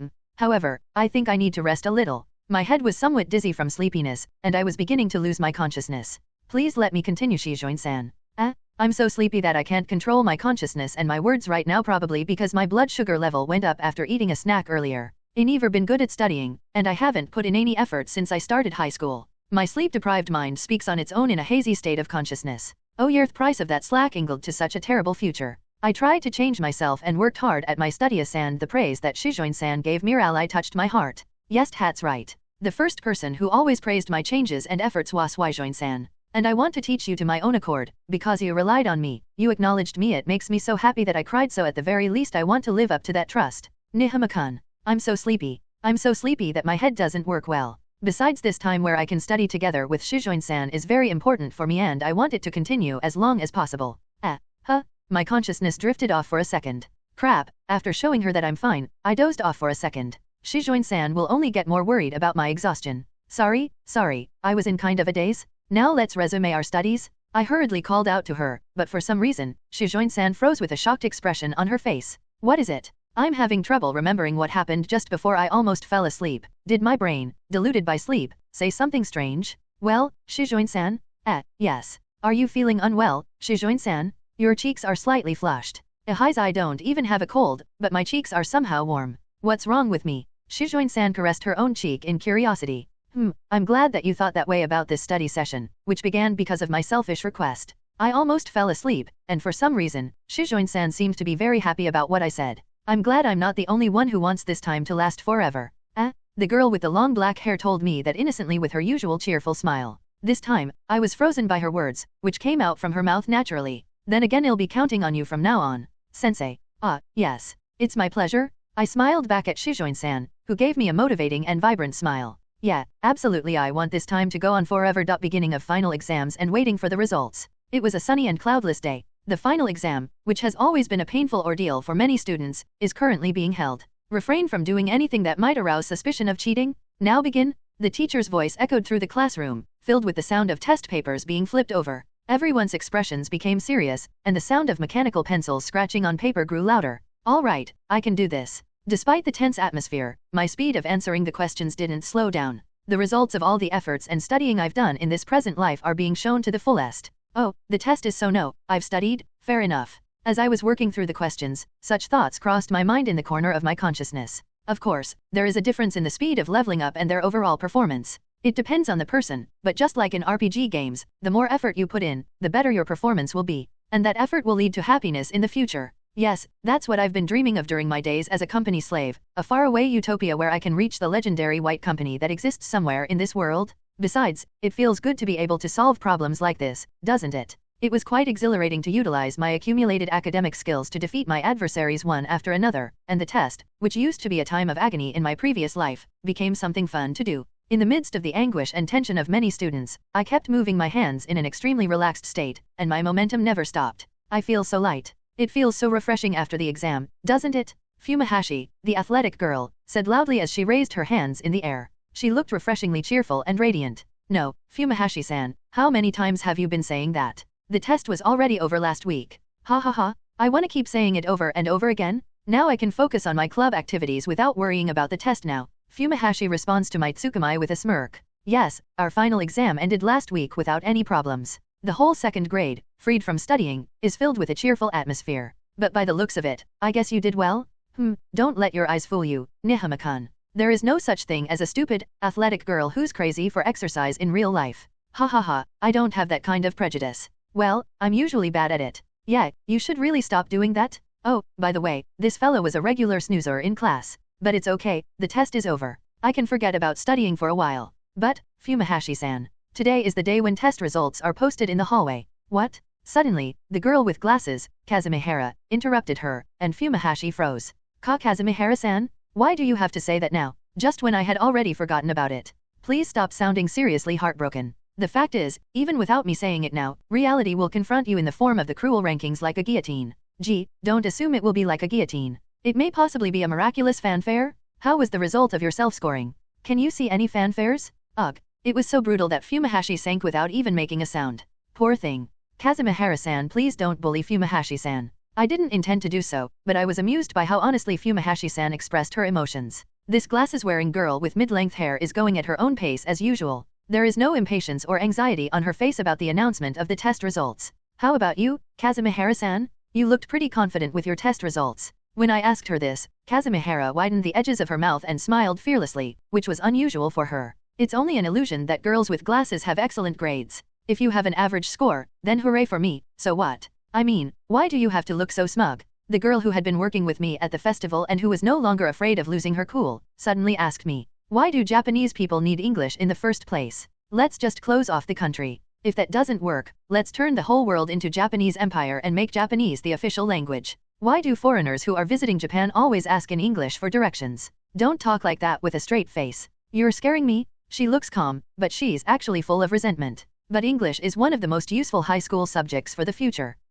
When I turned my gaze to look at him, I noticed that Jinji was staring at me. Is that supposed to mean something like, it seems you can afford to have some fun with girls? Hey, how was Yamahira-kun? Fun hi? Jinji let out a surprised voice when the revived Fumihashi-san suddenly asked him. The reaction is so nostalgic. It's the typical reaction of a gloomy high school boy when a cheerful girl talks to him. That's exactly how I was in my previous life. You don't need to be nervous because Fumihashi-san is kind. I'm not nervous. I whispered to him, and he whispered back to me. His reaction, a blushing face alongside a stammering voice, is kinda funny. Well, that's usually the case when you're not used to talking with a girl, isn't it? Oh, I don't think it's good, rather it's quite bad. Alright, we're the same then. Let's get our necks cut off by a real-life guillotine together. Jinji responded like a virgin when he was patted on the shoulder by Fumihashi, who was in a good mood after finding a companion. No, I'm a virgin too, so I can't really speak for others. So, Nihama-kun, any idea about this current condition of Shujin-san? What? What's wrong, Shujin-san? When I turned my gaze to Shujin-san's seat, I saw the beautiful girl with long black hair trembling in a prayer pose with her hands folded, looking terribly anxious. Oh, Nihama-kun and everyone else, I was getting restless when I thought that the test result would be posted soon. Not only the top 100 rankings, but also the average score of the grade will be posted in the hallway. So even if you don't see your name in the top 100, you can get a rough idea of your rank by comparing your self-scored test with the average score. But you said that you did pretty well in your self-scoring. You don't have to be so worried. I know, but I can't trust myself. I'm not sure if I made a lot of careless mistakes, or if I filled in the answer sheets incorrectly. Oh, I know what you mean. When I was about to write down the answer to the last question and realized that I was missing one answer column, I felt like my *SS was on fire. Kazumihara? You have a pretty face, but please stop saying *SS without hesitation. Don't destroy the fantasy boys have of girls. I know, right? And then when the time is almost up, you'll start to panic and the only thing you can feel is despair. If you know that despair, then you probably done it, haven't you, Fumihashi-san? Ugh. In response to Jinji's mumbling, Fumihashi-san agonizes as if an old wound has been gouged out. Ugh, I'm going to go buy a drink to calm down a bit. Waiting for the results is hard for my stomach. Shujin-san gets up from her seat and walks out of the classroom, looking very nervous. I don't think you need to worry so much. But I like these after-test interactions, asking how did you do or declaring, I didn't do well this time. In my previous life, I could only do this with Jinji, but it's fun when you talk in a group. It would be really peaceful if it weren't for Mitsurugi's foolishness. But Nihama, you look so calm despite having a game to win. Jinji whispered quietly so the girls wouldn't hear. Yeah, well, like I said before, the game is just something Mitsurugi decided on his own. There's no reason to be nervous. Well, that guy is definitely going to come here to compare our scores, so I'm a little depressed about that. But I studied hard for the test itself, and according to my self-scoring. Hey, the results of the final exam have been posted in the hallway? Suddenly, someone's voice echoes from outside the classroom, and the hallway suddenly becomes noisy. The students began pushing, shoving, and crowding each other, and the hallway was soon filled with noise. It's time for the guillotine, Fumihashi-san. Shall we go to the execution table together? Wait. I'm not mentally prepared for this. It seems that Fumihashi and Kazumihara are going to see the spectacle together, but Fumihashi is not ready yet. Well, I'm going to go see it then. What about you, Jinji? Okay, here we go. I'm pretty sure I'm not among the top 100 in the rankings, but I have to check the average grade score. Jinji left his seat with a determined look on his face. Besides, having one of your friends around will give you a bit of a breakwater when you have to deal with Mitsurugi's nonsense. I'm not letting you go alone. You are such a good guy. I want to go out for a drink with you again. What about drinking? And again? Oh, no, I made a mistake. I meant to say I'd like to have a drink with you next time. My mouth slipped when I suddenly recalled a memory of drinking with him in my previous life. Drinking sake with my boss makes it taste disgusting, but drinking sake with this guy was always delicious. Well, then, let's go. I'm not nervous or overwhelmed. And so the score was settled and the winner was decided. In the hallway where the final exam results had just been posted, a plethora of students were looking at their names on the top 100 list. Some of them were shouting with joy, while others walked away with their shoulders slumped. But the Prince Mitsurugi hadn't come into contact with you yet. I was expecting some kind of event where he would say something like, no matter how hard you try, it's useless at least once. Jinji muttered to himself, as we tried to move forward in the crowd to no avail. I was a little cautious of him, but the guy hadn't shown himself since the day he pushed this annoying game onto me arbitrarily. Maybe for Mitsurugi this game is just a simple task of eliminating the annoying bugs buzzing around Shujin-san, and he only sees me as a mob character, an enemy he can easily win against, so he couldn't care enough to be sarcastic. Seriously, I can't comprehend the thought process of a guy who thinks winning is common sense. Me neither. Well, that Prince Sama really thinks he is a nobleman or royalty. Oh, I can finally see the bottom of the bulletin board. As I made my way through the crowd of students who were pushing each other, I finally saw the bulletin board. There was a big chart displaying each subject and the overall score, which most of the students came to see. I want to get hit by a truck and get reincarnated in another world right now. Whoa, hey, Jinji, what's wrong with you all of the sudden? I had never dreamed of being in the top 100. The only thing I cared about was getting an average score, but the average is way higher than what I've scored until now. That's yeah. I was lost for words to say. If I had more time, I would help him study next time. Hey, you there. Look at me. Mitsurugi? When I turned my gaze in the direction of the voice, I saw a tall, handsome man standing there with a haughty look on his face. Mitsurugi Hayato. They called him the prince, and he's a real piece of sh*t. Your name is Nihama, right?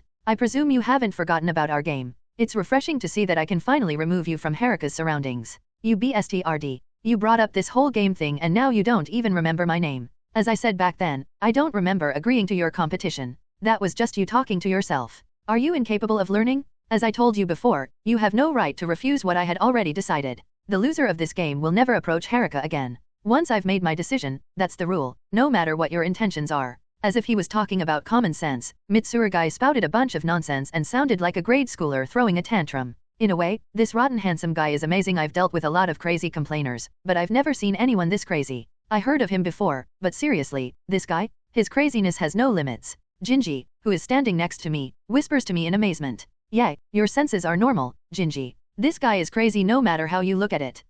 I'm dealing with you, so, I wonder how much futile effort you put in? You seem to be quite confident in yourself. Have you studied a lot? Why would I? You can't have a competition between a falcon practicing how to fly against a turtle that crawls on the ground. If the test was like that, I could get first place easily even on the ground. I'm not busy enough to devote more time than I need to. Mitsurugi spat out as if he was saying, don't ask me something stupid. His attitude, as if thinking that he is the strongest protagonist in the world, is especially annoying to me, who has the experience of an adult. Let's get this over quickly then. Hey, you guys, get out of the way from the bulletin board? Huh? Who the hell are you, Mitsurugi? Sorry.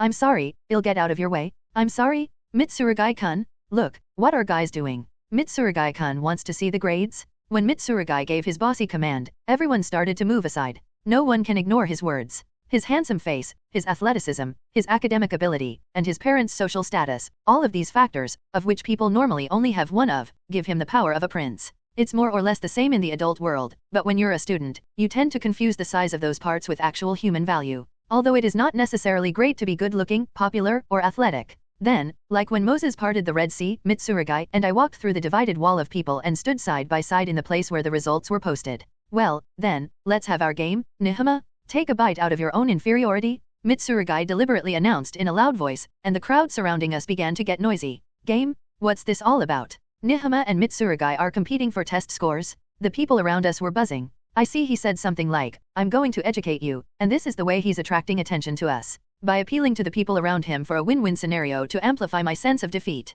I'd normally start from the top, but let's see how far you've come. If I find your name in the top 50, I'll give you a pat on the back. Mitsurugi grinned and began to trace the names starting from the 100th position with his finger. This was probably another spectacle to get people's attention and a prelude intended to torment me as much as possible. Well, I can't find your name at all, can I? Or did you manage to move up a bit? The final exam consisted of 10 subjects, and the rankings listed here are the overall scores. In other words, the maximum score is 1,000 points, and the game that Mitsurugi proposed is to see which one of us is closer to that point. Then, Mitsurugi's finger continued to move upwards. The students around me were watching with interest as Mitsurugi ran his fingers over the names of the top students, and I felt the multitude of stares directed at me. 9th place, 8th place, 7th place, 6th place, ha ha ha ha ha ha. What, you're not in the rankings after all? Mitsurugi mocked me. The higher his fingers move, the greater his laughter becomes. What's the worth in competing after all? What? Mitsurugi's fingers suddenly stopped moving. The name and rank written on it was, overall score, 2nd place, Hayato Mitsurugi, 959 points. Wow, an average score over 95 without studying. You're really smart, aren't you? Impossible. I ranked 2nd? Then who's in 1st place? Mitsurugi looked up to see the name at the top of the grade chart. The students around us also focused their gaze on that single point. And the name that was written there was, overall score, 1st place, Shinichiro Nihama, 971 points. Hey, you did it, Nihama. Look at that, you're really in 1st place? Ha ha ha ha ha. Holy, you really did it, you BSTRD. Jinji screamed with excitement, and all the students who recognized me as Nihama, the top-ranked student, looked at me in astonishment. That's ridiculous. This can't be happening. Mitsurugi looked stunned as he stared at the result of the inferior me surpassing him, the self-proclaimed superior. Well, it must be a shock for Mitsurugi, who has identified me as a small fry, to have his identity shaken. But, I really did win, didn't I? I won against the winning team, and I was able to surpass them. Woo! I cheered inside my heart, while feigning calmness on the outside. To be honest, I was quite pissed off with this prince of sh*t, so I was somewhat exhilarated. What the hell is going on? Why am I to such a small fry? Mitsurugi mutters, still unable to accept reality, but well, there are many factors. First of all, I've been keenly aware of the necessity of academic prowess in order to avoid joining a black company like I did in my previous life, so I've been putting a lot of effort into my studies in the present life. Studying had been a painful task during my previous life, but this time around, I learned the value and enjoyment of it, and I already achieved 10th place in the midterm test. But the biggest factor is, of course, Shujin-san. When Shujin-san asked me to teach her how to prepare for the final exam in order to be freed from her light novel ban, I continued to strive for perfection with a sense of joy and mission. I didn't want to say, I don't know, when Shujin-san asked me a question, so I memorized almost all the relevant subjects, made a true perfection notebook, which covered not only the content of the class but also the questions asked by each teacher, and even wrote the answers. The study sessions themselves were held only a few times weekly, but I spent my private time constantly preparing for them. And this activity has been going on since right after the midterm tests up until now, with a break with the cultural festival in between. In any case, the more I did, the more I could meet Shujin-san's expectations, and at the same time, the more I could improve my own academic performance. There is no better story than this. The fact that I had taken the same test in my previous life was also a plus factor. Of course, I had forgotten the contents of the test I had taken 14 years ago, but when I was actually taking the class, my memory gradually recalled parts of the test. And as a result of all these factors, I learned so much that I can say I have covered the entire scope of this exam. Probably no one else has prepared for this final exam as well as I did. As I've been saying all along, I didn't accept any sort of game with you. I threw my words at Mitsurugi, who was dazed after losing his overwhelming sense of pride. However, if you really want to compete with my score, I dare you. And so I said it. The winner's words, which I had never used in my previous life as a loser. It's my win, Mitsurugi.ed, anima. I think what you do on a daily basis is important. No way Nihama is really in first place. Is he really that smart? What does he mean by I won? That person named Nihama and Mitsurugi-kun competed for the higher ranking and Mitsurugi-kun lost? Hey, Mitsurugi looks really shocked. For someone who usually acts so high and mighty, he's pretty pathetic. Ha ha ha, I'm sorry, I couldn't hold back my laughter. Mitsurugi was so confident when he was counting just a moment ago, but now he has that look in his eyes as if his soul is gone. Hearing my declaration of victory, the surroundings started to bustle. Mitsurugi was probably trying to embarrass me by revealing the outcome of the competition in public, but it came back to bite him, didn't it? You? Why you? You must have cheated somehow. If you didn't, I wouldn't have lost. There's no way I would lose. Mitsurugi, who was frozen in shock at his defeat, barked out. Whoa, there he is, trembling in rage. Well, I can pretty much guess what he's going through right now. As a winner in life, he takes winning for granted, and it is the foundation of his twisted pride. Admitting that he lost to me would destroy his identity, isn't it? I'm not cheating. I just put in a lot of effort. Although it can be said that changing one's mindset about studying by redoing his or her life is unfair, this result is definitely due to hard work. Don't be silly. There's no way an ordinary person can beat me with just effort. Small fry are small fry because they are stupid beings who can't reach me no matter what they do. I see. So that's what his worldview is. He thinks that ordinary people, whom he can beat without effort, are too weak to be his equal. That's why he calls them small fry. I don't care about what you think, but the fact remains that I won the overall test. So what did you say to me earlier? I memorized all of the crazy lines that Mitsurugi had told me earlier, because I knew they would be important. I'm sure you told me that the loser of this test will never be allowed to approach Haruka again, and that no matter what my intentions were, once you've decided, that's the rule. Not wanting people to hear Shujin-san's name, I told him in a whisper, and Mitsurugi seemed to remember everything he said. That's right. My decision not to accept the match was never taken into account, and according to the rules you have decided, the loser must never approach Shujin-san again. You? How dare you calling me a loser? Loser? Look at the people around you. When I said this, Mitsurugi's mind seemed to recognize his surroundings for the first time. The stares directed at him from the students present here were devoid of sympathy. It was either a look of disgust, a mocking look, or a wry smile that was directed at the prince who had lost after all the mocking, boisterous talk, and taunting me. There's no one who wants to take his side. Nothing can overrule your decision, right? Then no matter how much you regret it, you'd better follow the rules, Mitsurugi. What the? You're a small fry, just a small fry, you? Well, you can call me whatever you want, but you lost to that small fry, so I guess you're a small fry too? Or maybe you're below a small fry like me. Mitsurugi gritted his teeth while shaking with humiliation and gave me a look as if I killed his parents, but I had no intention of dealing with him any longer. I turned my heel and walked back to the classroom with Jinji as if the conversation was over. Oh, welcome back, Nihama. Congratulations on taking first place. You're really awesome. It was great when you placed 10th last time, but first place is amazing. What kind of studying did you do? Do you have any tricks? Honestly, I'm dying to know.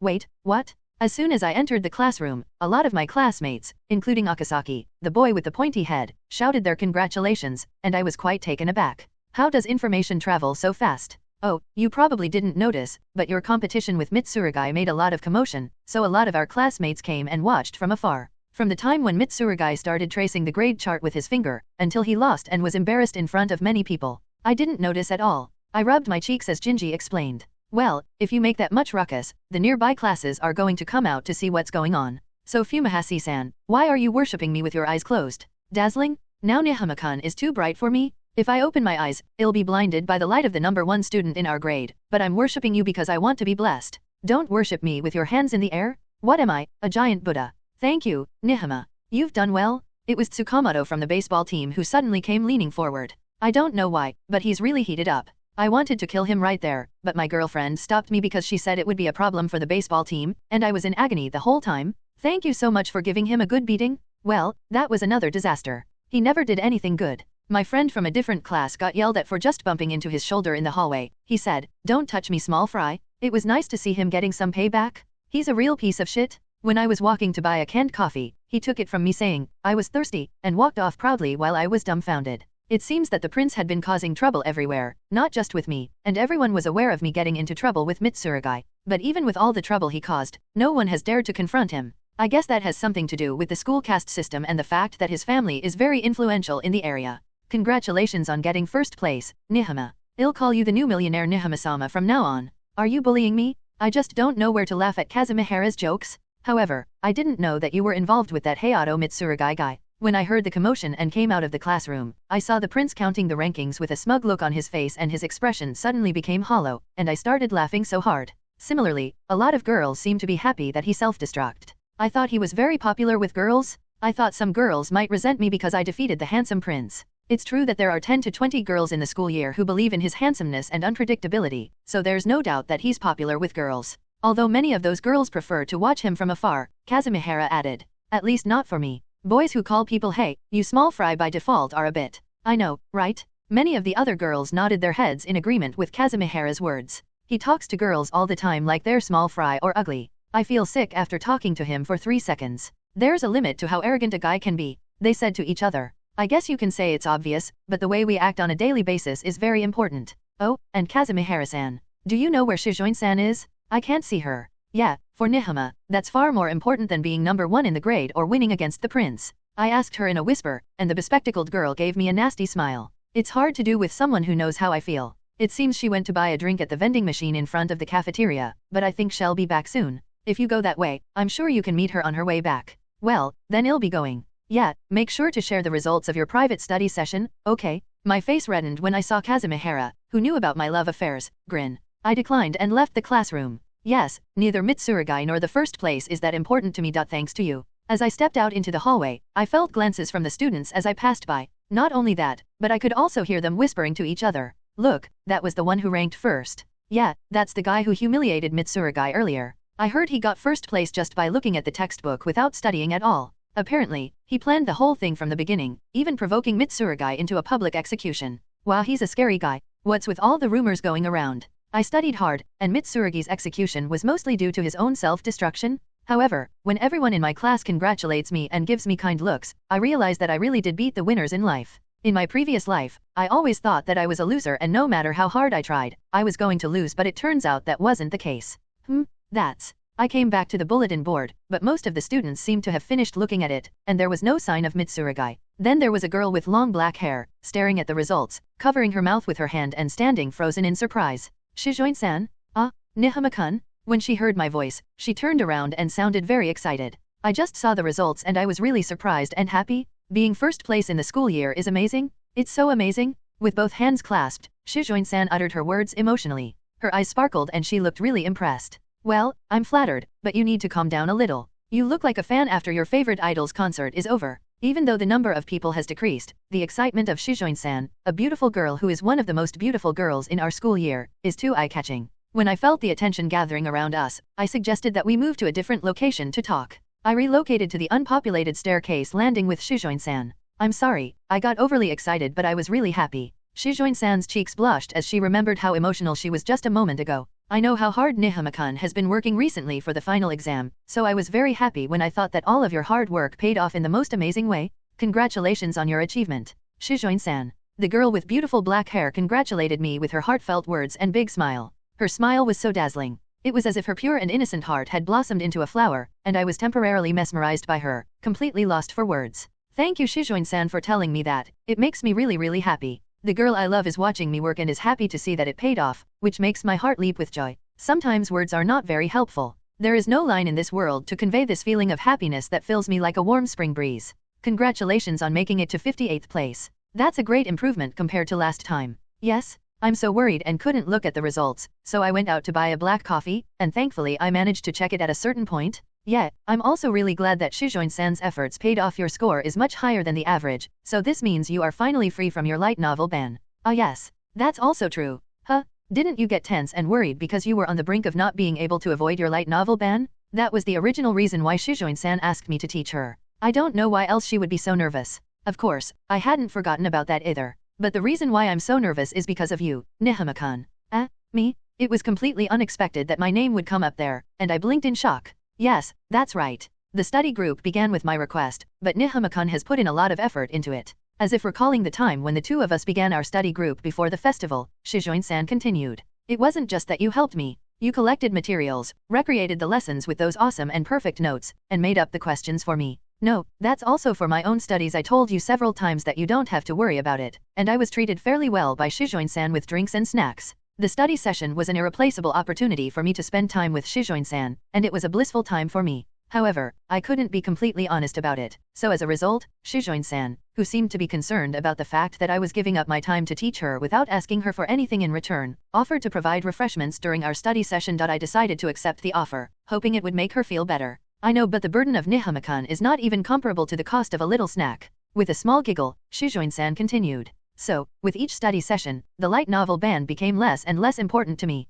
I was afraid that I would fail to meet the expectations of Nihama-kun, who had been so supportive of me. That is what I was worried about. Then, Shujin-san stared at me. The look in her eyes was filled with gratitude and had a radiant feeling in it. I wanted to tell Nihama-kun with all my heart that it was thanks to you that I was able to make it this far. After saying that, Shujin-san revealed a proud smile. It was a smile that expressed exactly how happy she was, that my efforts as a teacher had been rewarded with good results. You look really good, Shujin-san. Thank you. But Nihama-kun also has a very good look on his face. Yeah, we worked hard together, didn't we? We both thought of each other, and through our efforts, we were able to get the results we wanted. We both chuckled with a pleasant sense of satisfaction. And in the midst of this warm atmosphere, haha, I heard about it, Haruka. Regardless of the game, the results are obvious. Haha, I heard about it, Haruka. The voice I didn't want to hear the most right now echoed in my ears and brought me back to my senses. And when I turned around, there he was, the rotten BSTRD with the handsome face. The prince, Hayato Mitsurugi, whose stock is currently plummeting, was standing there after suffering an embarrassing defeat against me in the test competition. This guy, what the hell is he doing here? What? What do you want from me? Shujin-san's eyes dilated. She seemed to be confused by the sudden appearance of Mitsurugi. Oh, that's right. I heard you were talking to that guy because you needed someone to play the role of a teacher and help you with your studies. Well, that's true, but what about that? Then rejoice. From now on, I'll be the one teaching you. Hey, what the hell is this guy talking about? I'm far more capable than that stupid small fry over there. I will soon raise your ranking into the top 5 of the school year. What's that? You? How low can you become, just to reach out to Shujin-san? Even though he lost to me in our competition, he brazenly ignored his own rule of the loser never comes near Shujin-san again. Shut your mouth, you intrusive piece of trash. What rule you are talking about? What I want takes precedence over everything? I'm talking to Haruka right now. Small fry that interfere with our honeymoon should get the hell out of here. Hey, what's with the honeymoon, you motherfucker? You can still talk about such nonsense. I'm sure this guy would never back down quietly after that, but the things he's spouting and the way he's acting are far worse and more childish and dizzying than I imagined. If he's this shameless, it's probably impossible to stop this guy with rules and agreements. Come on, Haruka, don't be shy. You don't need to rely on stupid people anymore. You will be impressed by my outstanding skills as a teacher. I'll invite you to the Mitsurugi household and teach you myself. I'm not going to let you keep spouting whatever you want anymore. Let me have the honor of driving him away. I refuse. I have nothing to learn from you. I was startled and stopped myself from speaking to Mitsurugi. The words of rejection that Shujin-san uttered had a sharpness like a blade and a cruel coldness that I had never felt from her before. Hey, what the heck? I'm offering to teach you and you're going to refuse it? Mitsurugi flinched in disbelief. No, I can't believe he has the confidence that such a proposal will actually be accepted. No, to begin with, who are you? With that one question, Mitsurugi immediately froze in shock. In fact, it was quite severe. The girl he was interested in didn't even recognize him, which was probably a shock to this overly self-conscious guy. Oh, yeah, if you don't remember it, I'll tell you my name again. I'm Hayato Mitsurugi and I'm a man on the top, just like you in every way, unlike that small fry over there. Top? I'm sorry, but I don't understand a word you're saying. Top means superior people? You have a different family background and beauty than those other women. That's why it's right for you to be with me, a man of the same rank, not some lowly man like that bug over there. If you'd just shut up and listen carefully. To me, you're the one who is completely lost. That's enough. And now, what's with that voice with such a strong pressure that makes me break out in a cold sweat? Did it really come from Shujin-san's mouth? Suddenly appearing out of nowhere and saying all kinds of unpleasant things? What do you think you're doing? You've been calling Nihama-kun a small fry, a fool, and a bug? Do you even realize how rude you are? Shujin-san raised her voice, revealing an emotion that she never usually showed. Nihama-kun has done more for me than a real teacher, making materials and questionnaires for me, even though his own studies are difficult as well. Who do you think you are to belittle him so much? She's angry on my behalf. That calm and pouty Shujin-san is getting angry for my sake. What are you saying, Haruka? Why do you care about a small fry like him? A woman like you should be with me and not. From my point of view, I cannot understand a single thing you are talking about. All I know is that you are a very rude and unpleasant person. Her beautiful face, which usually only has a calm expression on it, is dyed with indignation, and Shujin-san speaks her words with anger in her voice. I hate you. Please never speak to me again. After hearing her words, Mitsurugi's eyes widened and he went completely silent. He was so shocked that his pride, the foundation of his personality, seemed to shatter like broken glass, and he stood there motionless. Let's go, Nihama-kun. I don't want to be around this man any longer. Yes. Then, as if time had stopped, Mitsurugi didn't utter a single word. Shujin-san and I left the staircase together. This is the first time in my life where I got so angry. He was a really rude person. My bad, Shujin-san. Normally, it should be the guy who should be dealing with weird guys like that. It's not your fault, Nihama-kun. I just couldn't stand there and stay silent, and I couldn't forgive him for all the things he said. I was in a really good mood talking with Nihama-kun, but then no, nothing. Shujin-san pouted and her anger showed no signs of subsiding. It was a refreshing experience to see a new side of the person you love, even though dealing with that prince of sh*t was the worst feeling from start to finish. Come to think of it, I think that man has talked to me before, but I don't care because I'm never getting involved with him again. Oh, the usual Shujin would never say anything like this apparently. She was very upset with the rude attitude of the prince. I guess this is not a good time to tell her the story of how he forced me to compete against him for the higher test score because of her. She doesn't seem to want to hear that guy's name right now anyway. Well, I'll forget about that strange man for now. I wanted to thank Nihama-kun for the study session. First of all, I'd like to ask you if there is any particular food that you don't like? No, I don't have any particular likes or dislikes, except for maybe some exotic foods. Are you talking about buying me some canned food or fruit as a gift to thank me? She doesn't have to go that far, but if Shujin-san wants to repay me for my efforts, maybe I should take it. I was expecting to see such a development, but the development that came out of Shujin-san's mouth was not so simple as that. Thanks goodness. I was about to ask my dad and mom for advice actually. I'd like to invite Nihama-kun to my house. I'll make lunch and some snacks for you. I'd like to invite my friend. My name is Shujin Tokimune. A successful man who has amassed a huge fortune in a single generation, married the daughter of a famous family after a great romantic encounter, and is currently living a life like someone in a movie would. I'm currently in a great mood, relaxing in the living room of my house with my wife and daughter.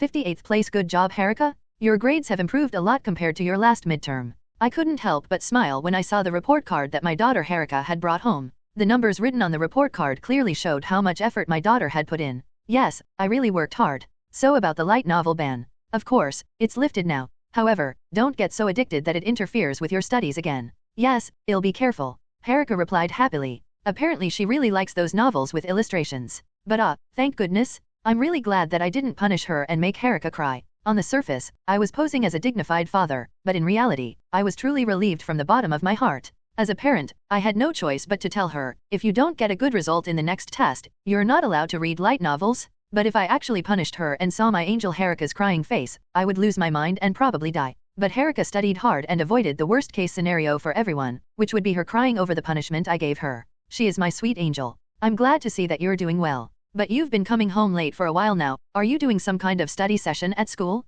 My wife, Akiko, asked curiously. I certainly didn't expect the test results to be this great either. Yes, I am. One of my friends who is good at studying has been staying with me after school to help me with my studies. They are really good at teaching and inspiring me. I'm really grateful to them. Oh, is that all right? You have a good friend, don't you? Yes, that friend of mine is really great. They taught me all the time, but also worked so hard on studying themselves and got first place in the final exam. It's not easy for a girl to put in that much effort for her friends and still come out on top. A child with a considerable backbone. At first, I was only considering being taught on the subjects I'm weak at, but before I knew it, I was being taught all 10 subjects, both minor and major. What do you mean, all of them? No matter how good your friend is, you're being taken care of too much. How much time did that friend devote to Haruka? Yes, I also felt that way and told my friends several times that I felt bad having taken away that much of their time, but they said, it's also for my studies and it was fun. I was completely indebted to them. So at least, I brought some snacks with me. Is that what they called bottomless friendship or a good-natured friend? They taught me all the subjects very accurately and gave me predictions about what the test range will cover, and I was so amazed that it turned out to be right. I really owe the improvement in my grades to my friend. Well, that was a great friend. Perhaps it's the same classmate you were talking about before, the one who planned the school festival all by himself and handled all the preparations and the actual running of the project? My wife, Akiko, seemed to have heard about it, but I had never heard of it. Haruka had said after the festival, it was really fun. Both the preparations for the festival and the day of the event. I was truly happy to see Haruka's smiling report, although I didn't hear any more than that. Yes, that's right. At that time, they were leading the class with a very well thought out plan and precise instructions. As the actual leader of the class, they were very busy, but they continued to hold the study sessions even though the number of times was reduced. Well, wait, what's with that kid? From what I've heard, it sounds like she's operating beyond her physical limits. It doesn't matter how young you are, you're working too hard. If it were in my company, we'd be checking to see if there were any problems with your work ethic. They told me that no matter how busy they are, they never neglected to sleep, saying, if I don't get enough sleep, I'll die one day. And yet, they were very good at doing things efficiently and at a very quick pace, managing to do everything. The more I listened, the more I thought the kid didn't sound like a high school student at all. In particular, the part about sleep sounds very plausible. Did someone in their family die because of it? So I want to invite my friend to our house this Saturday to thank them for helping me with my studies. Oh, at our house? Yes, I thought about giving them something as a gift, but I thought it might be better to express my gratitude by treating them to lunch that I prepared. Hearing these words, I was relieved to know that my daughter was growing up in an upright way, without being consumed by the environment of being the daughter of the company president. I'm sure that friend would be happy to receive a gift from her, but she prefers to cook and entertain them herself to show her appreciation. That kind of feeling is very important. Yes, that's a wonderful idea. I'd love to help, but if you want to do it by yourself, then so be it. Hey, dear? Yes, of course. Make sure you treat them well. Haruka's achievement in this test was remarkable. If it was all thanks to that friend of hers, she has done a great job and deserves a regular tutor fee. If she had gone that far to help you, it would be natural to thank her. I'll be gone from home that day for some errands, but I'll be back in the afternoon so I can at least say hello. I want to thank her if she took care of Haruka that much, and I'm also interested in what kind of girl she is. That was good. Thank you, Dad. Haha, I'm not a narrow-minded man to object to my daughter inviting her friends over. Phew, today is a good day. To have my daughter say thank you to me with such a lovely smile. Oh, I'm pretty sure that the one who played an active role in the festival was What happened to you, Akiko? No, it's nothing, Tokimune-san. Am I a funny guy? What did I say funny that you found yourself smiling so meaningfully? Then I'll tell my friend that it will be on next Saturday. I'm going to think about the lunch and snack menu for that, so that's it. As soon as she said that, Haruka rushed back to her room. Oh, she's very enthusiastic. Haha, it's nice to witness the friendship between young girls. They really care about each other a lot. Phew, yes, they seem to be getting along very well.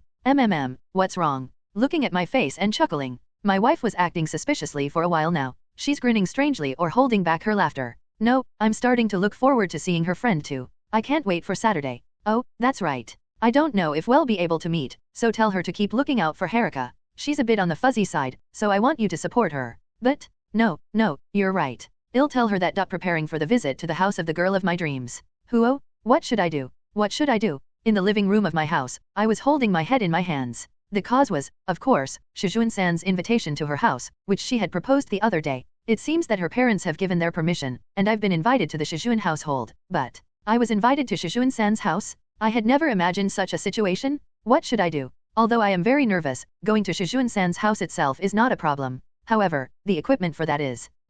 Aniki, what are you doing holding your head like that? It was my sister, Kaneko, who suddenly called out to me. For some reason, she often seems to be in the living room lately.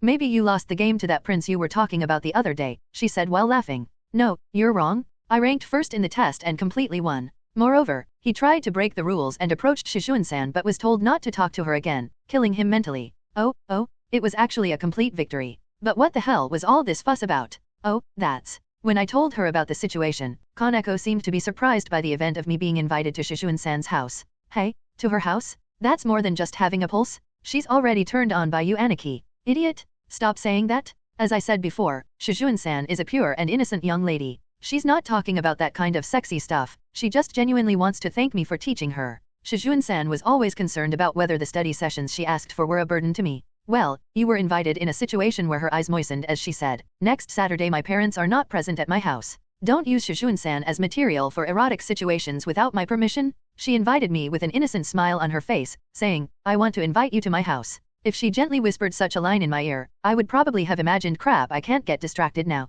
Well, then what was Aniki worried about? You won the game and got invited to the house of the girl you like, so you should be happy instead. I don't have clothes. What? I don't have any clothes to wear for my visit to Shujin-san's house. I don't even know what kind of clothes would be good to buy now. In this life, I've been able to use the mental strength and knowledge I gained in my previous life to get things done, but when it comes to fashion, I'm totally hopeless. I was so busy working as a company slave and never had a girlfriend in my life that I only paid attention to social grooming such as suits, shirts, ties, etc. I never coordinated clothes for private meetings with girls. Anyway, house invitations are heavier than dates. I can't go in my usual mass retail outfits. I'm going to the department store or men's boutique right now. Stoop. Guha. I was about to leave when Kaneko threw a merciless punch at my gut. What the hell are you doing? This is domestic violence. That's why you need to calm down, Aniki. Even if you were accustomed to buying clothes, if you suddenly went into a department store, you would end up buying something awkward and end up wasting your money. Ugu, she is predicting the future so accurately. In the first place, you don't have to panic like that. But Aniki is a high schooler, so it's normal for you to wear cheap clothes. If you wear expensive clothes with good fabric, it is rather unsuitable for your age. Oh, is that the case? Some junior high school girls have branded clothes and bags, but they just wear them as it is, without any effort. Instead of looking fashionable, they look very awkward and childish. A junior high school student with a branded bag? What? That's scary. Are these kids' parents all doctors or lawyers? So, even if you wear cheap clothes, you just have to pay attention to cleanliness. Cut your hair, take a bath, brush your teeth, and trim your nose hair. And of course, use clothes that just returned from the launderer. But you also have to pay attention to the color of your clothes. Yes, color? What's so important about color?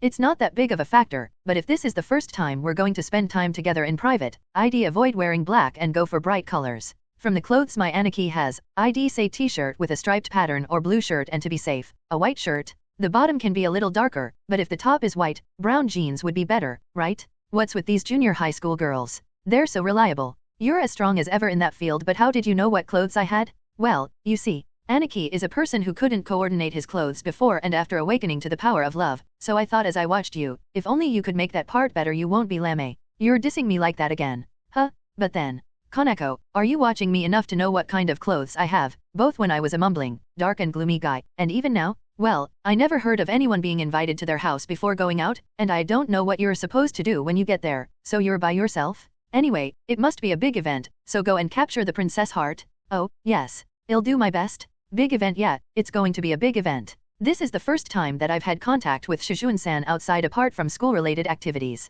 But no matter how much fun you are having, you can't do naughty things in someone else's house, okay? No, I won't, you idiot. What do you even think of me? What? You're a virgin with a brain filled with a certain girl, right? Yes, that's right. But don't say it like that. A VIP car came to pick me up. Shujin's family's residence is located somewhere in the suburbs, and it was quite a distance to walk when I sent Shujin-san home before. This time she said, Naya Hamakun is a guest, so of course we will come to pick you up, and as a result, I'm heading towards the meeting place. However, just meeting up with Shujin-san on a holiday alone is unrealistic, but the place I'm going to is the Shujin family's mansion. The situation became even more unbelievable. The more I get to know Shujin-san in this life, the more I realize how innocent she is. Normally, no matter how much you owe someone, I wouldn't ever have thought of bringing a male classmate, who wasn't even my boyfriend, into my house. Damn, I'm so f***ing nervous. Although I have a 30-year-old's mental strength, my emotional strength is more in line with my physical age of 16. My heart is pounding crazily. The girl I longed for told me, I would like to invite you to my house as a thank you for the study session.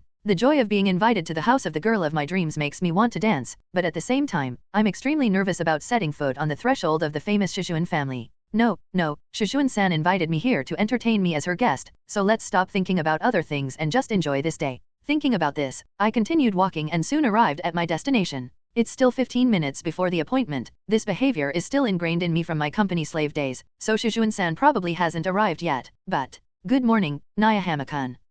Shujin-san? When I turned to look for the source of the voice, I saw the unfamiliar figure of a familiar girl. A white one-piece dress and a straw hat. The combination of the outfit with frills on the chest part of her clothes and a hat magnified her innocence and beauty, giving her a ladylike atmosphere. Her long black hair was fluttering smoothly in the breeze. The purity and innocence of her beauty were so stunning that my heart was instantly captivated. Isn't it still a little early? There's about 15 more minutes before the meeting time, right? But, thanks for coming today at my request. Shujin-san gave me her usual innocent smile, while I was quietly being moved by the fresh experience of meeting Shujin-san in her casual clothes on our day off. This alone made up my whole day. To be able to exchange words with Shujin-san on our day off, whom I shouldn't be able to meet unless it's a school day, is a blessing. I also want to thank you for inviting me to your house and treating me to a meal. Oh, that end. Shujin-san mysteriously stares at me as I stutter and scratch my cheek.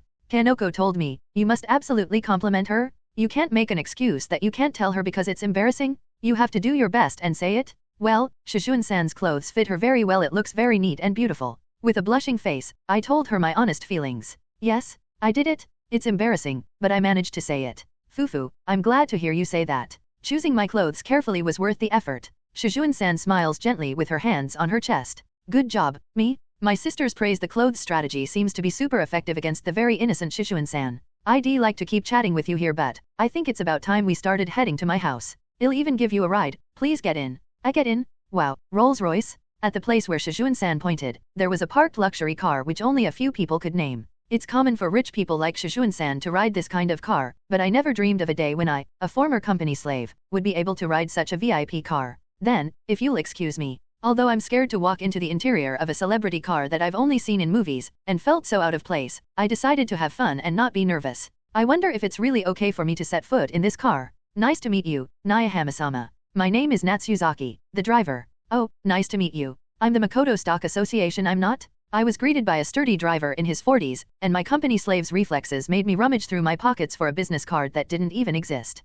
What am I doing? I'm sorry. I was a little nervous and said something funny. My name is Nayahama Shinichiro and I am a classmate of Shujin-san. I'm looking forward to working with you today. Yes, thank you. Well, I was surprised when Madam secretly told me that young lady Haruka's friend was probably a boy. You are as polite as a working man. No, you greeted me so it's only natural to return the greetings, Probably a boy, secretly told. Ha ha ha, please forget about that part. No, wait a minute. Somehow my crisis detector as a company slave is trying to tell me that I shouldn't go. Then, let's go. Natsukaizaki-san, please. Yes, young miss, I stepped across the threshold of the Shujin residence. I've only seen the Shujin mansion once when I sent Shujin-san home at night, but when you see it in the daylight like this, you can see how big and gorgeous it is. Big? Not as big as a palace or the houses of wealthy people in manga, but it's 3 or 4 times bigger than a typical 2-story house, or even more. Though I was happy and annoyed at the same time inside the car, I was too close to Shujin-san. My cheeks blushed as I recalled what happened in the car. On the way to Shujin-san's house, we enjoyed various conversations. Conversations such as, the 3rd season of Players has started? I was so excited that I jumped up and down on my bed. And when Yamahira showed his parents the final exam results, they cut his gaming hours to 1 hour a day. I was supposed to have a similar fate, so I feel like I can relate to his situation. We talked about all sorts of topics, but the distance between us was just too close. Even though the Rolls-Royce is a big car, it's not as spacious as a limousine with a length of a minibus. In this situation, Shujin-san, who is wearing a one-piece dress, is sitting right next to me in the back seat, close enough that I can smell her sweet scent, and was chatting with me the whole time. Furthermore, the driver was grinning in a strange manner while looking at me. Now shall we move on? We already have everything prepared. Shujin-san leads the way, and I walk through the large garden like a fool. It is very well maintained, with colorful flowers and well-selected varieties of garden trees to please the visitors' eyes. I'm back. Please open the gate. When Shujin-san said this in front of the magnificent entrance gate, I heard a clicking sound of an electronic lock being opened, which must have a voice authentication system or a guard checking the camera. The security is flawless. And so, I set foot on the threshold of the Shujin residence, a world completely beyond me. Wow, is this what a celebrity's mansion looks like? The ceiling is so high that the room feels very spacious and it doesn't feel like a normal house at all. As I stepped into the residence of the Shujin family, what greeted me was a space that gave me a sense of refinement, with only the bare minimum of furnishings being present, such as vases of seasonal flowers, chandeliers, and carpets, all of which were appropriately arranged. As expected of a famous family, the room was not decorated with a large amount of expensive furniture and artwork, but rather with a sense of elegance and comfort. This is the living room? Please have a seat. I was led into a large room that looked like an extension of a luxury hotel suite. With a nervous look on my face, I took a seat on the sofa which felt frighteningly comfortable to the touch. All of the furniture here is probably very expensive. Hello, welcome. Thank you for coming today. I was stunned when I saw an incredibly beautiful woman with semi-long hair enter the living room and greet me. The woman greatly resembled Shujin-san. She was so beautiful and looked like a grown-up version of her. Thank you for inviting me here today. I'm Haruka's classmate, Nayahama. Are you Haruka's sister? Yufufu, it's nice to hear you say so, but I'm her mother, Akiko. Anyways, you are a very polite boy, just like I've heard. Her mother, how old was she when she gave birth to Shujin-san? I would believe it if she said she was in her late 20s. But oh, so this is her mother. It's only natural to meet her family members at her house, but I'm still nervous about meeting her in person. But I'm a little relieved. Shujin-san's mother is a genuine daughter of a famous family, but she seems to be a very kind person. I suddenly noticed that Akiko-san was staring at me with sparkling and curious eyes. For some reason, she was viewing me from various angles, and mumbling very quietly, ha and hoa. Oh, excuse me? Sorry for staring at you? We don't have a son, so it's kind of nice to have a boy in the house. Oh, is that so? I see. She doesn't seem to be lying when she says she's happy, but the way she's acting right now is more like a small child who's just found a very interesting toy. I have a lot I want to talk about with you, but that can wait for now. So, Haruka, do your best? Yes, I've done all the prep work and I'm good to go. Well, that's not what I meant. My daughter is so innocent and pure. Akiko said in a somewhat troubled tone and continued, well, if you'll excuse me, and left the living room with some simple words of encouragement. Good luck, Haruka. She was a bit strange, but from the way she talked, she seemed to welcome my visit and I was really grateful for that. Fufu, please have a cup of tea first. Shujin-san seemed to have prepared a fragrant tea in a teapot while I was greeting Akiko-san, and placed a cup in front of me. It's really a new experience for me. I've never been invited to a girl's house before, and I've never had a classmate make me a cup of tea either. It's not just the tea, I'll be in charge of all the hospitality today. Oh, I understand. Mifu? When I saw Shujin-san's chest puffed out with enthusiasm, I let out a squeal of admiration as I realized that I wasn't dreaming. The girl I've been longing for, the girl I love, the girl I've always thought of as an unattainable angel in heaven, is making a homemade meal for me. Oh my god, I'm about to cry. That look on Naya Hamakun's face. Were you wondering if I could really cook? Don't worry, I was taught by my mother and the professional cooks that we have here at home.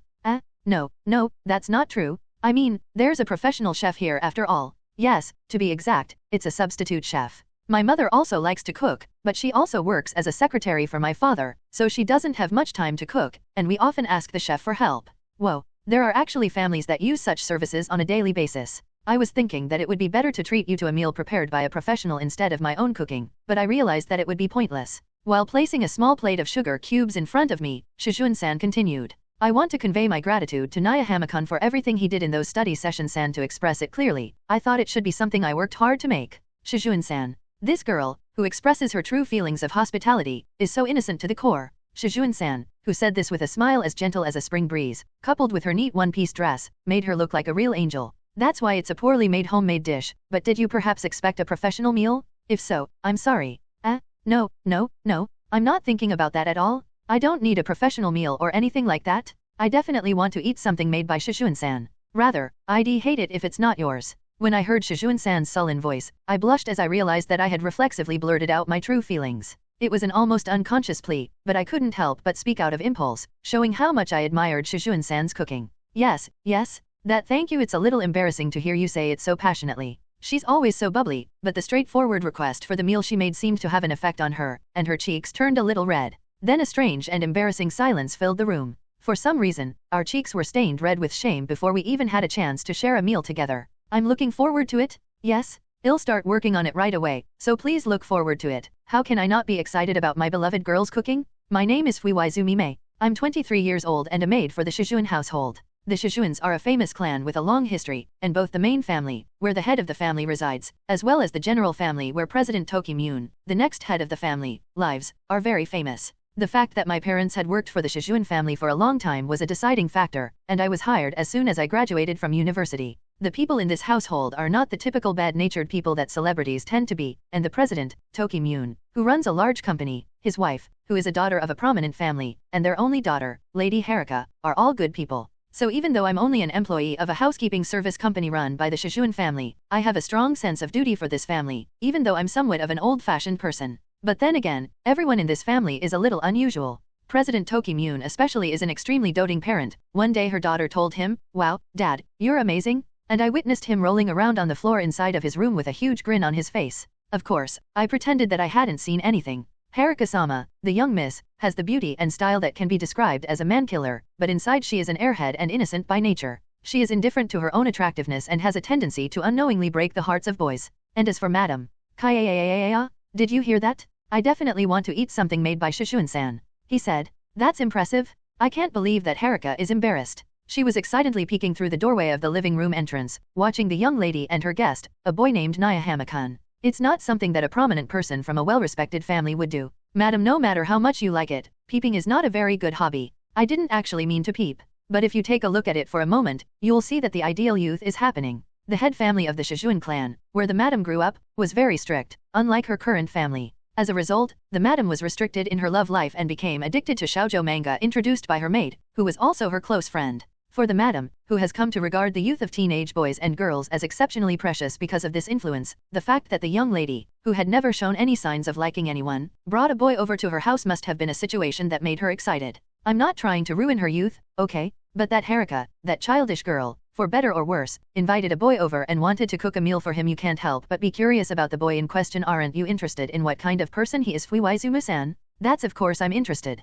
He's a boy brought here by young Miss Haruka after all. I'm feigning coolness, but I was incredibly curious about today's invitation. I think all the servants, with a business order to keep their mouths shut to President Tokimune, who were secretly told by the madam that young Miss Haruka invited a boy, are wondering about today's invitation. President Tokimune dotes on her, and the young lady has such a lovely appearance and a pure heart. One might think she came from the world of fairy tales. For better or worse, she's too innocent. I don't think she'll fall in love with anyone, and she is already in high school. When I helped her try on the yukata she was going to wear for the cultural festival, she said, "Do you think I look a little more beautiful?" I was so surprised to see her expression like a maiden. "This morning," she said, "my friend always arrives 15 minutes before the appointed time, but I can't arrive later than the guests." She was very choosy about the clothes she was wearing. She is so cute. But let's wait a little longer before we ask that boy, Nayahama-kun, about anything. This is your daughter's time to entertain her guests. Yes, you're young, but you're sharp. When I was around your age, I was a lovesick person who only thought about my current husband. I'm flattered by your compliment. I want to be a lovesick person like madam, but I don't have a partner. Please introduce me to a good man." I swallowed these words and put on my work smiling face. "Oh," I shouted in pure admiration at the beautiful garden of food filling the dining table of the Shujin family. Potato salad filled with eggs and onions, nanban pickled horse mackerel soaked in sweet vinegar, French bread canapes with colorful fillings such as anchovies and cheese, pork wrapped in shiso leaves with plum sauce, roast beef with ROS-colored cross-section. In fact, it was so gorgeous that it was no longer a lunch, but a complete banquet. Wow, amazing, Shujin-san. Really amazing? Just from the appearance, it looks really delicious. Thank you. I didn't expect you to be so excited, but I really did my best. My vocabulary died and I could only say the word amazing. Shujin-san responded to my praise with embarrassment as she took off her apron. But this is really amazing. I never heard of Shujin-san's cooking skills, but I didn't know she could cook this well. Well then, please sit down and enjoy the meal. Oh, I'll have a bite. Delicious? The food that Shujin-san prepared was delicious and did not betray its appearance. The potato salad had a rich flavor, and the marinated horse mackerel had a good amount of sweet vinegar that kept making me come back for more. The French bread canapes also seemed to have been carefully prepared to be soft and easy to eat, and the anchovies, ham, cheese, and avocado were all delicious. This pork wrapped in shiso leaves is also very refreshing to eat thanks to the plum sauce. It's really good. I'm glad to hear you say that. The truth is, I make a lot of mistakes when it comes to baking because they often lose their shape, so I followed my cooking teacher's advice to make stews and other dishes in the oven. Shujin-san laughs shyly. I see. Speaking of which, I remembered Shujin-san mentioning that she wasn't really dexterous with her hands. Wouldn't it be easier to just choose a dish that was easy to prepare in advance? And yet, how can you prepare all of these dishes that require a lot of time and effort? The more I tasted the food, the more happiness swelled up inside me. Since I cook as well, I can tell that most of the dishes here are tedious and complicated to prepare. All of these just to accommodate me. Thanks. Honestly, it tastes so good and it makes me so happy that I'm about to cry. In my previous life and in the present, I never had someone other than my mother cook such a heartfelt meal for me. The fact that someone else went through the trouble of making a meal for you is the best spice that amplifies the emotions that permeate your heart. If you put it that way, it makes me very happy. I've put a lot of thought into preparing all of this, hoping that it would make Nayahama-kun pleased. I'm not sure if it's from embarrassment or from joy, but Shujin-san smiles while her cheeks become red. But, Nayahama-kun didn't forget that, right? Just as you feel that way after eating the food I prepared for you, I can't express how happy I was when you helped me through all your study sessions, she said, and her smile deepened. How touching it was, for you to devote all that effort to help me. I hope I was able to convey that. Oh, there you go saying all those cute things again. Making you happy is a way of repaying you for making me happy. Being able to say that, you're a really nice girl. Yeah, I didn't forget it was properly conveyed to me. I responded with a sincere feeling of gratitude. Soon, the remaining plate of roast beef was empty. The sauce was excellent, and the meat was cooked to perfection. Phew, I ate it all and it was really good. Speaking of which, Kanako said, are you sure about her food, Aniki? If this is a manga, a young lad's cooking might be a mess, but I'm glad it wasn't the case. I was so impressed with the food and didn't even notice that the amount of food left on Shujin-san's plate was strangely small. I thought she didn't eat that much? At that moment, an electronic sound echoed from the kitchen, letting us know that the timer for something had finished. Oh, it seems that the oven has just finished baking, so I'll bring you the next one. And next. Leaving me puzzled, Shujin-san disappears into the kitchen. Excuse me. Oh, I suddenly hear a voice from nearby, and I let out a small scream. I hurriedly turned my eyes in the direction of the voice and saw a woman in her early 20s, with a ponytail and wearing an apron. My name is Fuiwaizumi, and I'm a maid. Naya Hamasama, let me take care of these empty plates. Ah, yes thank you. The maid, Fuiwaizumi-san, puts the plates on her hands and carries them all at once. It's the same way that experienced waiters in restaurants sometimes do. And as Naya Hamasama is well aware Haruka-sama is a straightforward and serious person, so once she starts to put in effort, she will do a task thoroughly. Yes? Leaving behind meaningful words, Fuiwaizumi-san carries the dishes and leaves. What is that? What did she mean? Thank you for waiting. Here is the next menu.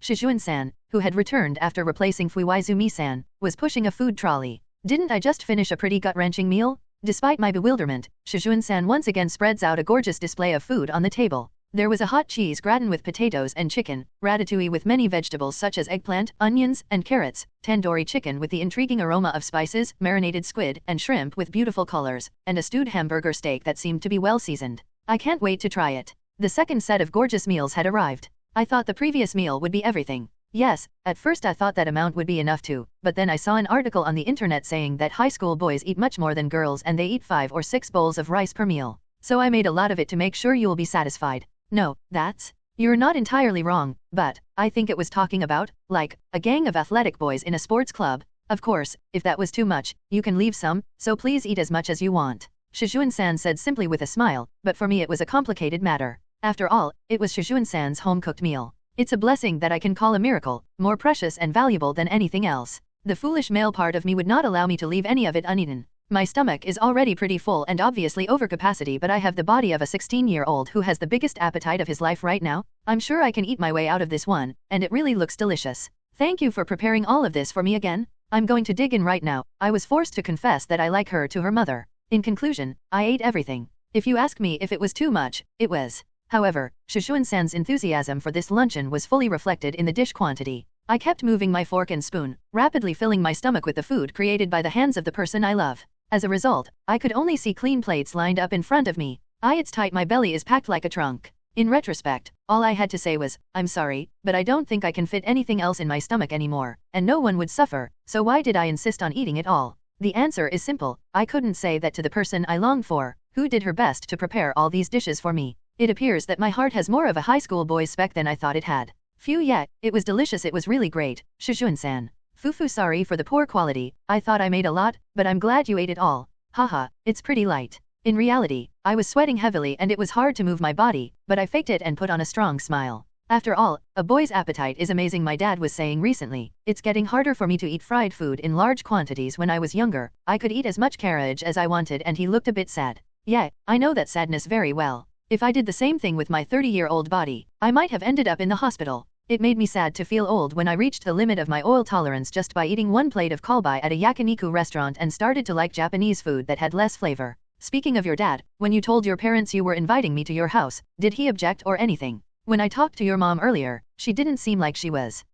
No, he didn't object at all. When I asked if I could invite my friend who took care of me during the test, they both nodded immediately. Oh, I see. I'm glad to hear that. I thought her father might have had mixed feelings about his daughter inviting a boy over to their house, but apparently, my fears were unfounded. He's the president of a large company, and a very tolerant and generous father. Now that the lunch is done, I'll bring the dessert. What? Tea, that's right. Shujin-san said, I'll make lunch and sweets for you. That's right. That's right. There will also be dessert? No, with my current digestive power, I could probably fit in dessert after an hour or so, but right now, it's impossible. I can't help it. I'm going to confess honestly how bloated I am now.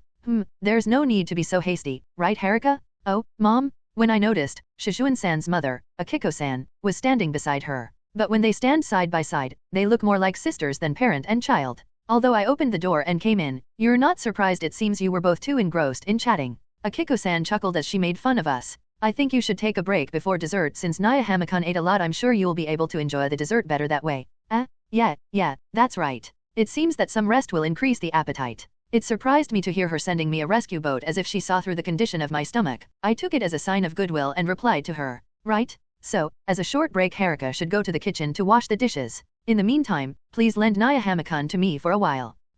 Why is that, Mom? It's not that often you invite a friend home, so I want to talk to him for a bit. I also want to ask you something before the storm arrives. Yes? What do you mean by storm? Shujin-san tilts her head, but I'm also concerned.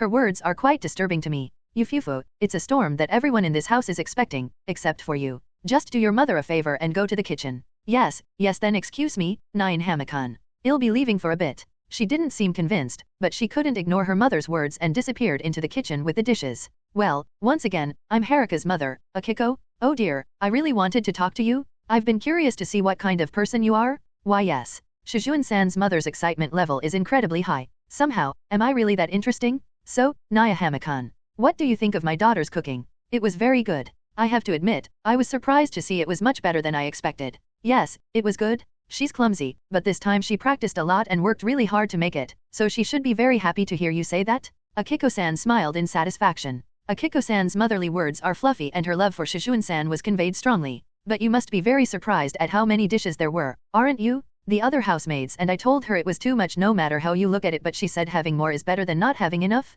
If it's too much, you can just tell them to leave it, but if it's not enough, you'll disappoint them? And didn't listen. I see Shujin-san's earnestness was completely brought out. I think she has a point, but she still doesn't understand a man's heart that doesn't allow himself to leave something simply because it's too much. Ugh. It appears that she has a lot of life experience, and knew that I forced myself to eat everything. Still, you ended up eating it all. This may sound a little bit mean, but can you tell me why are you willing to go that far? That is. I stammered as Akiko-san asked me with sparkling eyes. After all, there was only one reason. Because it was made by Haruka-san, I wanted to eat all of it, even if I had to push myself a little.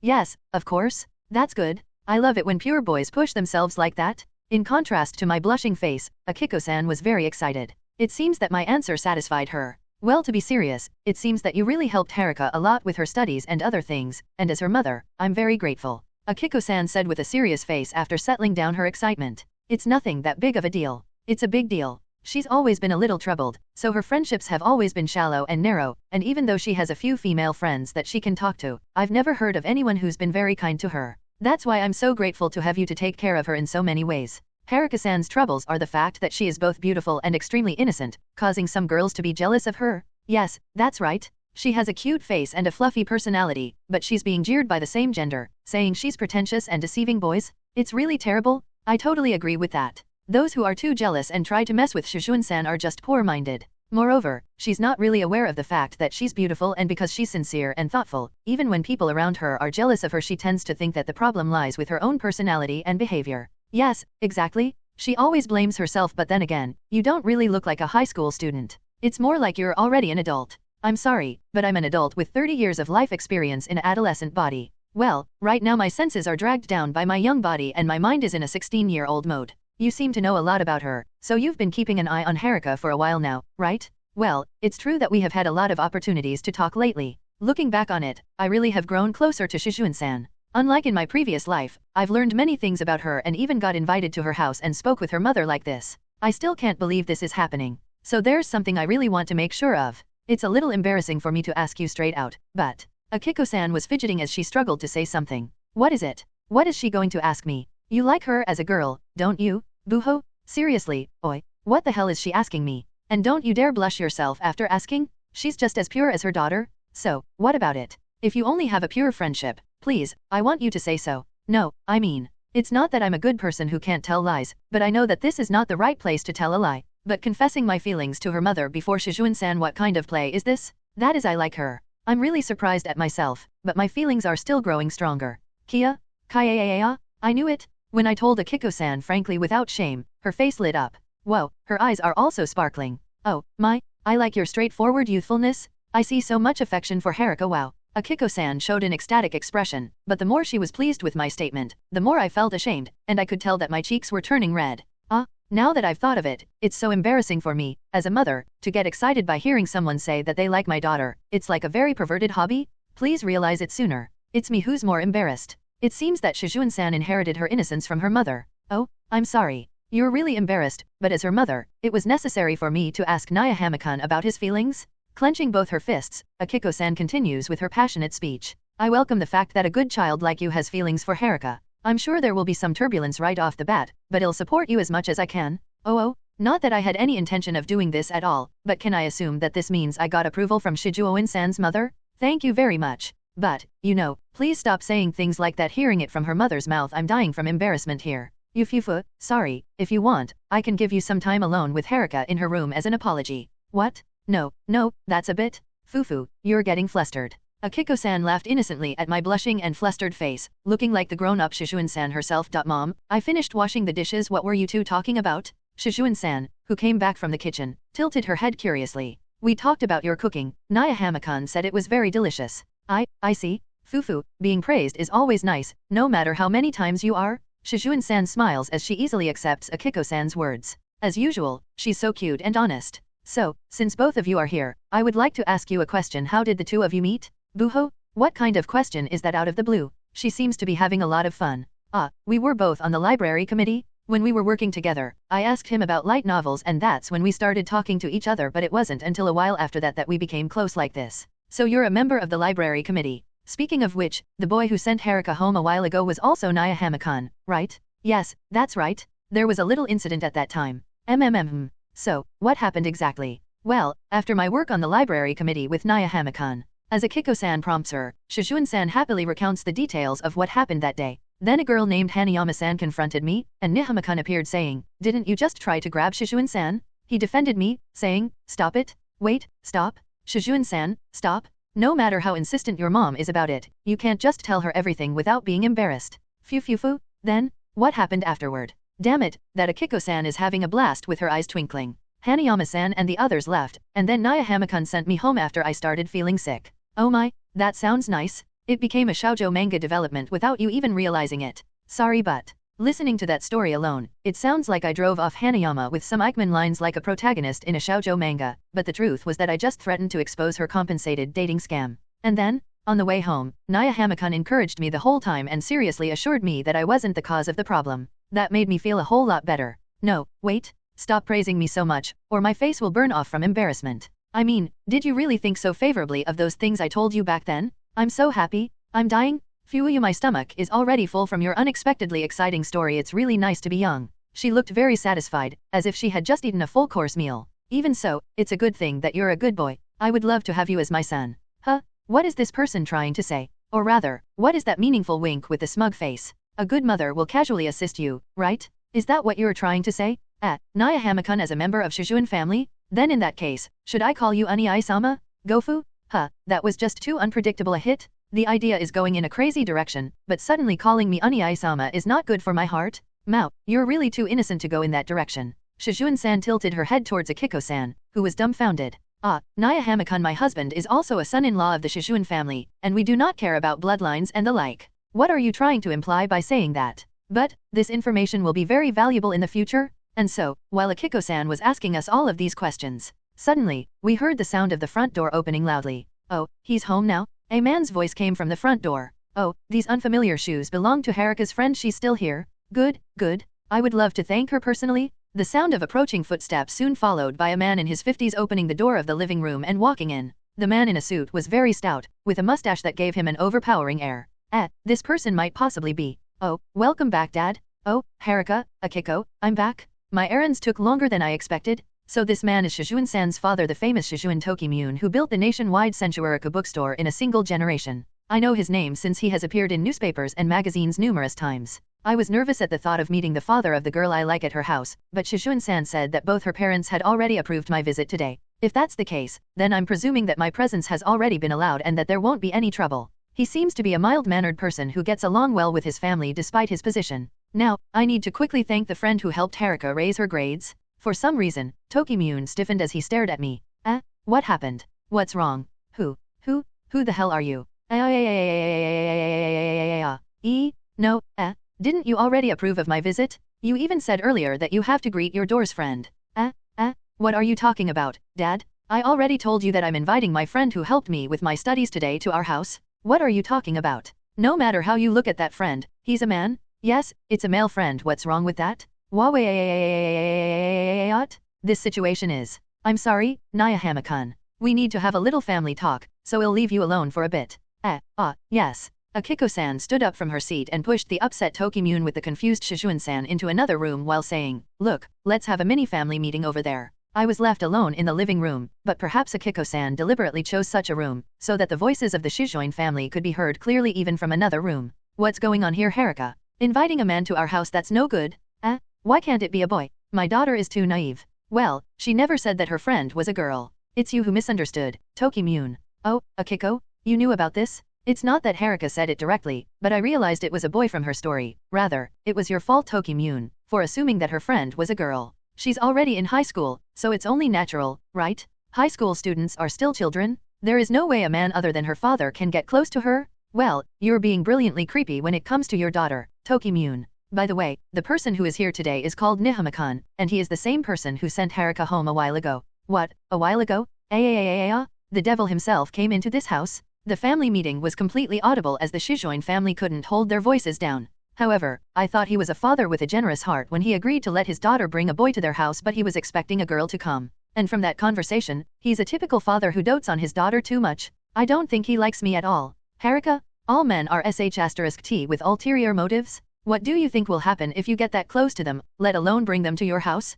It's very persuasive to hear someone who approached me with lots of ulterior motives say that. Ugh, I'm not talking about that right now. Anyway, the luncheon is over, isn't it? Then get that boy to leave quickly. I hate that. I've invited him here, and I want to talk to him about a lot of things. Why is Dad so unhappy about it in the first place? Is this the situation called sitting in a straw mat with needles? TLN, or straw mat with needles means a place, situation, or circumstance that is so painful that you cannot be at peace. Or rather, it seems that because of me, it's going to develop into a parent-child quarrel, which is twice the trouble. Ugh, fine, if you insist that much, then I'll make sure you get a better look. Yes? Let me borrow him for a moment. This Tokimune Shujin will see if he's a man you should be close enough to invite to our house. What?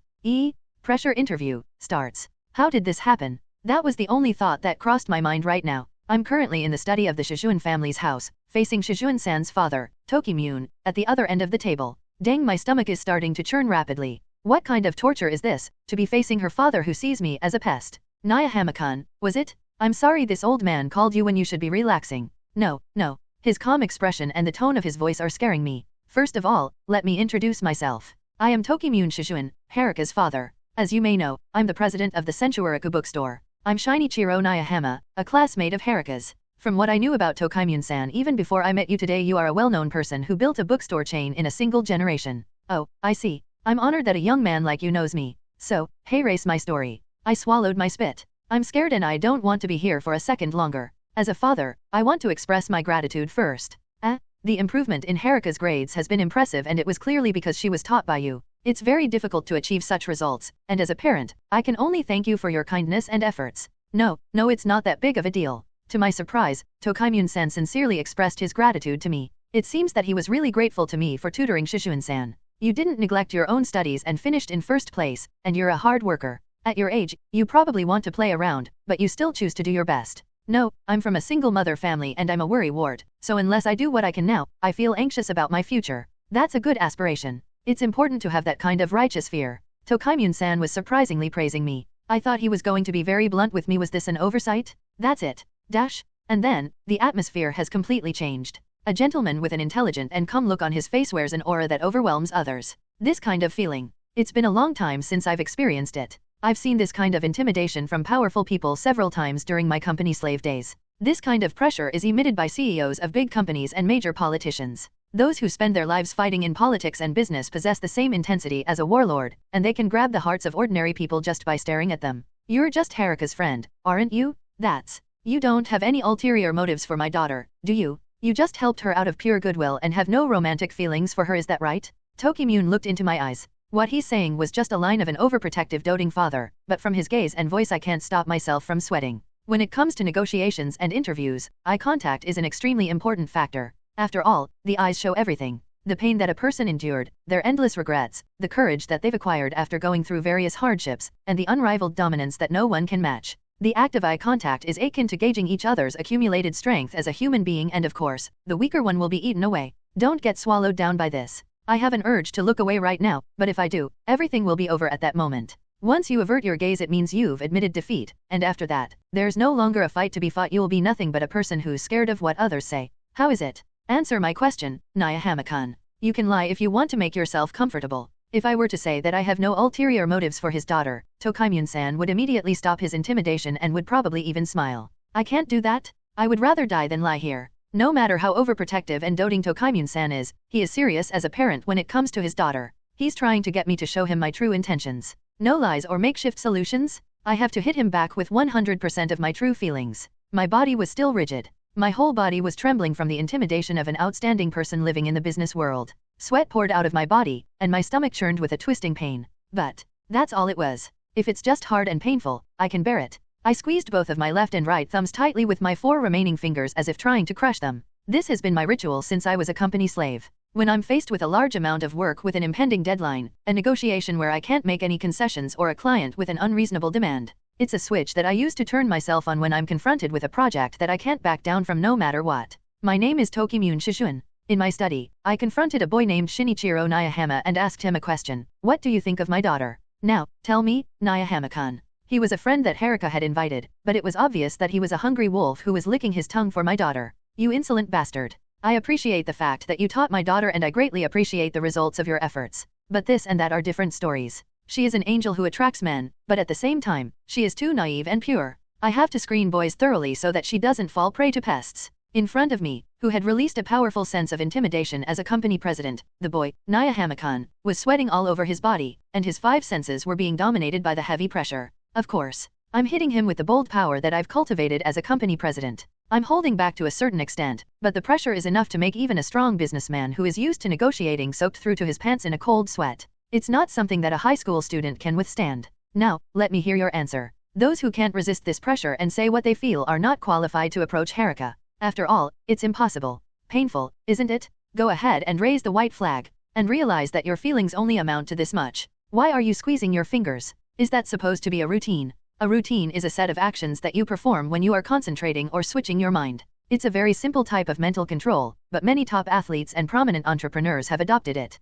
What is this? Nayahama-kun's atmosphere is. Nayahama-kun, who was supposed to be at a loss for an answer, was receiving my gaze without wavering. The atrophy on his face was wiped away and was soon replaced by a determined look. I will answer your question, Tokimune-san. Nayahama opened his mouth without hesitation. The words he spoke held a certain force. I like your daughter, Haruka-san, and I'm proud to say that this feeling is second to none. Wah, he answered. In front of this, Tokimune Shujin, the president of a large company and the next head of the Shujin family, told me head-on that he loves my daughter. In this intimidating atmosphere. That's ridiculous. A high school student did not give in to my intimidation and hit me straight back with his words. Some people are oblivious to the tension. If that's the case, no amount of intimidation by anyone will have much effect. But that's not the case with this boy. The intimidation was surely working earlier. The pressure was so heavy that it tightens your guts, and yet he endured it head-on. Then it struck me. I suddenly realized what was hidden behind his eyes. There is a saying that eyes speak louder than words, and I believe that the emotions at that moment and the mental background of a person can be seen in their eyes.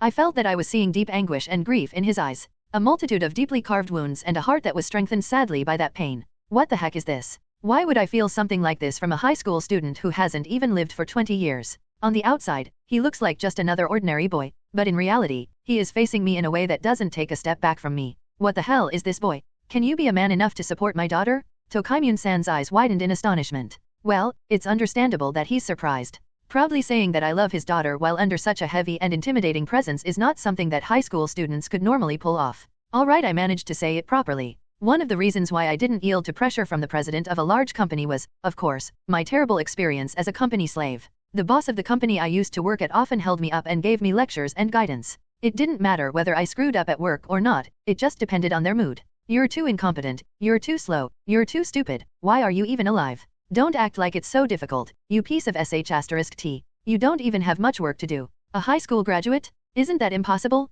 I'd die from shame. The parents who gave birth to scum like you are also scum. They should take responsibility for producing you and hang themselves together. Verbal abuse, denying personalities, speaking ill of one's parents. The words they uttered, filled with the ugliness of human beings, were enough to cut into one's heart and smear it with sh*t. My heart always felt like it would fester, soar, and rot away. If their sermons represent a swamp of rotten waste, then the intimidation Tokimune-san exudes is like a torrent of a great river. The water is clear and clean, though it carries a weight and momentum that could sweep you away if you aren't careful. He doesn't want to humiliate me, nor is he trying to belittle me. He didn't have the concept of bottom feeders who want to feel good about beating a weaker sandbag than themselves. That's right, I don't have to fear that my heart will rot in a swamp of malice surrounded with a rotting stench. No matter how powerful it is, you just need to take a firm hold of your heart and endure. Although I can somehow withstand the president-level pressure, my cold sweat hasn't stopped for a while now. That's precisely why I steadied myself with my routine actions. I used to do this when faced with a hard task with no escape, and when I was ready to suffer a mental injury.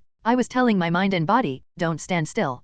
Keep going? It's a ritual that commands oneself to push forward. Of course, this is just a simple psychological aid, but after using it repeatedly for 12 years, it has become a part of me, and now it serves as a switch that resets my mind from anxiety and fear and changes it into an aggressive stance. Did I hear correctly? Are you telling me that you have romantic feelings for my daughter? That's right. I really like Haruka-san. The answer itself is simple. If her father asks you seriously like this, you just have to answer with your true feelings. You must not hesitate to say it. If you try to take a step back or lie, it can become a weakness and Tokimune-san's intimidation will overwhelm you. To be honest, I'm quite surprised. When I heard about this friend from Haruka, I was aware that it wasn't just a regular high school student, but now I can see that he also possesses a strong heart. Perhaps his evaluation of me went up a notch because Tokimune-san's gaze became even sharper. At the same time, the pressure of his intimidation increases as it weighs down my entire body. I'm sweating even more now. Why is he being so serious about a high school boy who just came to his house to visit his daughter? If I was in my previous life as a teenager, my nerves would have been overloaded. But now that you've said that much, I can stop treating you like a child anymore. I'm going to continue asking you questions as a man who came to take the hands of my daughter. Yes, then, that's how I'll answer. My stomach began to churn from the added pressure, but I endured it and maintained a calm face. I'm not going to run away from the questions posed by the father of the person I love. Haruka is the daughter of the president of a nationwide bookstore chain, the granddaughter of the current head of the Shujin family, and the daughter of the next head of the family. It holds a significant meaning in the Shujin clan. The current head of the family is probably the grandfather that Shujin-san mentioned at the cultural festival, and Tokimune-san is the one who brought his own large company, Senchuarika Bookstore, into the family, greatly enriched the family financially, and married the daughter of the current head of the family. Indeed, it would be appropriate for him to be the next head of the family. Haruka will eventually own the rights to the company and will have a strong influence in the family. She will be involved in political disputes and have adversaries amidst her various agendas. Tokimune-san implies that this will be different from a carefree romance of ordinary high school students. If you were to become the partner of such a girl, do you have the confidence to support her in the future? This is what it means to really like Haruka, who's in a special position. It was a question that made me bitter no matter how I answered it. If I were to say that I have no confidence, I would be criticized for my lack of preparedness, and if I said that I did have confidence, I would be asked on what basis I could talk big. Then my answer was, if I can walk next to Haruka-san in the future, I will protect her from any hardships and I will support her in what she wants to do. It may sound cliché, but I said everything with 100% sincerity. I want to protect her from the ruin that befell her in my previous life, as well as all the other hardships that she may encounter in the future, and most importantly, to protect her smile. That's exactly what I want to accomplish. You can talk all you want, but how can you be sure that you could be such a man when you become an adult? Well, let me explain. I will tell you about my future plans to become such a man. What? I borrowed a pen and a notepad from the table and showed the contents to Tokimune-san, who seemed to be a little taken aback. First of all, this is my current deviation score. This is from my second year of high school, but I plan to reach roughly this number in my third year. I believe that Tokimune-san, who praised my studying method and the fact that I got first place in the final exam, will believe these words to some extent. Well, I suppose you're a hard worker, and based on that deviation score, there are several candidates of universities that I can aim for. And then I list down all the possible high-level universities that I can aim for. Not only that, but also what kind of qualification I can get during my studies. English, bookkeeping, MOS, etc. are the basics, and depending on the company you want to work for, FP certification and TTC are also candidates. And what I'm going to show is my future route. What kind of university and what kind of department can I get into? What kind of job can I get from that department? What qualifications do I need for that? These potential routes are written on a piece of paper like a branching tree with explanations. And if you trace this plan backward, you can see the route to take. For example, to get into company A, you have to get into University K, get your undergraduate degree here, and get your qualification here. I'm currently in the process of choosing the best route. I want to decide on that by the time I graduate, but it depends on whether I can be together with Shujin-san, so it's still undecided. In the end, there are a lot of candidates, such as Company S, Company R, Company T, but that's probably where I'll end up. After I finished my presentation, Tokimune-san fell silent for a while with an indescribable expression on his face. He seemed to be slightly taken aback. Ah well, you seem to be doing a lot of research. Do you always think about these things? Yes, I don't want to fail in life. If you're asking me if I'm always thinking and researching, you're right. After all, most of my regrets in my previous life were caused by my working for that sh*tty black company. It's only natural that I'll be doing some serious advanced planning about how to make sure I don't make the same mistakes again. So, I guess you're only aiming for the best companies. Yes, but the most important thing for me is whether the company is a white company or not. I want a place where the employees are healthy both physically and mentally, where the salary is not insufficient, and where I can live like a human being. That was the point I could not compromise on in this life. A white company. A white company, a dream world where you don't get abused, you don't get overworked until your body breaks down, you get time off, you don't have to work overtime, and you get bonuses. If I could get there, I would be happy in my second life. Also, I believe that if I can get a job at such a prestigious company and gain enough experience, even if I'm not a genius like you, I can learn enough to understand how the company works and the principles of a prominent family to support Haruka-san. I told him that I was an ordinary man, but I could become a man who can support someone like Haruka. This is the plan I have for my future, to become a full-fledged adult. Is this not enough of an answer for a high school student right now? Looking directly into Tokimune-san's eyes, I asked him whether it was good or not. President vs company slave. Settled. My name is Tokimune Shujin. Once again, I realized that the boy in front of me was a peculiar being. I asked him if he could be the kind of man who could support the daughter of the Shujin family. A question that no normal high school student with no accomplishments in life could give a clear answer to. That's why I wanted to know how he would answer. And then he started to talk about his plans. His plan was so detailed, up to the point that it was overkill, but it was obvious that he was thinking about his future seriously. However, deciding on which university to go to already, or even which company to work for, is a bit scary. But, when his plan is this detailed, it is unlikely that his feelings are just thoughtless or a temporary crush. No, I wouldn't say it was lacking. To be honest, I thought you were more determined for the future rather than just talking with enthusiasm. Oh, I see. When I replied, Naya Hamakun looked a little relieved. But you're pretty obsessed with white companies, aren't you? That's because I know a foolish adult. He worked like a fool without having the courage to quit his job at the black company, made his family sad, and died from overwork. I don't want to be like that. A man who died after making his family sad. A single-parent family, is that what it means? So, it's because of his past that he became a careful planner at his age. I see. Thanks, I'm relieved to know his roots. Then do you mind if I also ask? In the midst of this overbearing atmosphere, Naya Hamakun raises his voice while sweat runs down on his cheek. This is a discussion between men, so say what you want. I'll take your word then, Naya Hamakun said, opening his mouth like a member of society. As for Tokimune-san, do you want Haruka-san to be in a position where she can utilize the rights of the company or wield influence in the family? And do you also want the person she goes out with or marries in the future to have a good family background or financial power? That was the same question I had asked the old man of Shujin's main family back in the old days. The old man's response was, "That's right, you greenhorn." So when I got engaged to Akiko, I asked him, "Do you regret it? Do you regret that a greenhorn like me has won your daughter?" So my answer was, "No, she's not really suited for that kind of thing. If she strongly desires it, I will consider it, but basically, I think she should be allowed to do whatever she wants. And I don't care about the occupation or family background of the person she marries, as long as that person can make her happy." But Naya Hamakun suddenly brightens up at my words, but I restrain him by raising my voice. "That's only for those who are suitable in my eyes. I'm not letting any half-hearted man near Haruka." I Shinichiro Nayahama, hear Tokimune-san's threatening words echoing in my ears. Damn, this man has a really strong intimidating atmosphere around him? Well, I'm sure everyone would if they have a cute daughter like Shujin-san. But if I don't get this father, who dotes on his daughter too much, to acknowledge me at least to some extent, this interview most likely won't end well. I have to make him acknowledge my feelings. This may come out as a little bit cocky, but shouldn't Haruka-san be the one to make the decision? What? She might be naive, but she's not stupid, and she's not a child. I think she can judge whether a relationship is good or bad. I appealed to Tokimune-san as I got a little accustomed to the overbearing pressure in the room. I'm going to confess my feelings to Haruka-san sooner or later, and if she rejects me, I don't know how long it will take for me to get over my frustration, but that's it. I don't think Tokimune-san should have to go through the trouble of screening me out. However, even if she rejects me, I'm going to do whatever it takes to stop her from falling into ruin. If Haruka were an ordinary girl, that logic would be correct. But she's too innocent, if not borderline foolish. You say she is not a child, but she still is. That's why, as a father, I must carefully filter out any man who approaches her. In response to my serious words, Tokimune-san's tone became heated.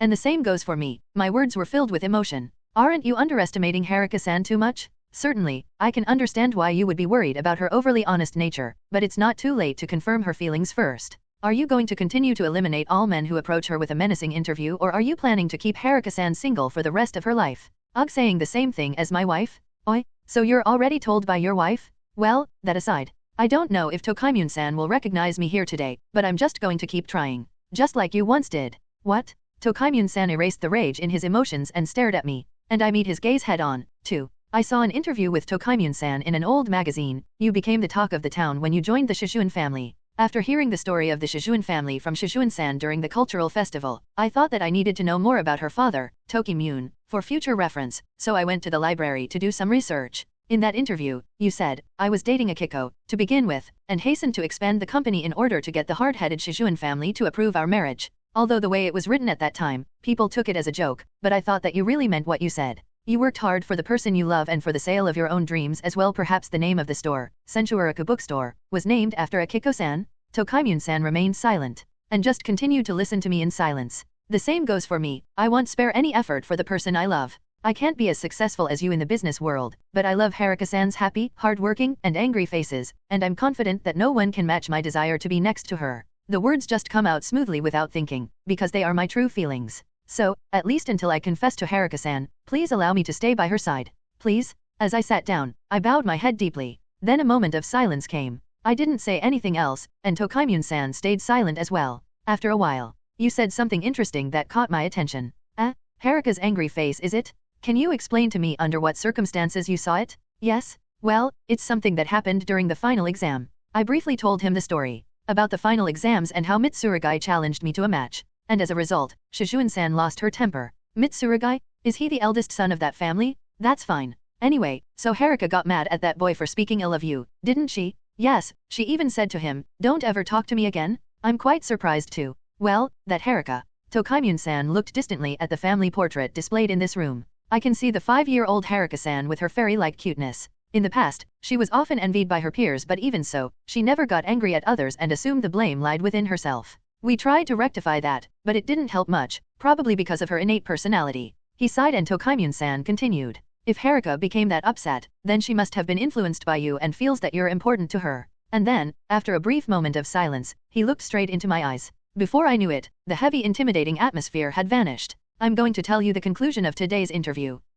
The conclusion? I could tell that you were serious, but were a little stiff. It's hard to evaluate because the conversation about your future plans was so thorough that I was both impressed and dumbstruck at the same time, but I'll take that as a plus since I was the one who asked for answers beyond the average high school student. And I don't understand how you were able to withstand my intimidation in the first place. Isn't your heart too strong?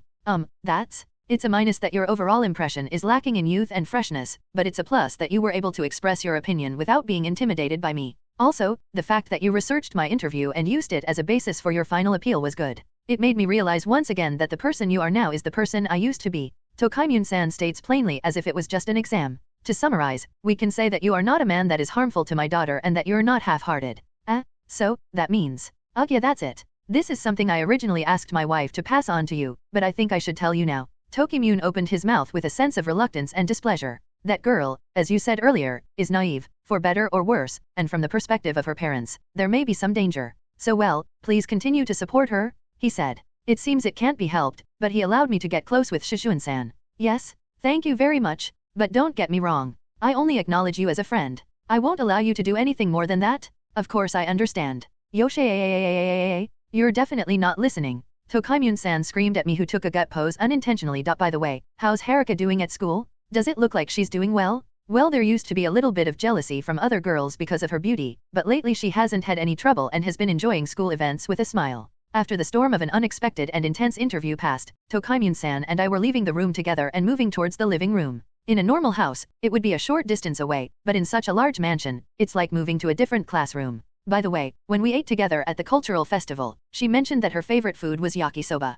It was because the taste reminded her of the memories of when she was a child and went to a festival with her parents. I see. Those few memories seem to be hard to forget. Is it because I made her feel lonely back then? No, wait, when we ate together at the cultural festival. Haruka and you went together? Oops. Oh, we finally arrived at the living room. I almost got lost. Don't try to fool me, you idiot. What the hell were you doing when I wasn't watching? Perhaps it was because we deeply and honestly exchanged our thoughts in the short time we talked, but both Tokaimyun-san and myself had changed the way we treated each other, as if some kind of a shell had been removed. This is probably a positive thing. At the very least, Tokaimyun-san has acknowledged my existence. Hama-kun. As soon as I entered the living room, Shujin-san rushed to me. Are you okay? Did my dad say something terrible to you? She was probably waiting here during the entire time that Tokaimyun and I were talking, and was worried about me. Her kindness gently soothed my nerves that had been overworked during the interview. No, I'm fine. There's nothing to worry about. How can it be nothing when your clothes are soaked with sweat? Yeah, I was covered in sweat the whole time we were talking.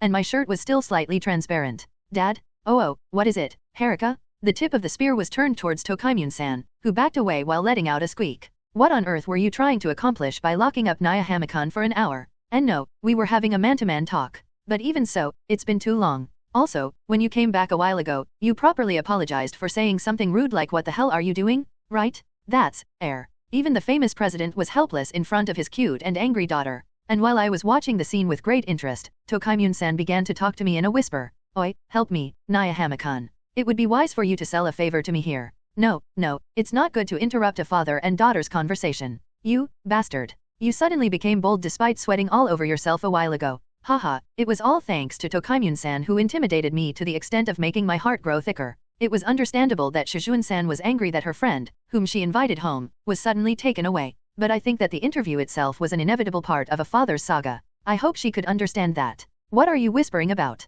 Please answer me properly, Dad. No, but Haruka, it's rare for you to actually become really angry. Mao, please stop trying to fool me. Perhaps Shujin-san never expressed her anger even in her own house before, so Tokaimyun-san's eyes turned blank. Is it the first time that Shujin-san acted aggressively against her father? Naya Hamakan, thank you for the hard work. I'm really sorry about our family. No, don't worry. Akiko-san then gave me a word of encouragement. Apparently, she and her daughter were waiting for me in the living room. So that bright expression, and the way you're talking casually with that person, could it be? Yes, I managed to get permission to stay by Haruka's side as a friend. Akiko-san, who seemed to have anticipated that Tokaimyun-san would conduct the interview, showed a very surprised face as if she had hardly imagined this outcome. How on earth did you do it? Because he's that kind of person, he probably went into his adult pressure interview mode. I was planning to comfort you by saying that you could get along with Haruka and eventually capture her, even if you were so scared and unable to say anything this time. Haha, I was terrified to the extent that I thought my heart was going to jump out from my mouth, and I was given a lot of criticism, but I was so desperate to speak and just barely managed to. I thought it might be possible to pull it off in one shot, since it was the boy that Haruka brought home, but you're really amazing. Are you really a high school student? Well, Tokaimyun-san also said that I'm lacking in youth-like qualities. I'm sorry. Although I'm 16 years old physically, I'm an old man mentally. I mean, it's impossible for a normal high school student to get through that pressure interview without some kind of cheat. Naya Hamakan, we were supposed to have tea time now, but if we stay here any longer my dad might say something strange again, so let's move to another place. Shujin-san, who was angry with Tokaimyun-san, suddenly made such a suggestion to me. By the way, Tokaimyun-san, who was denounced by her daughter, is nodding off behind her with a sad expression on his face. Oh, that's fine, Haruka, but which room are you going to use? Yes, since I brought him here, I'll show him to my room. What? The astonished voices of Tokaimyun-san and I are in sync as Shujin-san casually drops a bomb with a smile. Whoa, her room. Her room means the room where Shujin-san always changes her clothes, relaxes and sleeps. It? What are you talking about, Haruka? You're already a high school student, so you need to stop behaving innocently. Bringing a man into your room? There's no way I'll allow that. What are you thinking? Fufu, let's keep quiet for a moment, Tokaimyun-san. Akiko-san's arm reached out from behind Tokaimyun-san's back and blocked his mouth from saying anything further. I'll handle this person like this, so both of you go quickly. Fuiwaizumi-san. Bring tea and sweets to Haruka's room? Yes, madam. Tokaimyun-san's face was tightly held and he was screaming while the young housekeeper at the end of the room nodded her head without raising an eyebrow. Thanks, Mom. Let's go, Naya Hamakan. Seeing the famous company president moaning and groaning as his wife held him back, I vaguely realized the true power relations in this house. No matter how rich or famous a family is, the universal law of mankind is women are the strongest. I was very nervous, in a different way from the interview with Tokaimyun-san. Anyway, I'm currently in Shujin-san's bedroom, sitting on a chair in front of a table in the middle of the room. I thought it was a lie when I stepped into Shujin-san's house, but just being in her room already makes me feel like I'm in a dream. The room was 4 or 5 times bigger than mine, and I could tell that all of the furniture was luxurious, but there's nothing exceptional beyond that. However, I can't help but fantasize about it. At that study desk, Shujin-san worries about her studies for the final exam, reads light novels in her casual clothes on her days off, and in the morning, she gets up from that double-sized bed, rubs her sleepy eyes in her sleepwear, opens her closet, and changes into her uniform. And after taking a bath, she'd walk around this room without a single piece of clothing on. What the hell is wrong with my head? Don't you dare let your head turn pink at the innocent girl who let you into her room. I don't know, but when I think about the fact that I'm in the same space that Shujin-san spends most of her life, my imagination starts to run wild. What's wrong, Naya Hamakan? You seem to be very nervous. Shujin-san, who was sitting across the table from me, tilted her head. Despite my agony, she looked as innocent as ever. No, I mean, this is my first time going into a girl's room. Really? But there's nothing really special about it compared to the living room. It is special? Very special? Shujin-san's innocence is nothing new, but when she makes that kind of face in a situation like this, it feels like I'm a pervert who deceived a girl into letting me into her room. Excuse me, Ujo-sama. Just then, a light knock sounded, and a young female servant Fuiwaizumi-san, as I recall, entered the room with a food service wagon. Nevertheless, although it's a little late now, the thought of having a girl referred to as Aju-sama in modern Japan makes me have a great sense of fantasy. Thank you, Fuiwaizumi-san. Let me serve the tea. Very well, please be careful not to spill it. Okay, don't worry, it's fine. I would never make such a silly mistake in front of a guest. The interaction between Fuiwaizumi-san, who is concerned about Shujin-san as if she were her older sister, is very endearing. I guess the people working here have the best salary and working environment. Now if you'll excuse me, and Nayahama-sama. Why yes? Surprised by Fuiwaizumi-san, who suddenly called my name, she gently put her mouth close to my ear and whispered, I think it's fine to be a little offensive as long as you keep it in moderation, right? Wait, take your time then. In contrast to my dismay, Fuiwaizumi-san bowed and calmly left the room. Does this mean that the people working in this house don't object to me getting close to Shujin-san just like a Kiko-san? Help yourself, Nayahama-kan. This is my favorite blend. Before I had time to do anything, Shujin-san had finished preparing everything for the tea party. The tea, poured into a gleaming bone china cup, gave off a very alluring scent, and the sweets that were served along with it had an impressive appearance. Amazing. It's so beautiful that it's kinda a waste to eat. The confectionery, which Shujin-san probably homemade, was a gorgeous fruit tart. Strawberries, blueberries, kiwis, melons, and peaches were all piled up, like a jewel box that was filled with brilliance. I was wondering what kind of sweets would make a person happy, and decided to go with fruit tarts because I thought it would make them excited when they saw it at first glance, though I'm not sure if it would be something a boy would like. No, it's amazing, and it's really beautiful. I ate too much during lunch and it was painful, but now that some time has passed after the interview with Tokimune-san, I guess I can at least afford to eat some dessert. A youth's digestive power is amazing. Wait. Shujin-san, perhaps you prepared more than one dessert? No, I tried to make more, but Mom and Fuiwaizumi-san stopped me, saying, that amount is definitely enough. Is it not adequate? No, it's enough. It's totally enough. In fact, I thought it was perfect. Hearing me say this desperately, Shujin-san put her hand on her chest and said, well, I'm glad to hear that. I was also relieved. I was going to give up if I had to eat a big serving of dessert. I'll have it then. This is so good. The sweetness and acidity of the fruit melted with the cream made it irresistibly delicious. I'm glad to see that you are enjoying it so much, Shujin-san said happily while watching me munching on the fruit tart. Delicious, cute, happy. What is this place? There's nothing but happiness in this place. A wonderful fragrant tea, a beautiful girl smiling in front of me, and a sweet treat she made for me. Nihama-kan. I'm sorry about my dad earlier. I invited you here today as a thanks for the study session, but he was rude to you. Shujin-san suddenly put down her fork and said so. She looked apologetic and seemed to think that I was really offended. Haha, well, I was certainly surprised by the sudden interview with Tokimune-san. But he's a really good father. I'm not saying this just because he's your father, but because I truly believe so. I'm sure he's very busy with his company, but he really cares about his family and even listened to my words as a mere friend of his daughter. Well, I can't defend his lack of maturity in suddenly locking up a high school student and giving him a serious pressure interview, but at least I had begun to develop some respect for him. Winning the heart of the person you love with the strength of your feelings, doing a great job, while taking good care of his family. I guess I could say that he's my ideal image. So don't worry about it. It was a bit difficult for me to get along with him at first, but after talking with him for a while, I enjoyed talking with him in a friendly manner. Well, the truth is, it wasn't a bit difficult to get along, but rather, his hostility was deadly and difficult to deal with. Oh, I see. If Dad and Nayahama-kan have become friends, then I'm more than happy. By the way, he wants to know how you're doing at school, Shujin-san. Is that so? Then I can tell him about it next time. It seems that all I can talk about is my time with Nayahama-kan lately. No, please, as much as possible, focus the topic on Shujin-san herself. Okay, anima.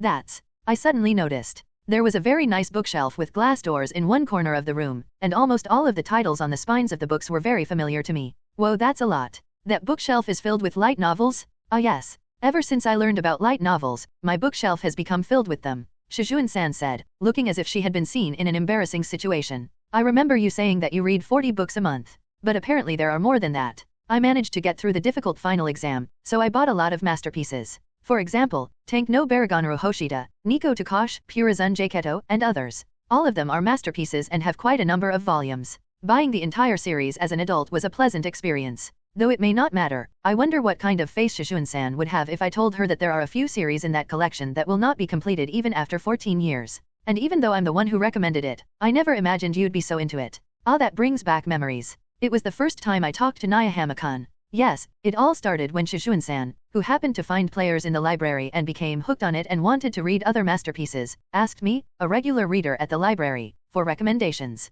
For me, it was 14 years ago. It was a really distant memory. I was really happy back then, to have the chance to exchange words with the girl I had always longed for. I even remember flopping around in my futon in melancholy that night. I never expected at that time that I would be indebted to Naya-Hamakun so much. Thanks to you, this past semester has been filled with so many wonderful experiences. I'm glad I went to that school. By the way, why did you come to a normal school like ours, Shujin-san? Somehow I haven't been able to ask until now. That was my wish. Most of my relatives attended prestigious girls' schools, but I've always been uncomfortable with that kind of thing. Many of them tend to like topics such as their parents' business and how wealthy they are, and I just can't find myself getting along with them. I see. Although not as bad as that idiot Mitsuru guy, there must be some kind of competition for eliteness in a school where rich kids gather. That environment would be very unsuitable for Shujin-san, who has clean and pure values. Even though I entered a normal high school, I could only make shallow friendships, but never met anyone I could call my best friend. I can't help but feel like there's a rift, or rather everyone takes a step back from me. That's probably, most of the girls are just atrophied, but not being mean.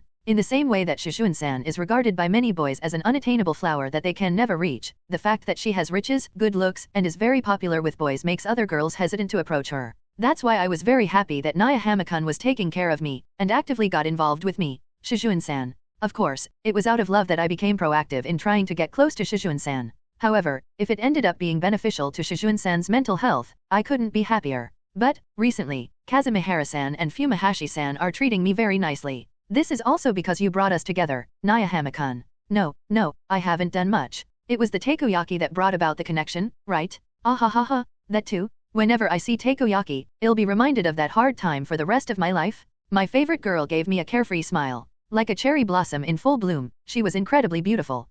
Honestly, how can her heart be so pure and innocent? A beautiful, kind, and warm girl. If someone told me she was actually an angel, I would believe them without a doubt. Whoops. As I was admiring Shujin-san, I accidentally dropped a scoop of custard cream from the tart onto my chest. Crap, I got so distracted. Please don't move. I'll wipe it off immediately. Shujin-san gets up from her seat, takes a few wet wipes and walks up to me. She moved so naturally that all I could do was sit back and watch. Stay put, please. Hiya? I involuntarily squealed like a girl. In any case, Shujin-san bent down in front of me, who was sitting down, stretched her hands and started wiping my shirt, which was covered in stains. See close? Shujin-san's face is right above my chest. Not only could I feel Shujin-san's touch through the wet wipes, but her ample breasts were almost in contact with my body. She easily beat me in close quarters. All I could do was blush. Well, that's okay for now. You can take it to dry cleaning later. Then Shujin-san looked up, and at a very close distance of about 20 centimeters, our eyes met.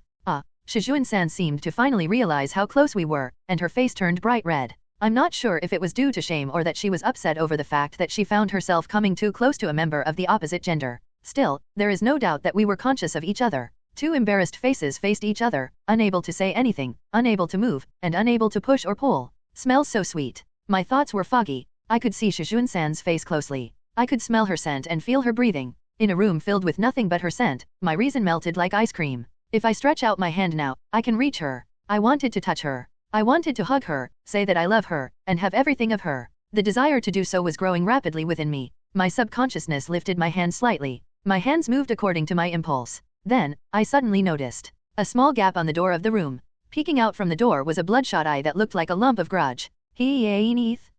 Naya-Hamakun, what kya? Looking back, Shujin-san also screamed at the horror that suddenly appeared at the door of the room. No way, it's you bastard. After I'm gone you've gone too far? The door opened with a bang and it was Tokaimune-san, the incarnation of rage, who appeared. The blue streaks on his face were visible and his look could kill someone. I was worried, so I took a peek inside, and as expected, I'm not going to let you do anything illicit inside my house in Gutsu. Mao, stay still. I've already told you that barging into your daughter's room without permission is 100% disgusting. Akiko-san appeared behind the mad Tokaimune-san and held her husband's face tightly with her arms, just like she did earlier. Yumu Pohatsu. Let go of me, Akiko. You should not allow a man to enter your daughter's room in the first place. As a father, I will not tolerate this kind of behavior. Mao, how dare you talk like that when you used to climb up to my room in my parents' house when we were younger? It seems like they were just in the best part, but Tokaimune-san interrupted them. A high-profile wife from a prominent family and a talented company president argued and wrestled vigorously in front of their daughter's room. Finally, it seemed that Akiko-san's arm strength prevailed, and Tokimune could only groan furiously as if a gag had been placed on his mouth while his wife silenced him. But even in that state, I'm still scared as he looks at me with rage as he remains in his daughter's room. Phew, looks like you finally calmed down. Mom. Why are you both in front of my room? As expected, even Shujin-san gave a reproachful look to the pro-wrestler couple. Since I was exposed to her subtleties on a regular basis, I can understand her, but this feeling is a little bit of anger. I apologize for letting this guy escape. Now go ahead and continue. You don't have to worry about us at all. There is no way we can do that, right? Exposed to the expectant and sparkling eyes of her mother and the resentful gaze of her father, I yelled out the greatest tsukumai of this long day. Oh god, everyone in this house is really odd. It was after I came back from my visit to the Shujin's household and after a long tiring day. In the living room of my house, my younger sister had turned into a laughing bag. Ha ha ha ha ha. What's with that? What's with that? How did you end up telling her parents that you like their daughter before confessing to her? Keika ha ha ha ha ha. Wait, stop, no more, my stomach is killing me. She asked me to talk about my visit to the Shujin family, and I told her about it, but the story only got to the part about Tokimune-san's interview. It can't be helped, you know? Both Akiko-san and Tokimune-san were serious, especially during the interview with Tokimune-san. If I lied because of my embarrassment, my reputation would have hit rock bottom. I know, but it was supposed to be a simple lunch invitation, but it ended up into a marriage interview. Screaming your love for her in front of such an overprotective father, Kuka, it's impossible not to laugh. How dare you laugh at the scene where I almost had a heart attack? You wanna laugh so hard, it'll make you laugh harder then? I screamed. I love Haruka-san. I'm proud to say that my feelings for her are second to none. I really love her, and then, I love her smile, her serious face, and also her angry face. I exposed all of my honest feelings in front of her father. Hey, stop ha ha ha ha ha ha ha ha ha ha ha. I can't breathe anymore. Ha ha ha ha ha ha ha ha ha ha ha ha. As I added fuel to the fire, Kanako rolled around on the floor and burst into laughter as if she had eaten a were take, laughing mushroom. Damn, if it was someone else's story, I probably would laugh too. Ha ha ha, that was crazy. I laughed so hard I seriously thought I was going to die. The fact that I can laugh harder watching my brother's love life than actual comedians is even more hilarious. Oi, see, like I told you before, I didn't fall in love just to provide you with some kind of entertainment, you hear me? Haha, sorry about that. But, the fact that your interview with her dad went well is a great accomplishment for you. I still don't know how I got through with that interview, but at least I was given permission to stay by her side as a friend. Even Akiko-san was amazed. That was probably because that was originally an impossible event if I was to put it in game terms. In fact, without my second life cheat, it would have been impossible for me. So nothing happened with you and Shujin-san? You just had a meal together? No, not exactly. After Tokimune-san's interview, the two of us had tea time alone in Shujin-san's room. Ooh, we accidentally ended up in close contact, so close that we could almost feel each other's breathing. Then, my reasoning started to fade at the scent of Shujin-san, so I tried to reach for her and, then I noticed Tokimune-san peeking inside the room with murderous eyes, and all that sweet atmosphere vanished instantly. I was really scared to death at that time. He acknowledged me to a certain extent, but when it comes to Shujin-san, he will do everything in his power to stop me. He really loves his daughter too much. What the hell? It probably would have been a game set if it wasn't for Shujin daddy. Incidentally, Akiko-san also intervened to stop her husband. Aren't there a lot of oddball wealthy people? I thought so too. Shujin-san herself is an angel without a doubt, but if you ask me if that degree of innocence is normal for a person, I can hardly answer that question. Too bad. I guess that's where the love story ends. Yeah, it was getting late after that, so I decided to go home. Shujin-san somewhat regretfully smiled at me and said, "See you at school." Akiko-san added with a wink, "Come visit us again? You should definitely come." And Tokimune-san warned me while stabbing me with his fingernail, "Next time remember to keep yourself in check." But I had no plan to weigh myself down in the future. Although a major obstacle has been overcome, I will continue to approach Shujin-san carefully. In fact, when I learned that Tokimune-san had a much rockier love life than mine when he was younger, based on Akiko-san's stories, I felt like telling him, "Are you really the one to say that?" When the head of the Shujin family told him to stay away from his daughter, he rock-climbed the wall of their house and knocked on the window of Akiko-san's room. He also interrupted Akiko-san's blind date, which she didn't actually want to attend, and caused a ruckus. So, what are you writing now, Aniki? Oh, this? It's a letter of gratitude addressed to Shujin-san's family. Thanks for inviting me the other day. It was a lot of fun. Wow, Aniki. As usual, your attentiveness is not very youth-like at all. Guha, isn't this like when I visited the Shujin family? Recently, I've been hearing lots of people telling me that I don't act like a youth. Is that really the case? No, but this kind of thing is pretty important after all, isn't it? If you don't have the contact of the person you want to thank via email, the only way to show your gratitude is to verbally thank them or by writing a letter, and since writing letters take more time to write than digital messages, they naturally take the sentiment more strongly. That's all well and good, but don't let up on your approach in the future, Aniki. Kaneko, who's in her love warrior mode and has helped me many times, said. I don't know what Shujin-san really thinks of Aniki, but if she didn't care about you she certainly won't even invite you to her house. It was over after she returned the favor, no matter how much she felt indebted to you. I'm sure there's a connection between you two. This popular middle schooler, Kaneko, guarantees it? Oh, the way you said it is mysteriously convincing. She's just a 14-year-old middle schooler, but her knowledge of romance is far superior to mine. So work hard to lose your virginity in the upcoming season? The hurdle is higher than Everest for you, but the higher the goal, the better. You're being so damn rude. And you're a girl, so stop talking about virginity every freaking time. And you shouldn't put rubbers in your wallet just in case, because I heard that my friend's boyfriend dropped it when he was paying at a cafe and it was a hella embarrassing experience. You're deliberately telling me an erotic story to mess with me, aren't you? Tisk, despite being Anarchy, you've got a good head. Ha, well, having done our usual banter, the report session to my sister was over. A new season was just around the corner, leaving only a little time to spare. I dash as fast as I can to the expected drop point. I run and run desperately, thrusting out the glove on my right hand as the ball drops. But, oh, the softball escapes from my outstretched hand and bounces to the ground. It was as if they were mocking me as I struggled to move. Again, damn it, this is not how the play was supposed to go. Looking at the cruel result, I let out a voice filled with frustration. God damn it, damn it, I hate ball games. My jersey-clad voice, full of anger and sorrow, echoed through the park on my day off. In the first place, how did I end up practicing softball on my day off in a place like this? The reason for this was an abominable memory that I had suddenly revived 3 days ago. At lunchtime that day, Shujin-san and I were chatting about trivial things in a corner of the class. So, Kazumihara-san said, Shujin-san likes bamboo shoot chocolate, right? Mushroom chocolate isn't an evil faction, is it? He asked me with a serious face. For some reason, the classmates around me who were listening to this were also reacting strangely and began fidgeting. TLN, bamboo shoot and mushroom chocolate are choco from same brand and it looked like this / watch, V equals XGWDOCJKYSI. Yeah, I can see how they reacted. So what did you say, Shujin-san? Incidentally, mushroom chocolate and bamboo shoot chocolate are two long-selling sweets that have been the subject of a huge debate over which is superior for many years. In real life and on the internet, there is a constant war going on, with people saying things like, mushrooms are easy to eat, while bamboo shoots get your hands dirty, and bamboo shoots have a delicious cookie dough that mushrooms don't have, so it's hard to say which one you prefer by accident. When she responded with, I like Panda March for chocolate, for some reason, everyone's faces became kind, and Kazumihara-san bowed to her and said, I'm sorry for trying to get you involved in a silly fight, please be the pure Shujin-san you are. Yeah, I feel exactly the same way as Kazumihara-san. I hope you don't forget those pure feelings, Shujin-san. What? Shujin-san questioned me as I smiled at her. Oh, my favorite person is still cute today. And by the way, it's almost the end of the semester. Yeah, it's going by fast. Yes, it has really flown by since I started my second adolescence in this life. And in that short time, Shujin-san and I have become much closer, but after the recent visit to the Shujin family, I feel like we've become even more close to one another.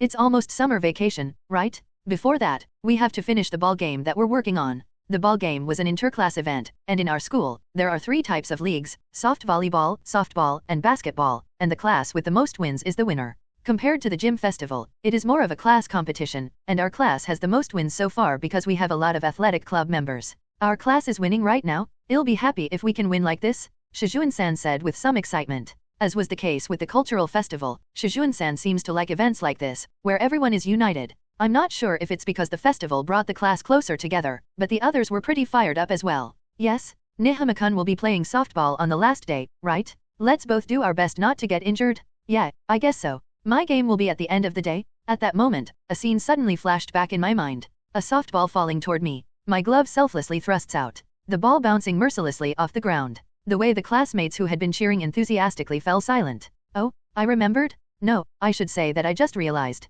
Ball games are held multiple times a year, but there's no doubt it's seasonal. The ball game we're having now is the one from that time. What? What's wrong with you, Nihama-kun? Oh, no, sorry, I just remembered something. I tried to make up for the black and white eyes of Shujin-san, but my head was filled with memories of that time. That time when my team lost the championship because of me and splashed water on the excitement of the class. That Shujin-san. Yes, Shujin-san is participating in volleyball, but it will end in the morning on the last day of the ball game, right? So you're still coming to watch the last softball, right? Yes, of course. I'll be rooting for you, Nihama-kun. Oh, yeah, thank you. The smile on her face was so pure and carefree that it made me smile back with extreme bitterness. That smile, which always gives me nothing but euphoria, only now accelerates my anguish to no end. If this continues, I'm going to make a mistake. In front of the one and only girl I love. Sitting on the grass in the park, I look up at the clear sky. Damn, you can't get good at that overnight. I hadn't originally intended to practice like this. Just like in my previous life, the ball game was not a particularly important event for me, and I thought that it was enough if I could contribute to the class as much as I could. But I can't help remembering something like that. The memory of my previous life that I remembered was something like this. On the last day of the ball game, our class and our opponent's class were the highest scorers, and it was a game that could be called the final. The last event was softball, in which I was participating, and my position was unimportant, just like in this life. The final event of the last day, the final match, There was no way that such a match would not draw a crowd, and we proceeded to compete under the gaze of many spectators. And then the last inning when our class was leading by 1 run. The runners were on second and third, but there were 2 outs, and it was the very last at bat. I'm starting to remember the details more and more, but was a lot of fun at that time, wasn't it? One more? I'm sure you'll agree. The class was cheering for him. Shujin-san said, "We're almost there. I'm sure you'll be able to do it." And the last pitch of the game, of all things, soared over my head. It was a mediocre light fly, and the other team covered their eyes, while many of our class shouted, "Yes." Many in our class shouted, "Yes." But the one guarding the lights was me, who was not very good at ball games. In the previous games, the ball rarely flew toward the right side of the field, so I had been able to get away with it, but at the last moment, it came flying in. The ball fell to the ground without being caught, and we lost the game in reverse. The other team said, "Yay, we're winning," and the other team was overjoyed. At that time, I couldn't stand the gaze of everyone and kept my eyes closed for a while, so I don't know what kind of face the cheering Shujin-san had on. But there is no doubt that her excitement has cooled down. Well, it's just a ball game, and in my previous life, I wasn't blamed by the people around me afterwards, not that I would be in the same situation in this life in the first place. Even Shujin-san doesn't think that dropping the ball will change her liking for me. But I'm not going to show my ineptitude in front of the girl I love ever again. I'm going to get better at this for sure. That was the only emotion I was absolutely sure of. It may be a man's trivial appearance, but I want to look as good as I can in front of Shujin-san. You should at least be able to catch flies and ground balls well. With renewed energy, I stood up and threw the ball high into the air. It's all about the catch. If I could just get the feeling of catching the ball with my glove, I could. I timed it right, and unfolded my glove to block the path of the ball. That's all I had to do, to make the ball automatically fall into my glove. About to fall, plop, roll tln, falling ball motion. Plop is when hitting something and roll is the motion of ball afterward, rolling. I've been clearing up various problems since I started my youth all over again in this life. I was able to fight off the cutthroat Yankees with my mental strength, and at the school festival, I was able to succeed in both presentation and management with the skills I developed at the company I worked for in my past life. And the other day, I just barely cleared an interview with the president of Shujin Tokimune. But this is the only sport that has been a disaster since my school days. Athleticism is the only thing that is difficult to maintain. Just when I was lamenting in my heart, "Hey, Nihama, what are you doing here? What are you doing here? Fumihashi-san?" I turned around to hear a voice behind me and saw my classmate, my Fumihashi, standing there in a sports t-shirt and short pants. Anime. TL Helena Chapter 49 Savior, Fumihashi. No, it's Fumihashi-san, why are you here? I was not expecting to meet my classmate in the park on my day off, so I asked the girl with the short cut hair with a slight stammer. What? Because this is my usual running course. When I don't have club activities, I feel uncomfortable unless I run like this. Oh, I see you are on the track team, aren't you, Fumihashi-san? If you looked closely, you could see that Fumihashi was slightly wet with sweat and her summer sports t-shirt was tightly attached to her body. It was a little hard to look at. So, what the hell were you doing? I could see you from a distance, but is it a game where you throw a ball up and then chase it until it falls down and then watch it? No way. How lonely can I be? I don't do that kind of thing alone in the middle of the day on a holiday. I was practicing my catching for a softball game. Catching practice? But you can catch a fly that's right above you if you take out your glove, right? I can't catch it. No matter how many times I try, I can't do it. Stop looking like you don't know what you're talking about. You're making me look like some kind of pitiful creature. Damn, I felt the disparity in the athletic sense that the Fumihashi is not agitating me, but seriously does not understand what I am saying. From that response, Fumihashi-san, are you good at softball? Huh? Well, I was on the softball team in junior high school, so I'm pretty good at it. A former softball player. Seriously? I'm sorry to interrupt your run, but would you mind demonstrating how to catch a ball thrown from a distance? I'm a little out of my depth here. In this day and age, you can't even watch a softball reference video on your phone, and I would love to see someone who is good at it set an example. I'm not particularly good at it, but that's no problem. I'll borrow your glove for a minute? With a smile on her face, she agreed and put on his glove, keeping her distance from me with the ball between the batter and the lights. Okay then, let's go, I declare, and throw the ball high into the sky. I imagined a big fly, but the course was, oh, man, it's getting too steep. Just when I thought she was going to go over the head of the Fumihashi-san, she started running. With a calm, unhurried dash, she took a large step backward and stopped precisely at the point where the ball would fall. There was a thump sound, and the ball landed in her glove as if it were a matter of course. When I couldn't help but keep a straight face, Fumihashi replied, next. I silently threw the second pitch, which was a powerful ball that passed through the right hand of Fumihashi. But Fumihashi quickly ran in that direction, blocked the path of the ball, and easily caught it. She even threw it to first. TLN, threw it to first is term throwing the ball to first base. I asked her to return the ball again, and this time I threw a ball that resembled a powerful liner to the left of her, but the athletic girl quickly slid to the left and caught it easily. Well, hey race, what it looks like. Did it help? Huh? Why are you approaching me with such a serious face? Fumihashi-san. I approached her with a serious face, and she was a little flustered, but I didn't care. Please? Please teach me how to catch. I bowed deeply, my knees and head coming together. Whoa, whoa, whoa, keep your head up. Wow, I'm being watched by a lot of people walking around. Please, please. I desperately need you, Fumihashi-san. Oh my god. I'm embarrassed to say this, but I don't feel bad. I was desperate. I probably wouldn't be able to make remarkable progress if I practiced alone any longer. The only way to make progress in a short time is to get help from Fumihashi-san, who just happened to be here. I'm not saying for free. From now on, I'll lend you my notebook as a top priority. Oh really? That perfect notebook that everyone started fighting over after Nihama-kun won first place in the school year? Oh, that's not all. When the next midterm comes around, I'll lend you a notebook with all my predictions. It's the one that helped me get first place on my final exam. Oh, my god, that's amazing. It's beyond what I want. Fumihashi-san, who often dozes off in class, gets a twinkle in her eyes. She looked like she had melted her fortune in the stock market during the final exam, so this suggestion seemed to have an extraordinary effect on her. Okay, I don't have any plans today anyway, and I'll take responsibility for making you a full-fledged softball player. Oh, I'm in your debt. Fumihashi-san is a real savior. When I made a heartfelt expression of joy, Fumihashi proudly said, Mwah, I'm really grateful to be of use. It seems that being relied on is not a bad thing. But don't get the wrong idea. But don't misunderstand me, I didn't really take the job because of the notebook. What? I want to help you because you're the same person who helped me get through the taco hell at the festival, and you're the same person who I look up to on a regular basis? Even if you don't have a notebook, all you had to say in response was okay, Fumihashi-san. I was more than a little in awe of the girl who could say that straightforwardly. You can honestly and quickly say such things out loud, aren't you? Thank you for being such a good woman. Fumihashi-san. After receiving such a sincere compliment, I was wondering. Well that's why I'd like to have priority over perfect notes and test prep notes. If I get a red on the next midterm, I'm in serious trouble. After the cool line, Fumihashi said, looking in the direction of the day after tomorrow, as if she was somewhat embarrassed to say that she wanted to be rewarded so much. No, that's fine, of course, but if you don't study on a regular basis, you're not going to get a high score from my notes on that alone. Okay, I know, don't bully me with good arguments. The girl, whose lifestyle was completely devoted to sports, said with a very painful tone in her voice. Well then, Coach Fumihashi-san, I'm counting on you. Yes, I'll leave it to you. Now that I've accepted, I'll do it with all my might. When I bowed, Fumihashi-san turned her chest and said in a good mood, she's pleased to be called a coach. Well then, let's see what you've got, Nihama-kun. I'll keep throwing the ball, so try to catch it. Alright. I'm embarrassed by my inability to catch the ball, but watch me closely. I replied with all my energy and dashed away from Fumihashi-san. Even though I was going to thank her, she was going to make me break my bones, and I wanted to at least show her how serious I was. I'll go then.